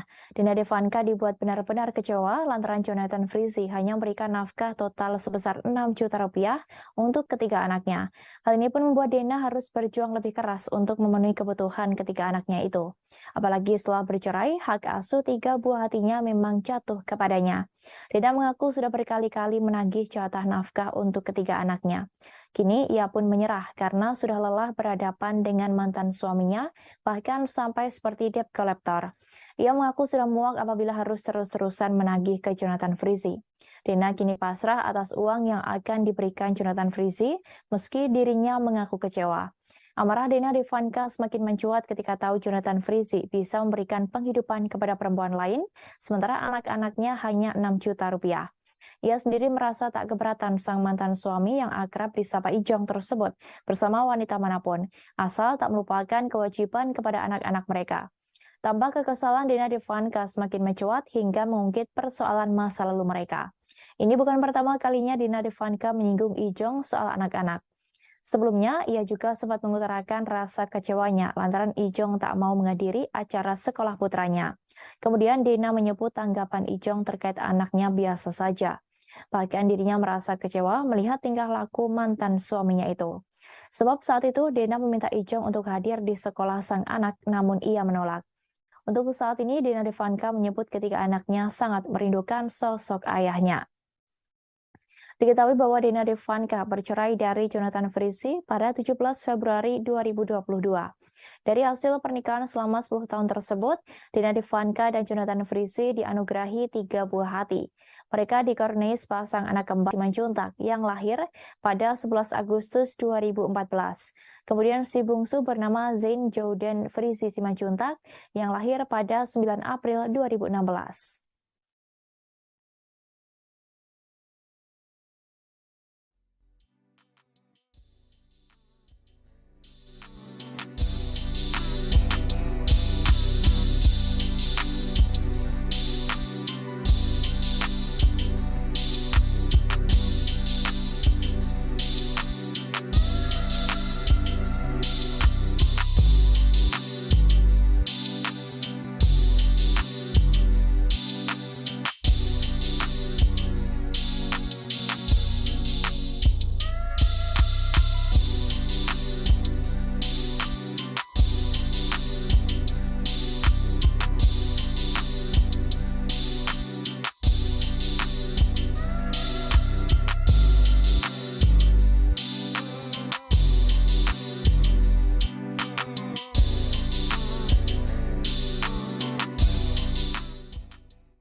Kita menuju informasi lainnya, Tribuners. Fujianti Utami alias Fuji ingin merasakan sensasi berbeda makan di restoran Karen's Diner.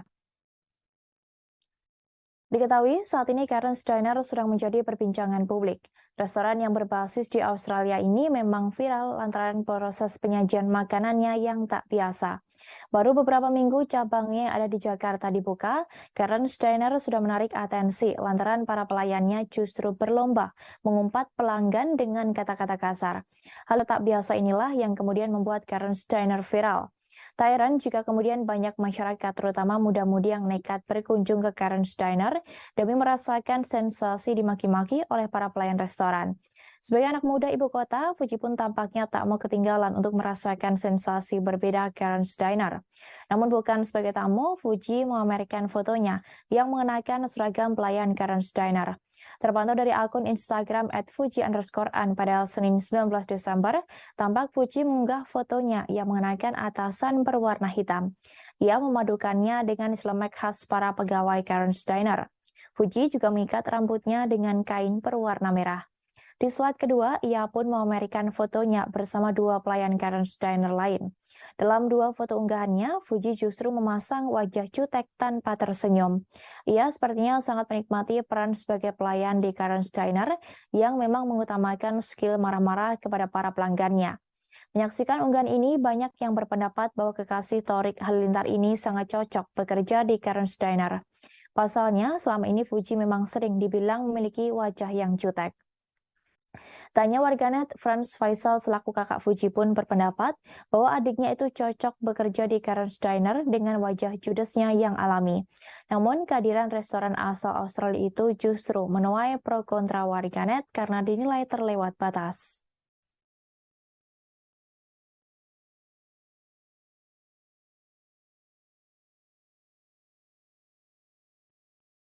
Aktor Jeffrey Nicole kebergok tak melepaskan genggaman tangan Caitlin Halderman sepanjang wawancara series terbarunya. Keduanya berdiri berdampingan dengan tangan yang saling bertaut. Pemandangan ini cukup menarik perhatian, terlebih keduanya kembali memerankan tokoh Hema dan Starla di seri Surat Cinta untuk Starla. Keduanya pun tidak sadar jika pemandangan saling genggam tangan itu mencuri perhatian. Mereka begitu asyik menceritakan proyek series terbaru mereka, hingga tidak sadar jika aksi gandengan mereka disadari oleh peliput. Pun dengan Caitlin Halderman, dia pun tidak merasa risih dengan momen itu. Caitlin tampil nyaman seolah tidak mempermasalahkan tangannya digenggam Jeffrey Nicole sepanjang wawancara. Tidak ada usaha melepas, Caitlin juga ikut menggenggam tangan Jeffrey Nicole dengan erat. Meski begitu, Jeffrey Nicole mengaku bahwa dirinya tidak ingin menikah muda, seperti jalan cerita Surat Cinta untuk Star diperankan oleh Caitlin Halderman. Ditanya apakah Jeffrey Nicole ingin seperti Hema dalam series terbarunya, ia pun buru-buru menggelengkan kepalanya. Hal yang membuat Jeffrey Nicole ogah menikah muda adalah takut untuk memiliki tanggung jawab yang besar. Alasan itu yang membuat Jeffrey Nicole tidak mau terburu-buru untuk mengikat hubungan asmara. Sebelumnya, Jeffrey Nicole sempat mengaku bahwa dirinya terjebak dalam toxic relationship. Ia rela melakukan banyak hal demi sang kekasih hati. Hal itu diutarakan Jeffrey Nicole saat menjadi bintang tamu di podcast Denny Sumargo beberapa waktu lalu. Hubungan tak sehat itu rupanya berawal dari Jeffrey Nicole sendiri. Pasalnya, bintang film Sri Asih ini mengaku pernah menjadi pasangan yang super posesif. Ia pun mengaku begitu bucin pada pasangannya saat itu. Saking bucinnya, Jeffrey Nicole sampai berencana membelikan rumah untuk tinggal dengan kekasihnya yang kini sudah menjadi mantannya itu. Yang mengejutkan saat itu, Jeffrey Nicole masih sangat muda. Pasalnya, ia mengaku saat itu usianya masih baru berusia 20 tahun. Sekali nggak ada. Sama kayak saya juga nggak ada sama sekali. Bener-bener Menyenangkan. kayaknya salah satu produksi terseru dan terfun tersantai aku deh. Yang nggak menyenangkan aku pelakuin di sini. Jadi sempilan gak sih kayaknya? Jadi sempilan. Sorry? Jadi sempilan. Jadi malah Iya, sembilan banget lah. Oke, udah langsung promo ya. Bener dengan romantis izin dulu nggak sih ke pasangan masing-masing? Sorry. Kita langsung promo aja. Kawan, saksikan Surat Cinta untuk Starla mulai besok. Yuk. Atau mau weekend aja? Iya, langsung aja. Saksikan Surat Cinta untuk Kita menuju informasi terakhir Tribuners, Aurel Hermansyah diduga bakal mencalonkan diri sebagai anggota legislatif. Hal itu lantaran potretnya yang terpampang nyata pada sebuah baliho raksasa di Jalan Latu Menten, Semanggi, Jakarta Barat. Pada baliho itu, istri YouTuber kondang Atta Halilintar tampak mengenakan kemeja putih disertai tagline kalimat "Pilih Aurel tagar pasti sejahtera". Sontak baliho Aurel menjadi perbincangan warganet. Banyak yang menduga ibu satu anak itu bakal maju sebagai calon legislatif pada pemilu 2024.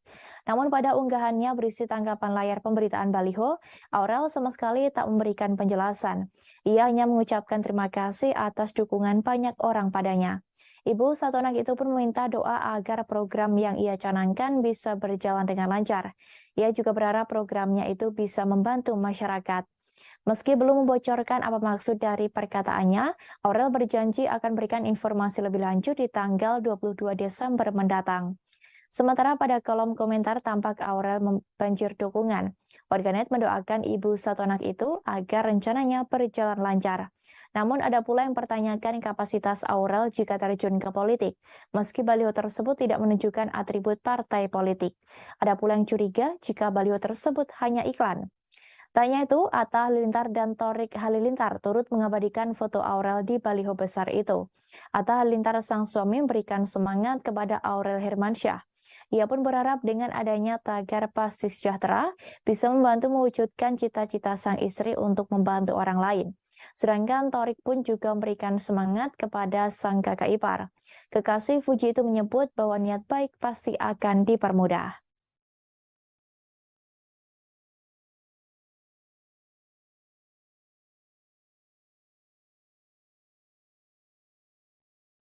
Guru spiritual Gus Samsudin kini mengaku sudah sembuh setelah sempat terlihat bertingkah aneh, hingga disebut orang dalam gangguan jiwa atau ODGJ. Padahal dalam kesempatan yang sama, Gus Samsudin nampak mengais makanan bekas dari sampah hingga menenteng bangkai tikus. Dalam sebuah akun YouTube Gus Samsudin Jadab, ia menyebut dirinya sudah tidak gila lagi. Namun tingkah laku dari Gus Samsudin masih tampak aneh. Ia kepergok tiduran di atas tanah saat hujan turun hanya dengan memakai sarung. Dalam beberapa video yang beredar, Gus Samsudin juga nampak melepas bajunya untuk mengepel musola. Sesekali ia berteriak-teriak menggunakan bahasa Jawa. Namun dalam video lain, ia mengklaim sudah sembuh. Tudingan ODGJ itu bermula saat Gus Samsudin terlihat diarak oleh para santrinya menuju suatu ruangan. Di dalam ruangan tersebut terdapat guru Gus Samsudin yang bernama Abah Kiai Hamid. Gus Samsudin diarak oleh puluhan santrinya dalam kondisi setengah telanjang. Ia terlihat hanya mengenakan sarung dan rambutnya terurai seperti tak terurus. Ia tampak marah-marah saat diarak oleh para santrinya menuju ruangan Abah Kiai Hamid. Gus Samsudin sempat menyerang beberapa santri yang berusaha menenangkannya. Terlihat beberapa gelas-gelas dipecahkan oleh Gus Samsudin. Abah Kiai Hamid langsung bacakan ayat-ayat suci Al-Quran setelah Gus Samsudin berulah. Meski diserang Gus Samsudin, para santri lain masih terlihat membaca ayat suci Al-Quran bersama Abah Kiai Hamid. Setelah beberapa waktu, amarah Gus Samsudin tak kunjung mereda. Bahkan Gus sempat menghajar santri di sekitarnya. Namun para santri lain langsung menghentikan aksi kekerasan tersebut. Gus Samsudin pun masih tak berhenti berbicara memaki-maki santri-santrinya. Berkali-kali Gus Samsudin menyebut santrinya sebagai orang yang bodoh. Ia juga meminta orang-orang yang di sekitarnya untuk pergi. Setelah itu, Gus Samsudin mengaku namanya Syekh Marzuki. Disebutkan dalam video tersebut, Syekh Marzuki merupakan sosok mistis yang mendatangi Gus Samsudin. Syekh Marzuki ini sosok yang ikut Gus Samsudin pindah ke Padepokan Baru. Melihat hal ini, Marcel Radival alias Pesulap Merah turut menyoroti tingkah aneh Gus Samsudin di akun YouTube-nya yang membuatnya tampak seperti orang gila. Masih berseru hingga kini, Pesulap Merah menyebut jika tingkah aneh Gus Samsudin hanyalah akting. Ia beranggapan jika Gus Samsudin sengaja berakting menjadi ODGJ agar tidak dipenjara. Pernyataan Pesulap Merah didasari pada konten-konten YouTube Gus Samsudin yang ternyata selama ini settingan belaka.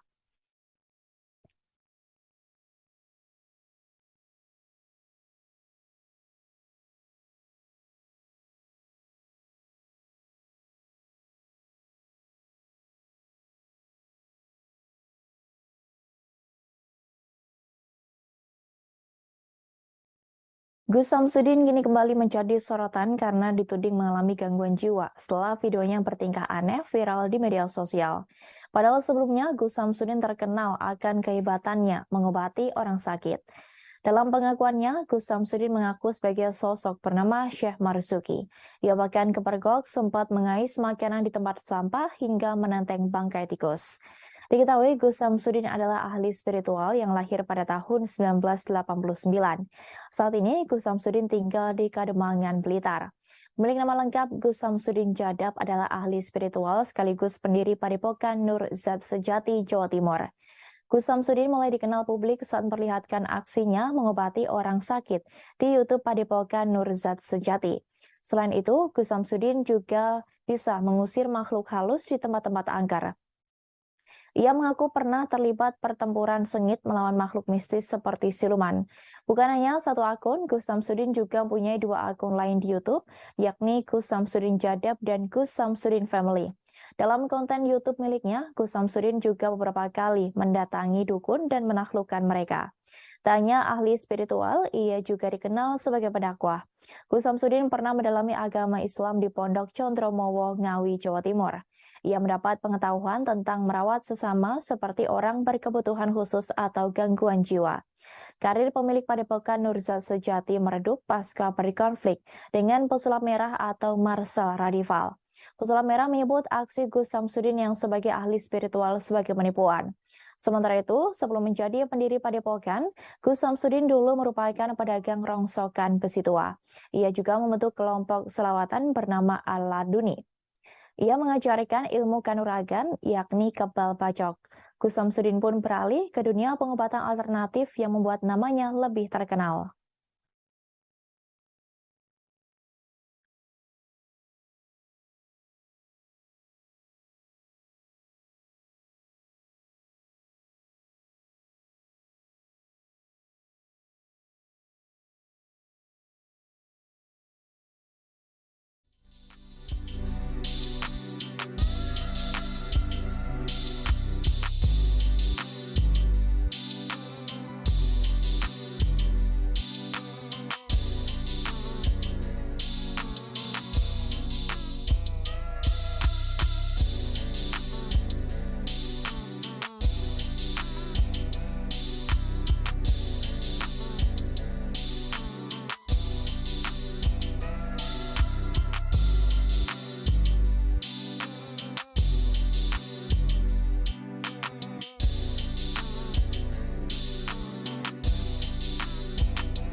Persidangan Nikita Mirzani pada Senin 19 Desember kemarin diwarnai dengan kehebohan.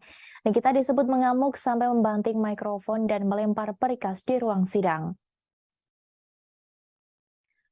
Diketahui Nikita Mirzani menjalani sidang sebagai terdakwa kasus pencemaran nama baik Dito Mahendra di Pengadilan Negeri Serang, Banten.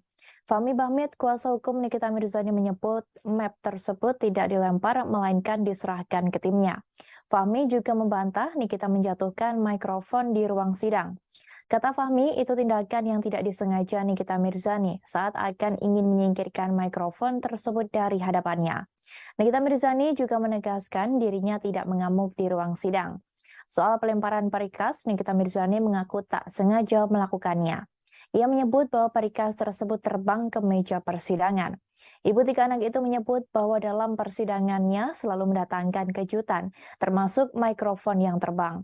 Sebelumnya dikabarkan video menunjukkan Nikita Mirzani mengamuk di Pengadilan Negeri Serang beredar di media sosial pada Senin 19 Desember 2022.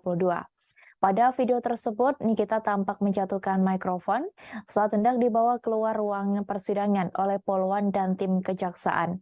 Ia mengambil map berkas hasil pemeriksaan medis dan permohonan penangguhannya yang berada di meja majelis hakim. Selanjutnya, Niki melempar berkas tersebut ke lantai meja sebelah kanan bagian pengacaranya duduk. Lepas daripada itu, Nikita Mirzani mengaku kecewa terhadap Dito Mahendra karena tak hadir di persidangan sebagai saksi pelapor. Namun ia sudah menduga bahwa Dito Mahendra menginginkan dirinya lebih lama berada di penjara. Nikita Mirzani mengaku tak ingin ambil pusing dengan ketidakhadiran Dito Mahendra. Pasalnya, Dito akan dijemput paksa oleh petugas kejaksaan. Nikita Mirzani berharap rencana penjemputan paksa Dito Mahendra itu bisa terlaksana. Ia pun ingin melihat bagaimana kinerja polisi Serang dalam menjemput paksa seorang Dito Mahendra menggunakan mobil polisi.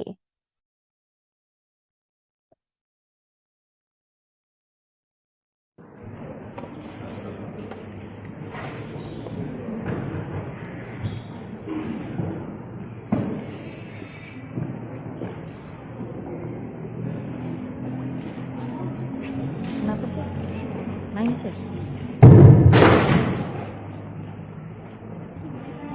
Mike.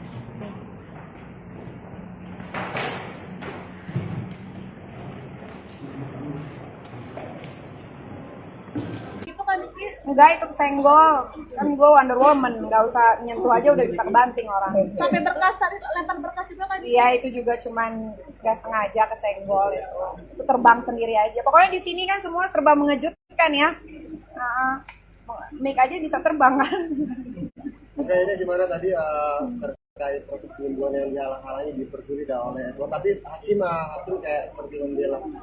Ya, aku pribadi mau mengucapkan terima kasih buat Bapak Hakim yang mulia beserta timnya sudah mengizinkan aku untuk berobat. Ternyata masih ada yang punya perasaan di sini, ya, kecuali jaksa ya.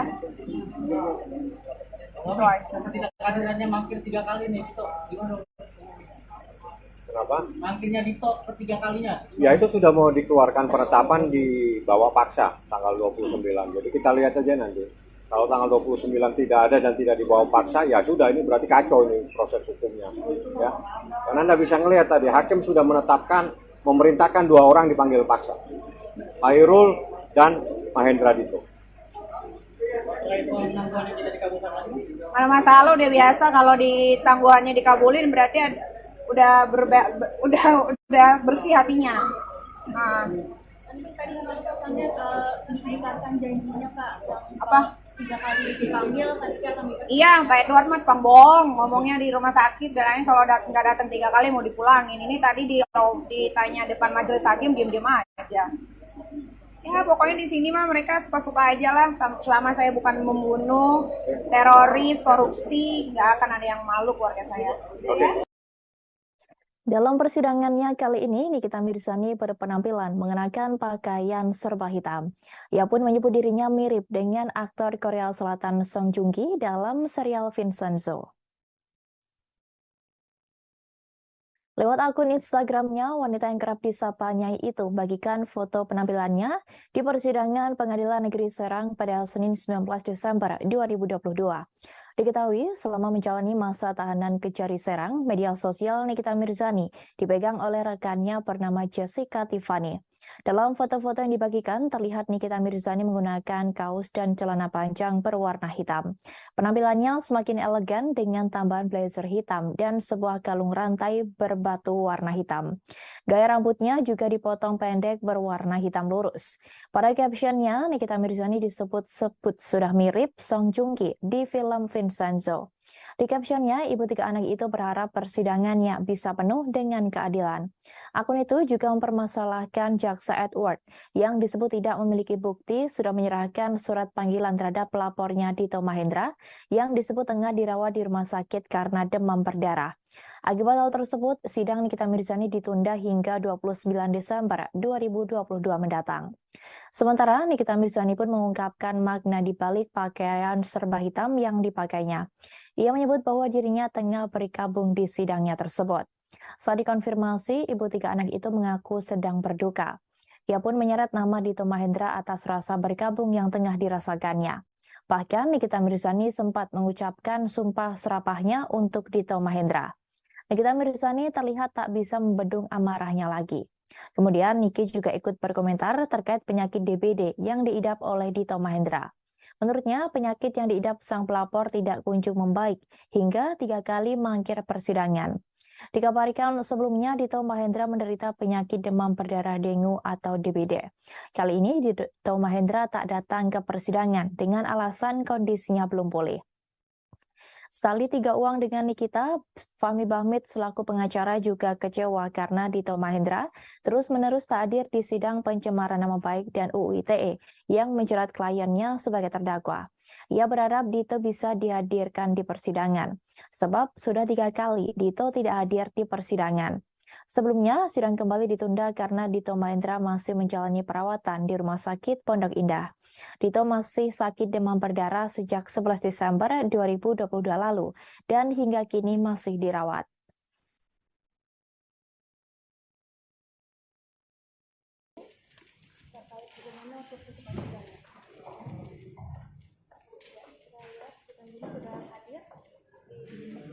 Kak Niki, sehat Kak Niki?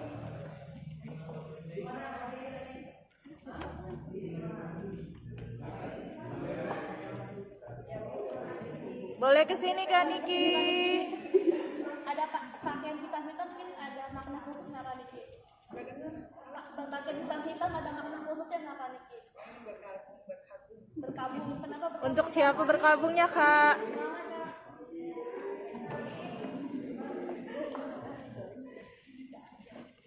Kak Niki cantik sekali.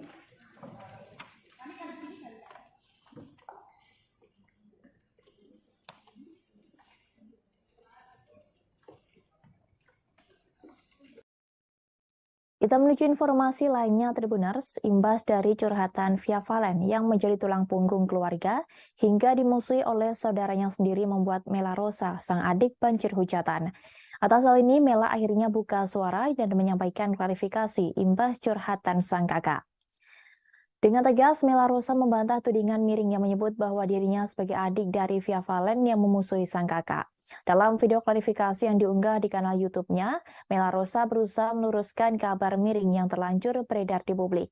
Ia meminta kepada publik agar tak menyudutkannya, sebab adik Via Valen bukan hanya dirinya seorang. Menurutnya, dirinya sama sekali tak pernah meminta jatah apapun kepada Via Valen. Hal itu tentu berbeda dengan curhatan yang disampaikan oleh Via Valen di media sosial. Karena tudingan miring tersebut, Mela Rosa mau tak mau harus menanggung beban yang berat karena menghadapi cacian pedas dari warganet yang tentu membuatnya sakit hati. Diakui oleh Mela, tuduhan miring tersebut merupakan dampak dari curhatan sang kakak di media sosial. Mela menuturkan bahwa setiap keluarga mempunyai masalahnya masing-masing. Lebih lanjut, Mela Rosa mengatakan hal ini hanyalah miskomunikasi. Mela menuturkan bahwa miskomunikasi membuat keluarganya menjadi salah paham. Disampaikan oleh Mela, keluarganya hingga kini masih baik-baik saja. Mela menegaskan dirinya sama sekali tidak pernah meminta jatah bulanan ke Via Valen. Ia mengatakan bahwa jika dirinya diberi materi, maka ia akan menerimanya. Namun jika tak diberi juga tak masalah, dirinya tak akan meminta. Selain itu, Mela Rosa juga mengungkapkan peranannya sebagai adik di keluarganya. Dirinya berusaha bergerak cepat apabila di rumahnya butuh bantuan. Menurutnya, segala masalah yang ada di rumahnya, ia selalu berusaha untuk membantu. Dirinya siap menjadi garda terdepan untuk menyelesaikannya. Bahkan Mela Rosa juga menyinggung soal tragedi Alphard Via Valen yang dibakar oleh orang tak dikenal. Dengan berusaha menahan air mata, Mela menceritakan perjuangannya menyelesaikan masalah tersebut hingga tuntas seorang diri tanpa ada yang membantu. Ia pun tak kuasa menahan air matanya karena merasa sakit hati terhadap hujatan warganet. Sembari sesenggukan, Mela meminta kepada warganet agar tak menyudutkannya. Ia menyebut bahwa selama ini ia berusaha dengan uangnya sendiri. Oleh sebab hujatan warganet, Mela mengatakan bahwa saat ini mentalnya hancur.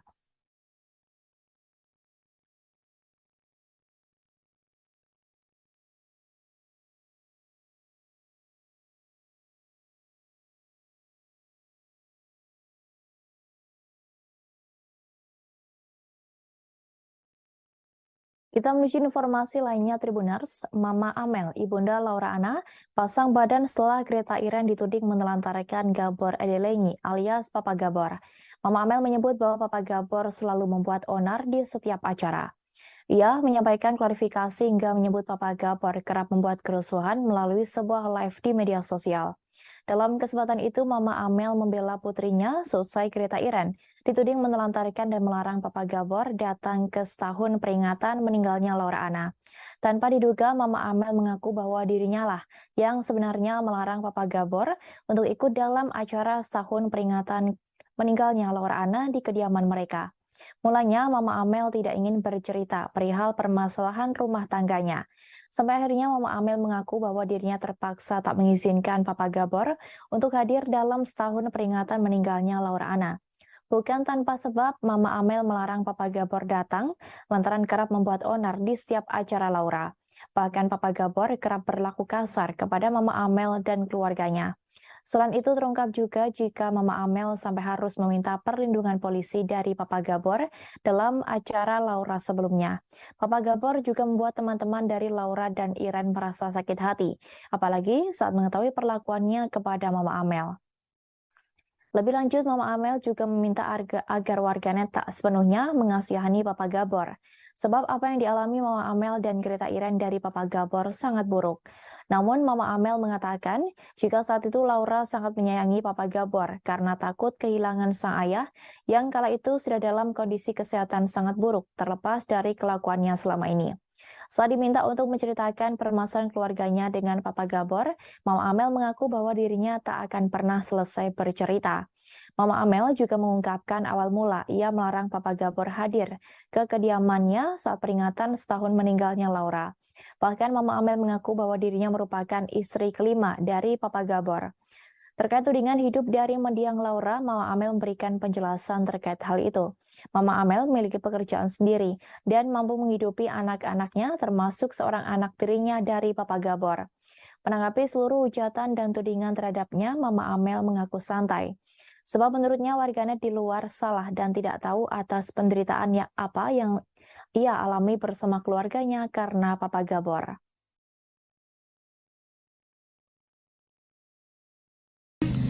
Udah pisah ya? Udah makanya mau diklarifikasi nih biar nggak simpang siur ya. Rame di FYP mah nggak dikasih ketemu. Sebenarnya bukan nggak dikasih ketemu sih. Apa sih namanya? Bukannya males, bukan. Sebenarnya yang nggak boleh masuk itu emang Mama, bukan Iren, bukan. Kenapa? Karena gimana gue ceritanya ya? Kenapa? Gue jadi deg-degan ceritainnya, takut salah ngomong. Iya. Misalkan saya ngomongnya Kalau kalian sering ngikutin kan kadang ada 7 harinya Laura, 40 harinya Laura. Harusnya kan ada 100 hari tuh. Nah, 100 hari nggak ada kan. Nah, sekarang saya baru bikin 1 tahun ya Laura. Ya nanti Laura ditaruh di rumah duka. Nggak boleh. Tuh. Papa Gabor di green dari sini kok rumah 1 juga. Jadi emang dia nggak, kemarin emang Mama larang masuk karena dia di beberapa kali acaranya Laura bikin rusuh. Di beberapa kali acaranya Laura bikin rusuh gitu. Suka bikin rusuh, bikin dia marah-marah, dia rusuh, bikin dia marah-marah, dia mabuk lah lagi 7 harinya Laura gitu.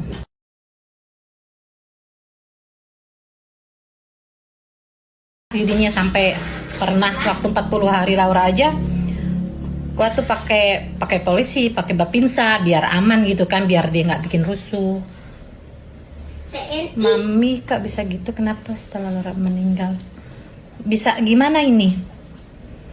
Udah pisah ya Mama Amel berarti pas? Belum sih. Belum. Pisah. Belum. Nah itu. Jadi mungkin Gretanya sama papanya jadi kayak sakit hati gitu karena kan teman-teman Laura juga, teman-temannya dia juga yang diperlakukan kayak gitu, mungkin takutnya kasihan Papa Gabor. Oh jangan, kasihan sama dia, kasihan sama kita. So, kita yang ngalamin. Rizky Bilar bakal melaporkan beberapa akun gosip yang diduga telah menjelekan nama baiknya. Hal itu imbas dari video viral yang menyebut Bilar tak membantu Lesti Kejora saat kerepotan membawa 3 tas sekaligus. Melalui unggahnya di Instagram Story, Rizky Bilar menanggapi gosip miring itu yang disebarkan oleh sebuah akun gosip. Ayah satu anak itu mengaku geram melihat pemberitaan akun gosip yang menurutnya tidak benar sehingga menimbulkan opini publik yang justru menghujat dirinya. Bilar pun sampai menyebut 2 akun gosip yang dianggapnya sudah keterlaluan. Ia pun menyayangkan akun-akun tersebut dengan menyebut bahwa akun itu mengais rezeki dari hasil fitnah dan provokasi. Lebih lanjut, Bilar mengaku bahwa dirinya memang jauh dari kata baik, tetapi setidaknya dirinya tidak pernah mencari uang dengan cara zalim. Bilar tak akan tinggal diam apabila masih ada akun gosip yang dinilainya telah melakukan fitnah. Ia pun kini memantau beberapa akun gosip yang sudah seenaknya memfitnah dan sok tahu akan kehidupan dirinya. Bilar mengaku selama ini dirinya masih bersabar menghadapi orang yang selalu menjatuhkannya. Namun kali ini ia tak tinggal diam dan mengancam akan melaporkan ke polisi akun-akun gosip tersebut. Terkait dengan video viral yang memperlihatkan Lesti Kejora membawa 3 tas sekaligus, Rizky Bilar menyampaikan penjelasannya. Diketahui jika video tersebut viral ketika Lesti kerepotan membawa 3 tas saat liburan. Namun dalam video itu, Bilar berjalan melenggang dan hanya memegang kacamata hitam dan tidak membantu istrinya yang kerepotan. Mengetahui itu, Bilar menegaskan bahwa dirinya sudah berulang kali memaksa istrinya agar ia yang membawa tas tersebut namun ditolak oleh Lesti. Sebab dalam tas tersebut hanya berisi popok, kotak susu, dan tisu yang disebut Bilar bisa ditenteng hanya dengan 1 jari sekalipun. Kemudian Rizky Bilar menegaskan jika kejadian itu keluarganya tengah terburu-buru untuk melakukan perjalanan. Lesti memutuskan untuk membawa semua tas dengan isi perlengkapan yang dibutuhkan oleh sang anak Muhammad Leslar Al-Fatih Bilar. Ia menilai akun gosip yang telah menyebarkan video tersebut dianggap memfitnah dirinya dan menggiring opini masyarakat Indonesia tanpa tahu kejadian sebenarnya.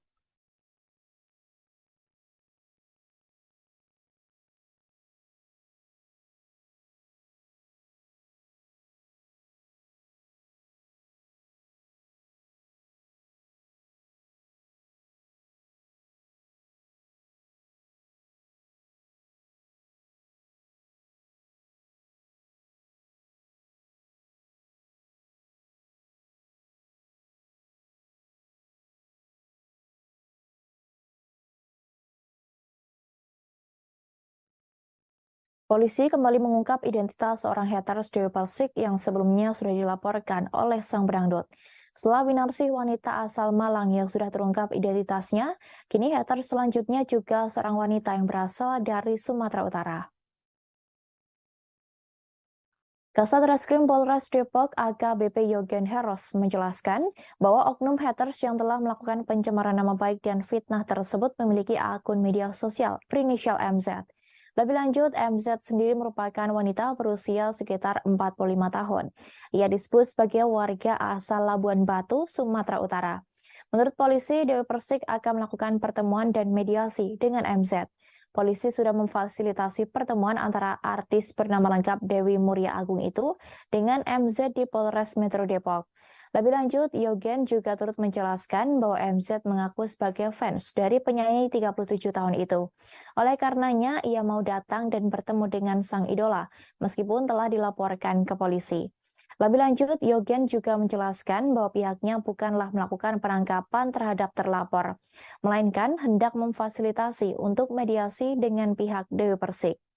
Sebelumnya, haters Dewi Persik yang bernama Winarsih, wanita asal Malang, sudah ditetapkan menjadi tersangka. Penetapan tersangka tersebut diketahui setelah hasil penyidikan yang dilaksanakan memperoleh bukti yang cukup. Kemudian, kedua belah pihak juga tidak menemui jalan damai dalam mediasi mereka. Winarsih dan suaminya pun sudah berulang kali meminta maaf secara terbuka kepada Dewi Persik. Tanya kepada Dewi Persik, Winarsih juga meminta maaf kepada ibunda sang pedangdut. Winarsi mengatakan bahwa sebenarnya ia menyukai bahkan sayang kepada Dewi Persik. Selain itu, ia juga meminta maaf kepada warga Jember, kota asal Dewi Persik. Tak hanya itu, sang suami yang berada di sampingnya juga mengucapkan permintaan maaf kepada Dewi Persik. Sang suami juga mengaku salah atas kelalaiannya terhadap sang istri.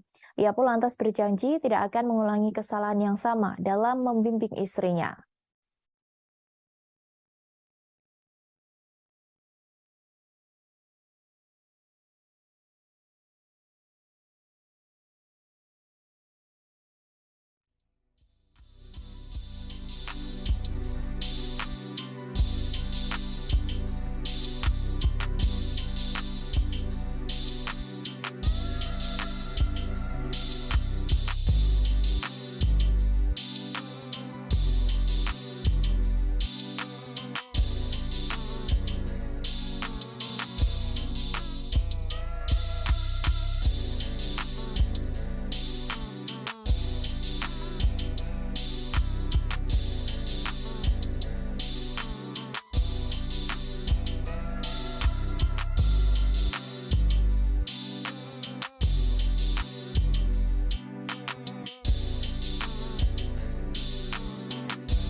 Dina Devanka baru-baru ini mengamuk hingga melayangkan sindiran pedas untuk mantan suaminya, Jonathan Frizzy. Hal itu lantaran sang suami hanya memberi nafkah 6 juta rupiah untuk ketiga anaknya. Belum lama ini, Dina Devanka secara terang-terangan mengeluhkan soal nafkah yang diberikan Jonathan Frizzy untuk ketiga buah hatinya. Dina Devanka dibuat benar-benar kecewa lantaran Jonathan Frizzy hanya memberikan nafkah total sebesar 6 juta rupiah untuk ketiga anaknya. Hal ini pun membuat Dina harus berjuang lebih keras untuk memenuhi kebutuhan ketiga anaknya itu. Apalagi setelah bercerai, hak asuh 3 buah hatinya memang jatuh kepadanya. Dina mengaku sudah berkali-kali menagih jatah nafkah untuk ketiga anaknya. Kini ia pun menyerah karena sudah lelah berhadapan dengan mantan suaminya, bahkan sampai seperti debt collector. Ia mengaku sudah muak apabila harus terus-terusan menagih ke Jonathan Frizzy. Dina kini pasrah atas uang yang akan diberikan Jonathan Frizzy, meski dirinya mengaku kecewa. Amarah Dina Devanka semakin mencuat ketika tahu Jonathan Frizzy bisa memberikan penghidupan kepada perempuan lain, sementara anak-anaknya hanya 6 juta rupiah. Ia sendiri merasa tak keberatan sang mantan suami yang akrab disapa Ijong tersebut bersama wanita manapun, asal tak melupakan kewajiban kepada anak-anak mereka. Tambah kekesalan, Dina Devanka semakin mencuat hingga mengungkit persoalan masa lalu mereka. Ini bukan pertama kalinya Dina Devanka menyinggung Ijong soal anak-anak. Sebelumnya, ia juga sempat mengutarakan rasa kecewanya lantaran Ijong tak mau menghadiri acara sekolah putranya. Kemudian Dina menyebut tanggapan Ijong terkait anaknya biasa saja. Bahkan dirinya merasa kecewa melihat tingkah laku mantan suaminya itu. Sebab saat itu Dina meminta Ijong untuk hadir di sekolah sang anak, namun ia menolak.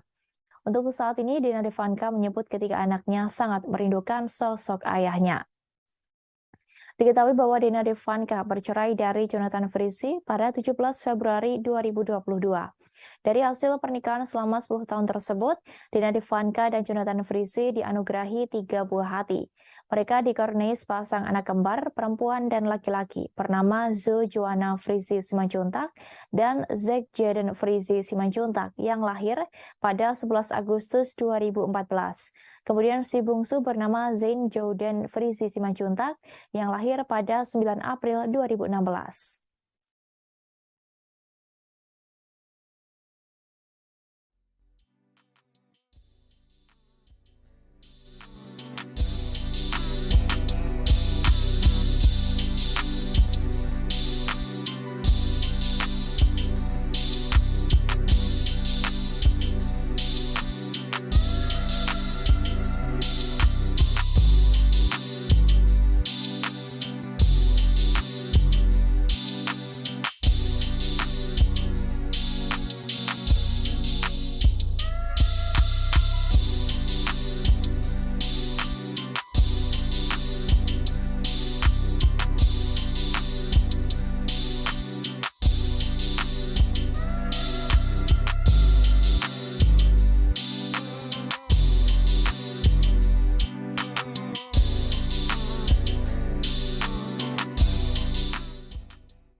Kita menuju informasi lainnya, Tribuners. Fujianti Utami alias Fuji ingin merasakan sensasi berbeda makan di restoran Karen's Diner.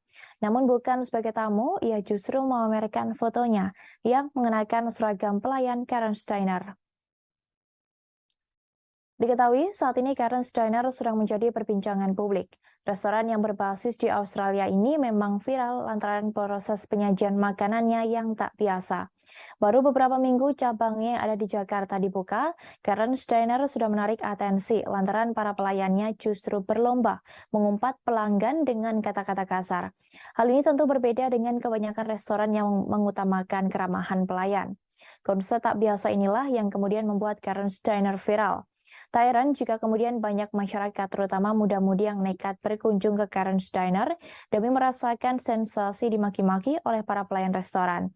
Sebagai anak muda ibu kota, Fuji pun tampaknya tak mau ketinggalan untuk merasakan sensasi berbeda Karen's Diner. Namun bukan sebagai tamu, Fuji memamerkan fotonya yang mengenakan seragam tampak Fuji mengunggah fotonya yang mengenakan atasan berwarna hitam. Ia memadukannya dengan selemek khas para pegawai Karen's Diner. Fuji juga mengikat rambutnya dengan kain berwarna merah. Di slide kedua, ia pun memamerkan fotonya bersama dua pelayan Karen's Diner lain. Dalam dua foto unggahannya, Fuji justru memasang wajah jutek tanpa tersenyum. Ia sepertinya sangat menikmati peran sebagai pelayan di Karen's Diner yang memang mengutamakan skill marah-marah kepada para pelanggannya. Menyaksikan unggahan ini, banyak yang berpendapat bahwa kekasih Thorik Halilintar ini sangat cocok bekerja di Karen's Diner. Pasalnya, selaku kakak Fuji pun berpendapat bahwa adiknya itu cocok bekerja di Karen's Diner dengan wajah judesnya yang alami. Namun, kehadiran restoran asal Australia itu justru menuai pro kontra warganet karena dinilai terlewat batas.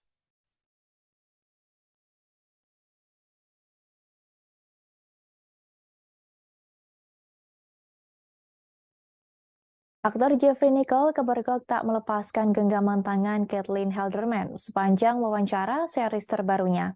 Keduanya berdiri berdampingan dengan tangan yang saling bertaut. Pemandangan ini cukup menarik perhatian, terlebih keduanya kembali memerankan tokoh Hema dan Starla di series Surat Cinta untuk Starla. Keduanya pun tidak sadar jika pemandangan saling genggam tangan itu mencuri perhatian.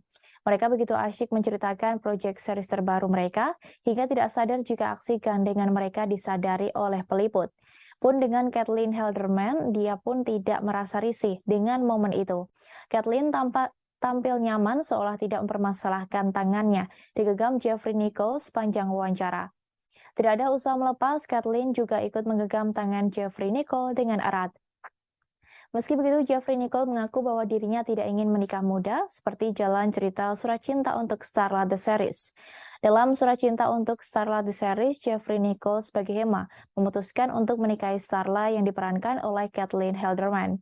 Ditanya apakah Jeffrey Nicole ingin seperti Hema dalam series terbarunya, ia pun buru-buru menggelengkan kepalanya. Hal yang membuat Jeffrey Nicole ogah menikah muda adalah takut untuk memiliki tanggung jawab yang besar. Alasan itu yang membuat Jeffrey Nicole tidak mau terburu-buru untuk mengikat hubungan asmara. Sebelumnya, Jeffrey Nicole sempat mengaku bahwa dirinya terjebak dalam toxic relationship. Ia rela melakukan banyak hal demi sang kekasih hati. Hal itu diutarakan Jeffrey Nicole saat menjadi bintang tamu di podcast Jenny Sumargo beberapa waktu lalu. Hubungan tak sehat itu rupanya berawal dari Jeffrey Nicole sendiri. Pasalnya, bintang film Sri Asih ini mengaku pernah menjadi pasangan yang super posesif. Ia pun mengaku begitu bucin pada pasangannya saat itu. Saking bucinnya, Jeffrey Nicole sampai berencana membelikan rumah untuk tinggal dengan kekasihnya yang kini sudah menjadi mantannya itu. Yang mengejutkan saat itu, Jeffrey Nicole masih sangat muda. Pasalnya, ia mengaku saat itu usianya masih baru berusia 20 tahun. Sekali nggak ada. Sama kayak saya juga nggak ada sama sekali. Semua Bener-bener menyenangkan. Kayaknya salah satu produksi terseru dan terfun tersantai aku deh. Yang nggak menyenangkan aku telat aja sih. Jadi sempilan gak sih kayaknya? Jadi sempilan gitu. Sorry? Jadi sempilan, jadi malah banget. Iya, sembilan banget lah. Oke, udah langsung promo ya. Berarti romantis izin dulu nggak sih ke pasangan masing-masing? Sorry. Kita langsung promo aja. Atau saksikan surat mulai besok. Mulai besok. Atau mau langsung aja? Iya, langsung aja. Saksikan surat. Kita menuju informasi terakhir Tribuners. Aurel Hermansyah diduga bakal mencalonkan diri sebagai anggota legislatif. Hal itu lantaran potretnya yang terpampang nyata pada sebuah baliho raksasa di Jalan Latu Menteng, Semanggi, Jakarta Barat. Pada baliho itu, istri YouTuber kondang Atta Halilintar tampak mengenakan kemeja putih disertai tagline kalimat "Pilih Aurel, tagar pasti sejahtera". Sontak baliho Aurel menjadi perbincangan warganet. Banyak yang menduga baliho Aurel sama sekali tak memberikan penjelasan. Ia hanya mengucapkan terima kasih atas dukungan banyak orang bisa membantu masyarakat. Meski belum membocorkan apa maksud dari perkataannya, Aurel berjanji akan berikan informasi lebih lanjut di tanggal 20. Warganet mendoakan ibu satu anak itu agar rencananya berjalan lancar. Namun ada pula yang mempertanyakan kapasitas Aurel jika terjun ke politik, meski iklan. Tanya itu, Atta Halilintar dan Thorik Halilintar turut mengabadikan foto Aurel di baliho besar itu. Atta Halilintar sang suami memberikan semangat kepada Aurel Hermansyah. Ia pun berharap dengan adanya tagar pasti sejahtera bisa membantu mewujudkan cita-cita sang istri untuk membantu orang lain. Sedangkan Thorik pun juga memberikan semangat kepada sang kakak ipar. Kekasih Fuji itu menyebut bahwa niat baik pasti akan dipermudah.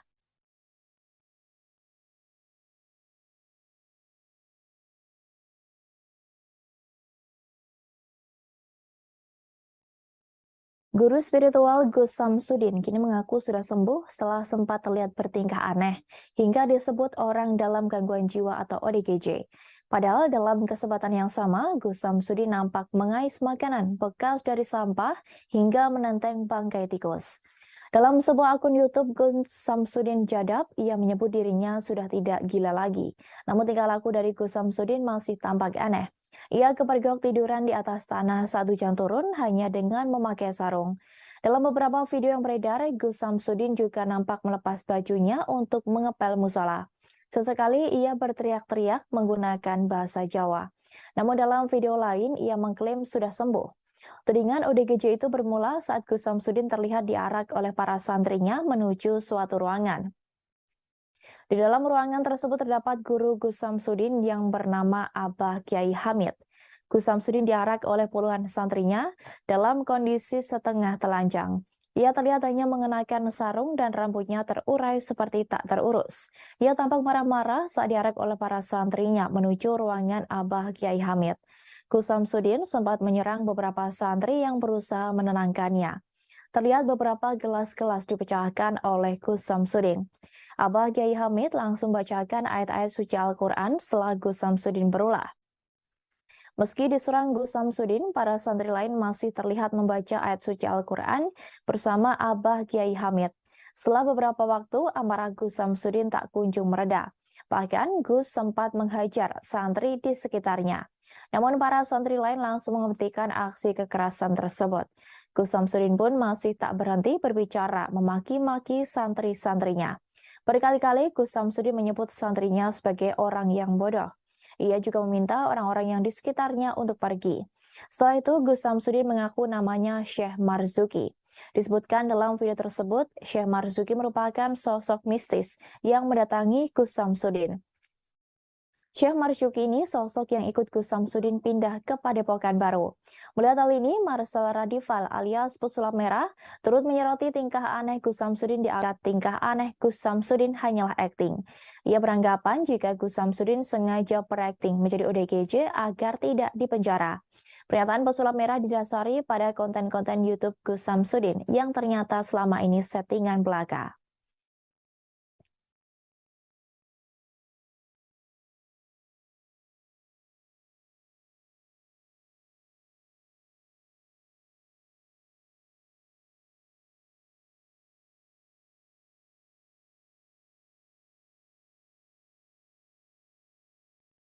Gus Yal.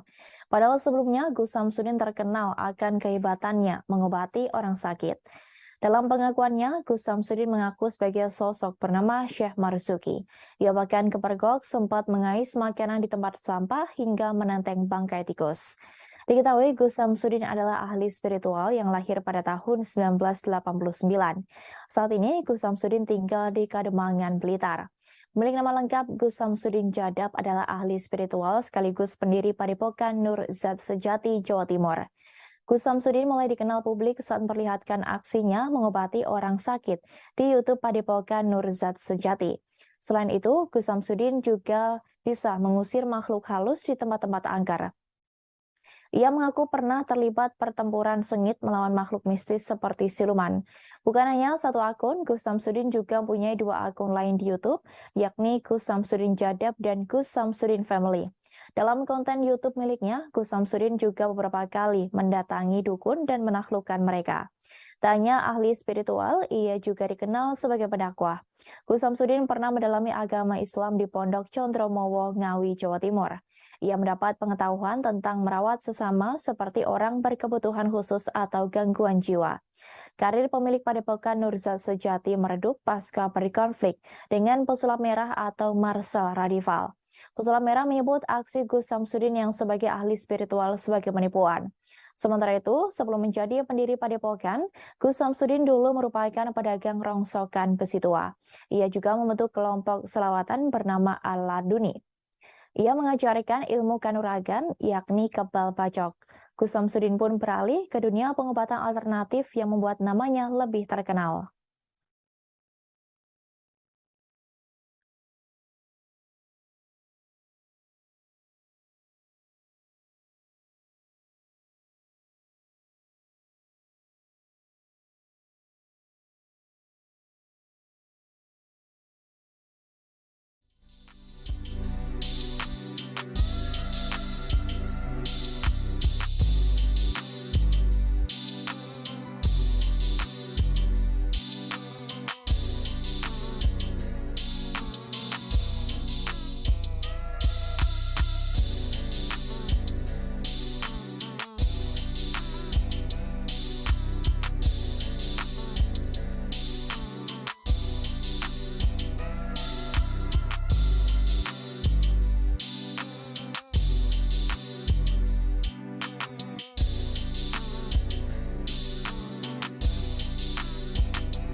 Persidangan Nikita Mirzani pada Senin 19 Desember kemarin diwarnai dengan kehebohan.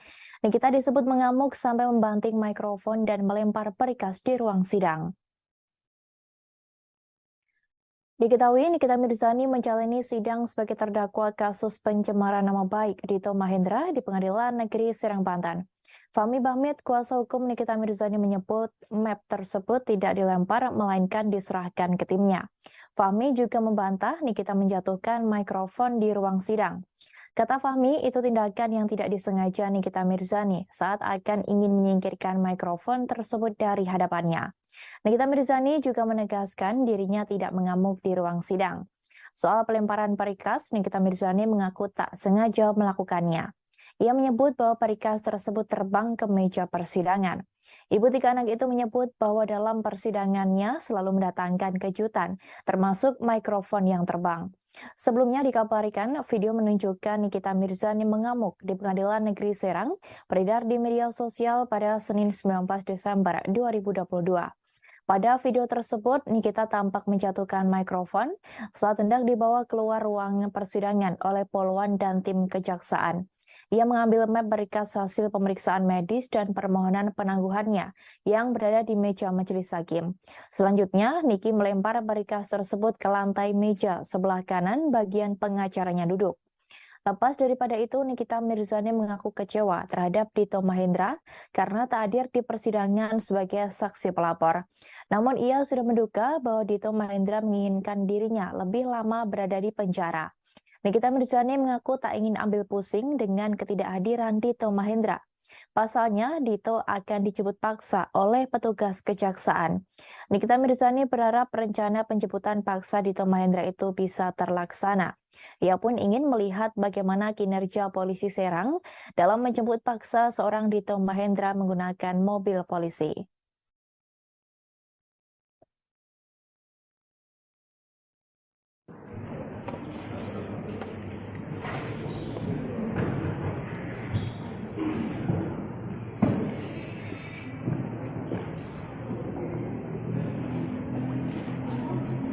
Kenapa sih? Nangis ya?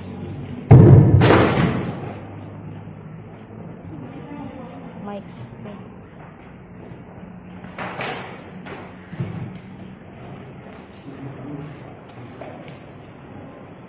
Itu kan Niki. Enggak, itu senggol. Kan gue Wonder Woman, nggak usah nyentuh aja udah bisa kebanting orang. Sampai berkas tadi lempar berkas juga kan. Iya, itu juga cuman nggak sengaja kesenggol itu. Itu terbang sendiri aja. Pokoknya di sini kan semua serba mengejutkan ya. Mic aja bisa terbang kan. Kayaknya gimana tadi terkait proses penyembuhan yang dihalang-halangi dipersulit oleh Edward, tapi hakim kayak seperti membela. Ya, aku pribadi mau mengucapkan terima kasih buat Bapak Hakim yang mulia beserta timnya sudah mengizinkan aku untuk berobat. Ternyata masih ada yang punya perasaan di sini, kecuali jaksa ya. Ketidakhadirannya mangkir 3 kali nih, Dito. Gimana? Kenapa? Mangkirnya Dito ketiga kalinya. Ya itu sudah mau dikeluarkan penetapan di bawah paksa tanggal 29. Jadi kita lihat aja nanti. Kalau tanggal 29 tidak ada dan tidak dibawa paksa, ya sudah, ini berarti kacau ini proses hukumnya. Ya. Karena Anda bisa ngelihat tadi, hakim sudah menetapkan, memerintahkan 2 orang dipanggil paksa. Hairul dan Mahendra Dito. Mana masalah udah biasa kalau di tangguhannya dikabulin berarti udah bersih hatinya. Tadi katanya diingkarkan janjinya Kak. Apa?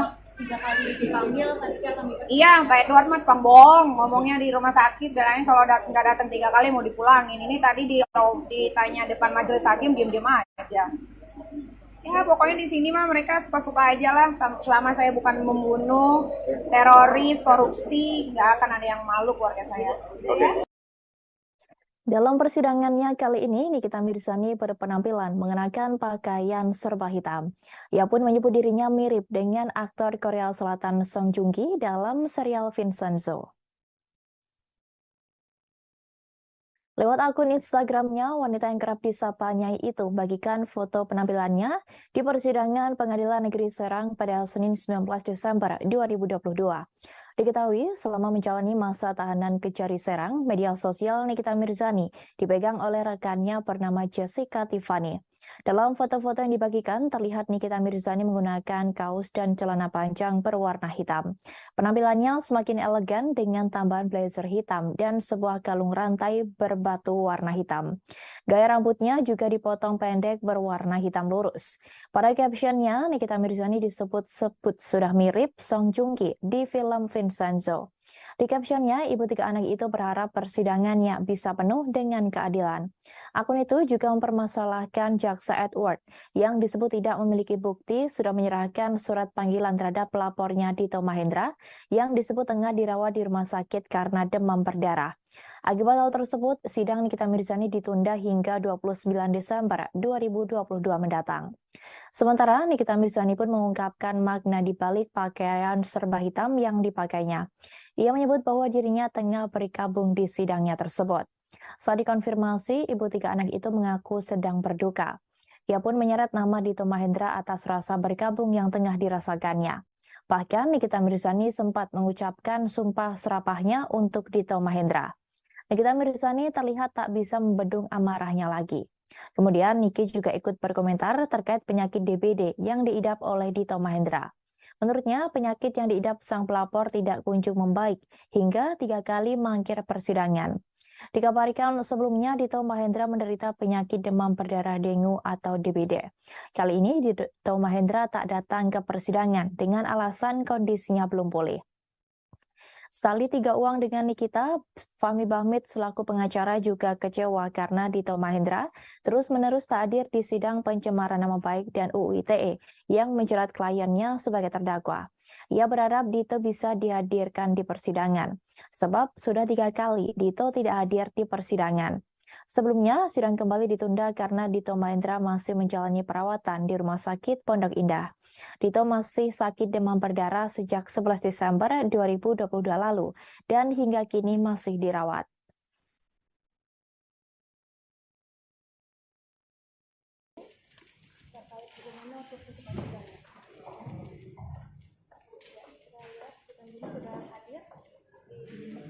Kak Niki, sehat Kak Niki?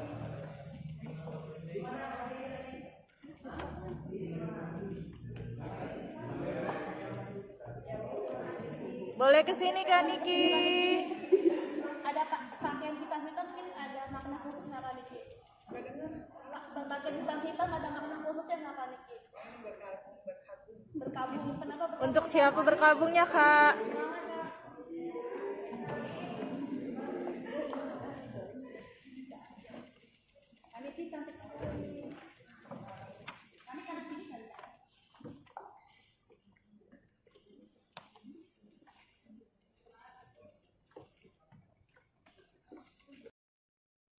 Kita menuju informasi lainnya Tribuners, imbas dari curhatan Via Valen yang menjadi tulang punggung keluarga hingga dimusuhi oleh saudaranya sendiri membuat Mela Rosa, sang adik banjir hujatan. Atas hal ini, Mela akhirnya buka suara dan menyampaikan klarifikasi imbas curhatan sang kakak. Dengan tegas, Mela Rosa membantah tudingan miring yang menyebut bahwa dirinya sebagai adik dari Via Valen yang memusuhi sang kakak. Dalam video klarifikasi yang diunggah di kanal YouTube-nya, Mela Rosa berusaha meluruskan kabar miring yang terlanjur beredar di publik. Ia meminta kepada publik agar tak menyudutkannya, sebab adik Via Valen bukan hanya dirinya seorang. Menurutnya, dirinya sama sekali tak pernah meminta jatah apapun kepada Via Valen. Hal itu tentu berbeda dengan curhatan yang disampaikan oleh Via Valen di media sosial. Karena tudingan miring tersebut, Mela Rosa mau tak mau harus menanggung beban yang berat karena menghadapi cacian pedas dari warganet yang tentu membuatnya sakit hati. Diakui oleh Mela, tuduhan miring tersebut merupakan dampak dari curhatan sang kakak di media sosial. Mela menuturkan bahwa setiap keluarga mempunyai masalahnya masing-masing. Lebih lanjut, Mela Rosa mengatakan hal ini hanyalah miskomunikasi. Mela menuturkan bahwa miskomunikasi membuat keluarganya menjadi salah paham. Disampaikan oleh Mela, keluarganya hingga kini masih baik-baik saja. Mela menegaskan dirinya sama sekali tidak pernah meminta jatah bulanan ke Via Valen. Ia mengatakan bahwa jika dirinya diberi materi, maka ia akan menerimanya. Namun jika tak diberi juga tak masalah, dirinya tak akan meminta. Selain itu, Mela Rosa juga mengungkapkan peranannya sebagai adik di keluarganya. Dirinya berusaha bergerak cepat apabila di rumahnya butuh bantuan. Menurutnya, segala masalah yang ada di rumahnya, ia selalu berusaha untuk membantu. Dirinya siap menjadi garda terdepan untuk menyelesaikannya. Bahkan Mela Rosa juga menyinggung soal tragedi Alphard Via Valen yang dibakar oleh orang tak dikenal. Dengan berusaha menahan air mata, Mela menceritakan perjuangannya menyelesaikan masalah tersebut hingga tuntas seorang diri tanpa ada yang membantu. Ia pun tak kuasa menahan air matanya karena merasa sakit hati terhadap hujatan warganet. Sembari sesenggukan, Mela meminta kepada warganet agar tak menyudutkannya. Ia menyebut bahwa selama ini ia berusaha dengan uangnya sendiri. Oleh sebab hujatan warganet, Mela mengatakan bahwa saat ini mentalnya hancur.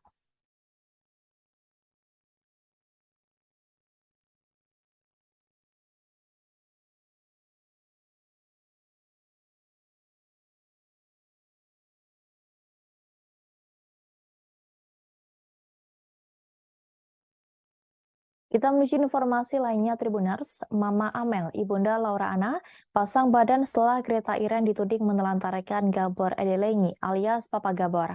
Mama Amel menyebut bahwa Papa Gabor selalu membuat onar di setiap acara. Ia menyampaikan klarifikasi hingga menyebut Papa Gabor kerap membuat kerusuhan melalui sebuah live di media sosial. Dalam kesempatan itu, Mama Amel membela putrinya seusai Greta Iren dituding menelantarkan dan melarang Papa Gabor datang ke setahun peringatan meninggalnya Laura Anna. Tanpa diduga, Mama Amel mengaku bahwa dirinya lah yang sebenarnya melarang Papa Gabor untuk ikut dalam acara setahun peringatan meninggalnya Laura Anna di kediaman mereka. Mulanya, Mama Amel tidak ingin bercerita perihal permasalahan rumah tangganya. Sampai akhirnya Mama Amel mengaku bahwa dirinya terpaksa tak mengizinkan Papa Gabor untuk hadir dalam setahun peringatan meninggalnya Laura Anna. Bukan tanpa sebab, Mama Amel melarang Papa Gabor datang lantaran kerap membuat onar di setiap acara Laura. Bahkan Papa Gabor kerap berlaku kasar kepada Mama Amel dan keluarganya.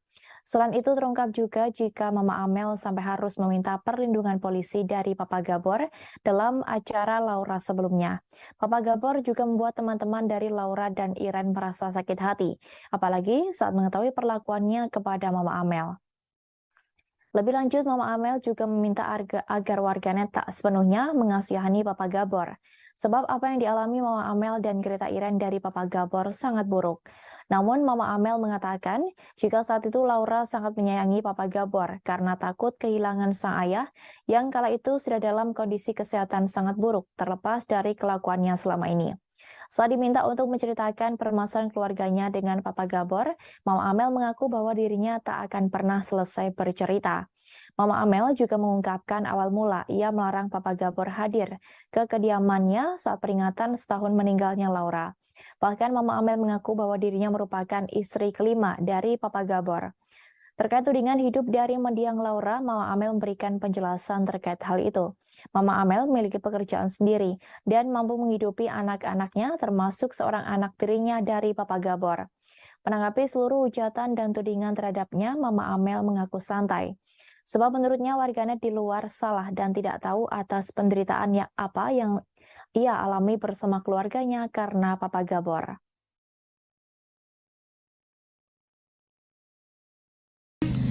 Udah pisah ya? Udah makanya mau diklarifikasi nih biar nggak simpang siur ya.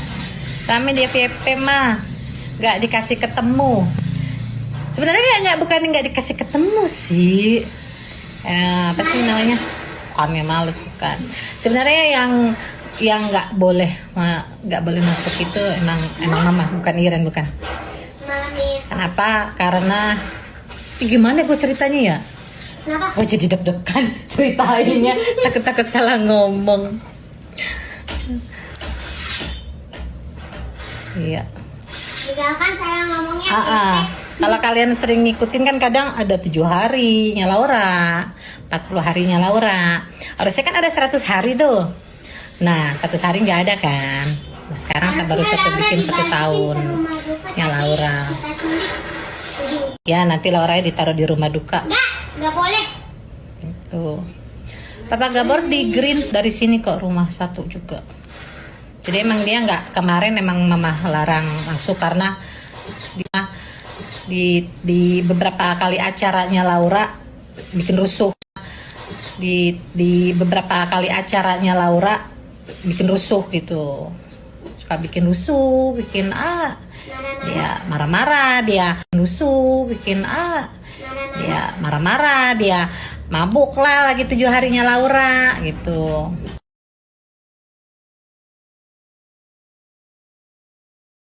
Jadinya sampai pernah waktu 40 hari Laura aja gua tuh pakai polisi, pakai Bapinsa biar aman gitu kan, biar dia nggak bikin rusuh. Mami kak bisa gitu, kenapa setelah Laura meninggal? Bisa gimana ini? Udah pisah ya Mama Amel berarti pas? Belum sih, belum bisa, belum. Nah itu jadi mungkin Gretanya sama papanya jadi kayak sakit hati gitu karena kan teman-teman Laura juga, teman-temannya dia juga yang diperlakukan kayak gitu, mungkin takutnya kasihan Papa Gabor. Oh jangan kasihan sama dia, kasihan sama kita. So kita yang ngalamin. Rizky Bilar bakal melaporkan beberapa akun gosip yang diduga telah menjelekan nama baiknya. Hal itu imbas dari video viral yang menyebut Bilar tak membantu Lesti Kejora saat kerepotan membawa 3 tas sekaligus.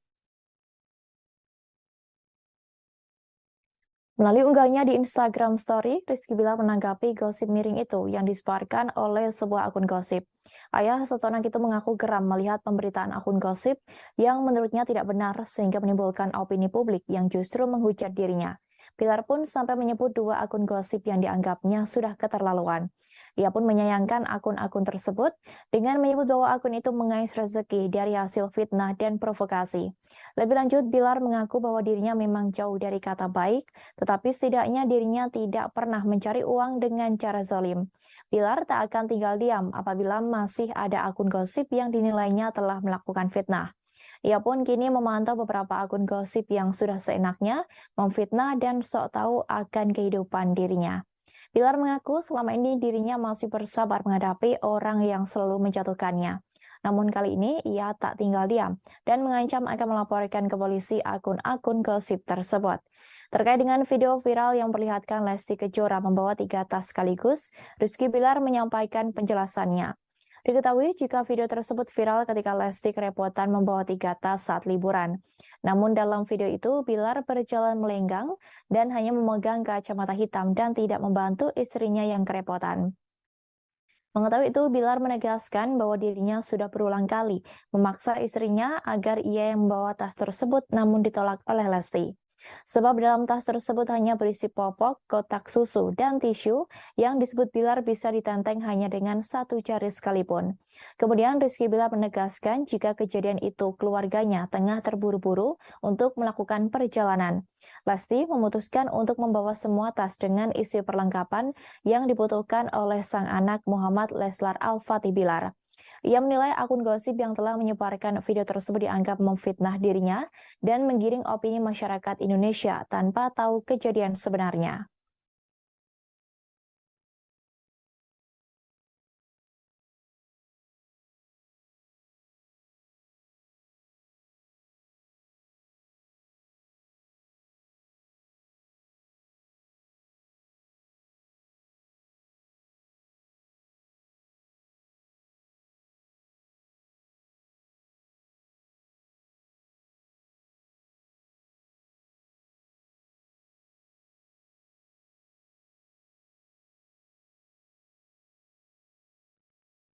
Polisi kembali mengungkap identitas seorang haters Dewi Persik yang sebelumnya sudah dilaporkan oleh sang pedangdut. Setelah Winarsih wanita asal Malang yang sudah terungkap identitasnya, kini haters selanjutnya juga seorang wanita yang berasal dari Sumatera Utara. Kasat Reskrim Polres Depok AKBP Yogen Heros menjelaskan bahwa oknum haters yang telah melakukan pencemaran nama baik dan fitnah tersebut memiliki akun media sosial berinisial MZ. Lebih lanjut, MZ sendiri merupakan wanita berusia sekitar 45 tahun. Ia disebut sebagai warga asal Labuan Batu, Sumatera Utara. Menurut polisi, artis bernama lengkap Dewi Muria Agung itu dengan MZ di Polres Metro Depok. Lebih lanjut, Yogen juga turut menjelaskan bahwa MZ mengaku sebagai fans dari penyanyi 37 tahun itu. Oleh karenanya, ia mau datang dan bertemu dengan sang idola, meskipun telah dilaporkan ke polisi.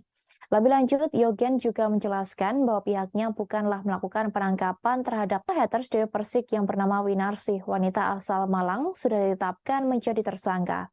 Penetapan tersangka tersebut diketahui setelah hasil penyidikan yang dilaksanakan memperoleh bukti yang cukup. Kemudian, kedua belah pihak juga tidak menemui jalan damai dalam mediasi mereka. Winarsih dan suaminya pun sudah berulang kali meminta maaf secara terbuka kepada Dewi Persik. Tanya kepada Dewi Persik, Winarsih juga meminta maaf kepada ibunda sang pedangdut.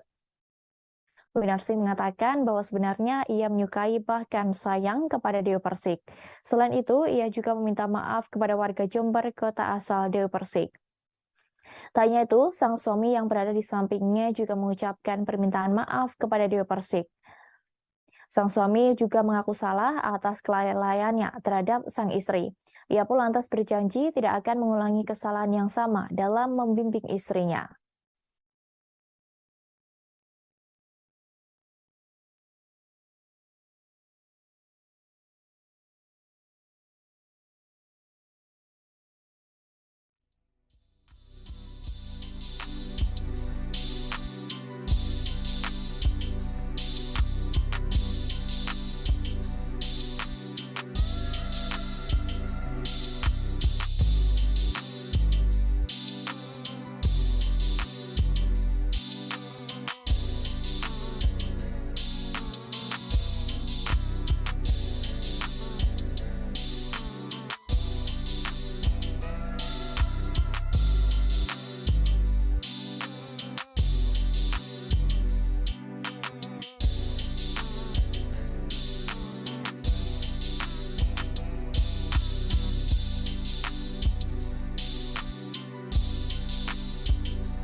Dina Devanka baru-baru ini mengamuk hingga melayangkan sindiran pedas untuk mantan suaminya Jonathan Frizzy. Hal itu lantaran sang suami hanya memberi nafkah 6 juta rupiah untuk ketiga anaknya. Belum lama ini, Dina Devanka secara terang-terangan mengeluhkan soal nafkah yang diberikan Jonathan Frizzy untuk ketiga buah hatinya. Nah, hal ini pun membuat Dina harus berjuang lebih keras untuk memenuhi kebutuhan ketiga anaknya itu. Apalagi setelah bercerai, hak asuh 3 buah hatinya memang jatuh kepadanya. Dina mengaku sudah berkali-kali menagih jatah nafkah untuk ketiga anaknya. Kini ia pun menyerah karena sudah lelah berhadapan dengan mantan suaminya, bahkan sampai seperti debt collector. Ia mengakui meski dirinya mengaku kecewa. Amarah Dina Devanka semakin mencuat ketika tahu Jonathan Frizzy bisa memberikan penghidupan kepada perempuan lain, sementara anak-anaknya hanya 6 juta rupiah. Ia sendiri merasa tak keberatan sang mantan suami yang akrab disapa Ijong tersebut bersama wanita manapun, asal tak melupakan kewajiban kepada anak-anak mereka. Tambah kekesalan, Dina Devanka semakin mencuat hingga mengungkit persoalan masa lalu mereka. Ini bukan pertama kalinya Dina Devanka menyinggung Ijong soal anak-anak. Sebelumnya, ia juga sempat mengutarakan rasa kecewanya lantaran Ijong tak mau menghadiri acara sekolah putranya. Kemudian Dina menyebut tanggapan Ijong terkait anaknya biasa saja. Bahkan dirinya merasa kecewa melihat tingkah laku mantan suaminya itu. Sebab saat itu Dina meminta Ijong untuk hadir di sekolah sang anak, namun ia menolak. Untuk saat ini, Dina Devanka menyebut ketiga anaknya sangat merindukan sosok ayahnya. Diketahui bahwa Dina Devanka bercerai dari Jonathan Frizzy pada 17 Februari 2022. Dari hasil pernikahan selama 10 tahun tersebut, Dina Devanka dan Jonathan Frizzy dianugerahi 3 buah hati. Mereka dikaruniai sepasang anak kembar perempuan dan laki-laki bernama Zo Joanna Frizzy Simanjuntak dan Zack Jaden Frizzy Simanjuntak yang lahir pada 11 Agustus 2014. Kemudian si bungsu bernama Zain Jordan Frizzy Simanjuntak yang lahir pada 9 April 2016.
Kita menuju informasi lainnya, Tribuners. Fujianti Utami alias Fuji ingin merasakan sensasi berbeda makan di restoran Karen's Diner.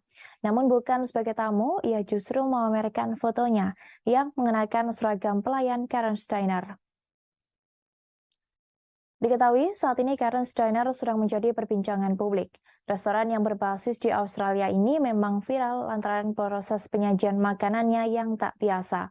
Baru beberapa minggu cabangnya ada di Jakarta dibuka, Karen's Diner kata-kata kasar. Hal ini tentu berbeda dengan kebanyakan restoran yang mengutamakan keramahan pelayan. Konsep tak biasa inilah yang kemudian membuat Karen's Diner viral.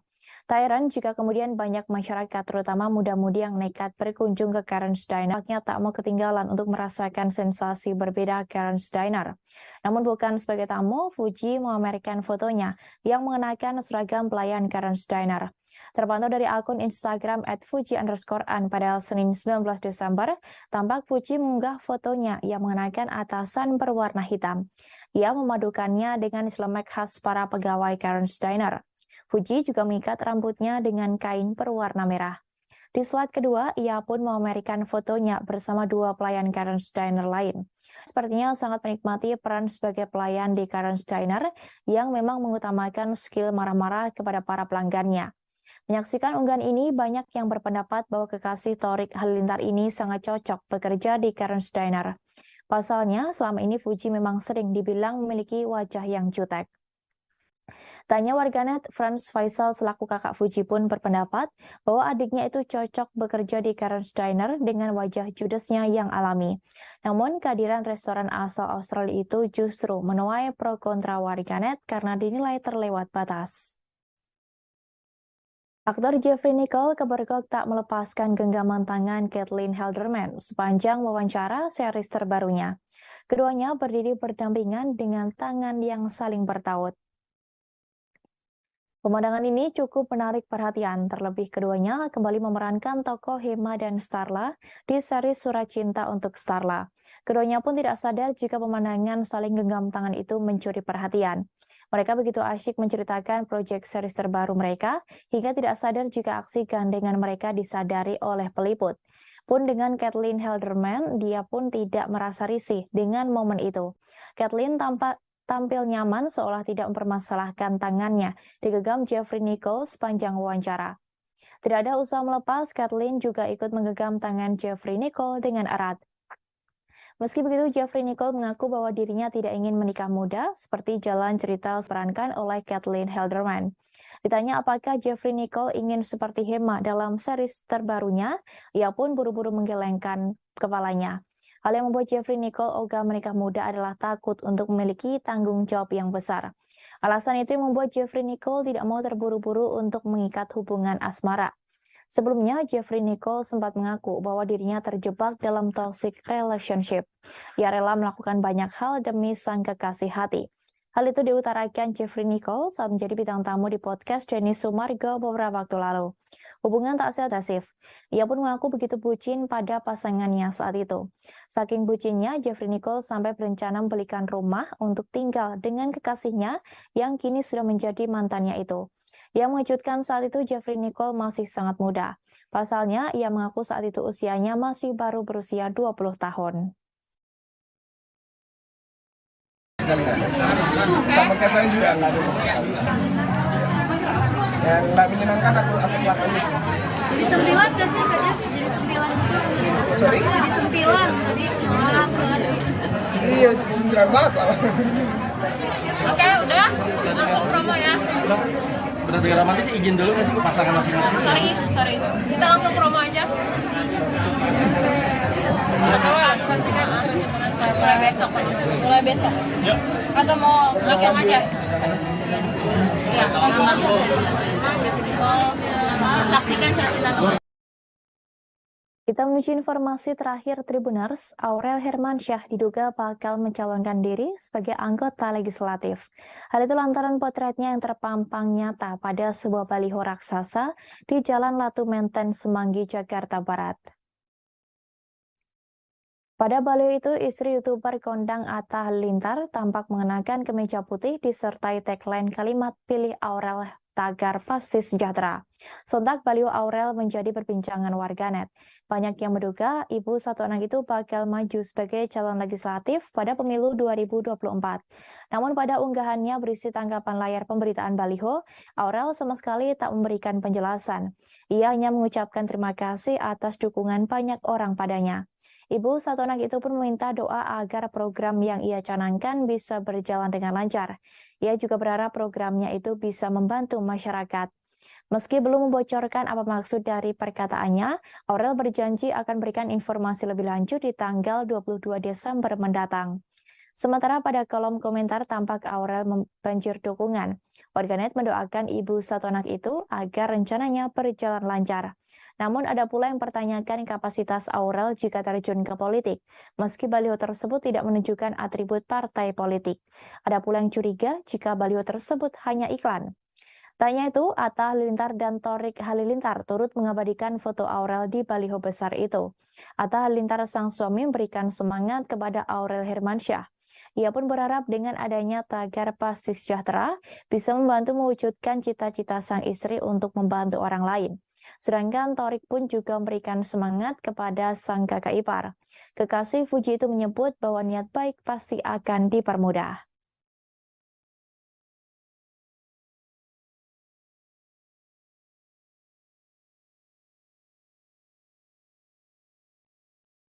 Guru spiritual Gus Samsudin kini mengaku sudah sembuh setelah sempat terlihat bertingkah aneh hingga disebut orang dalam gangguan jiwa atau ODGJ.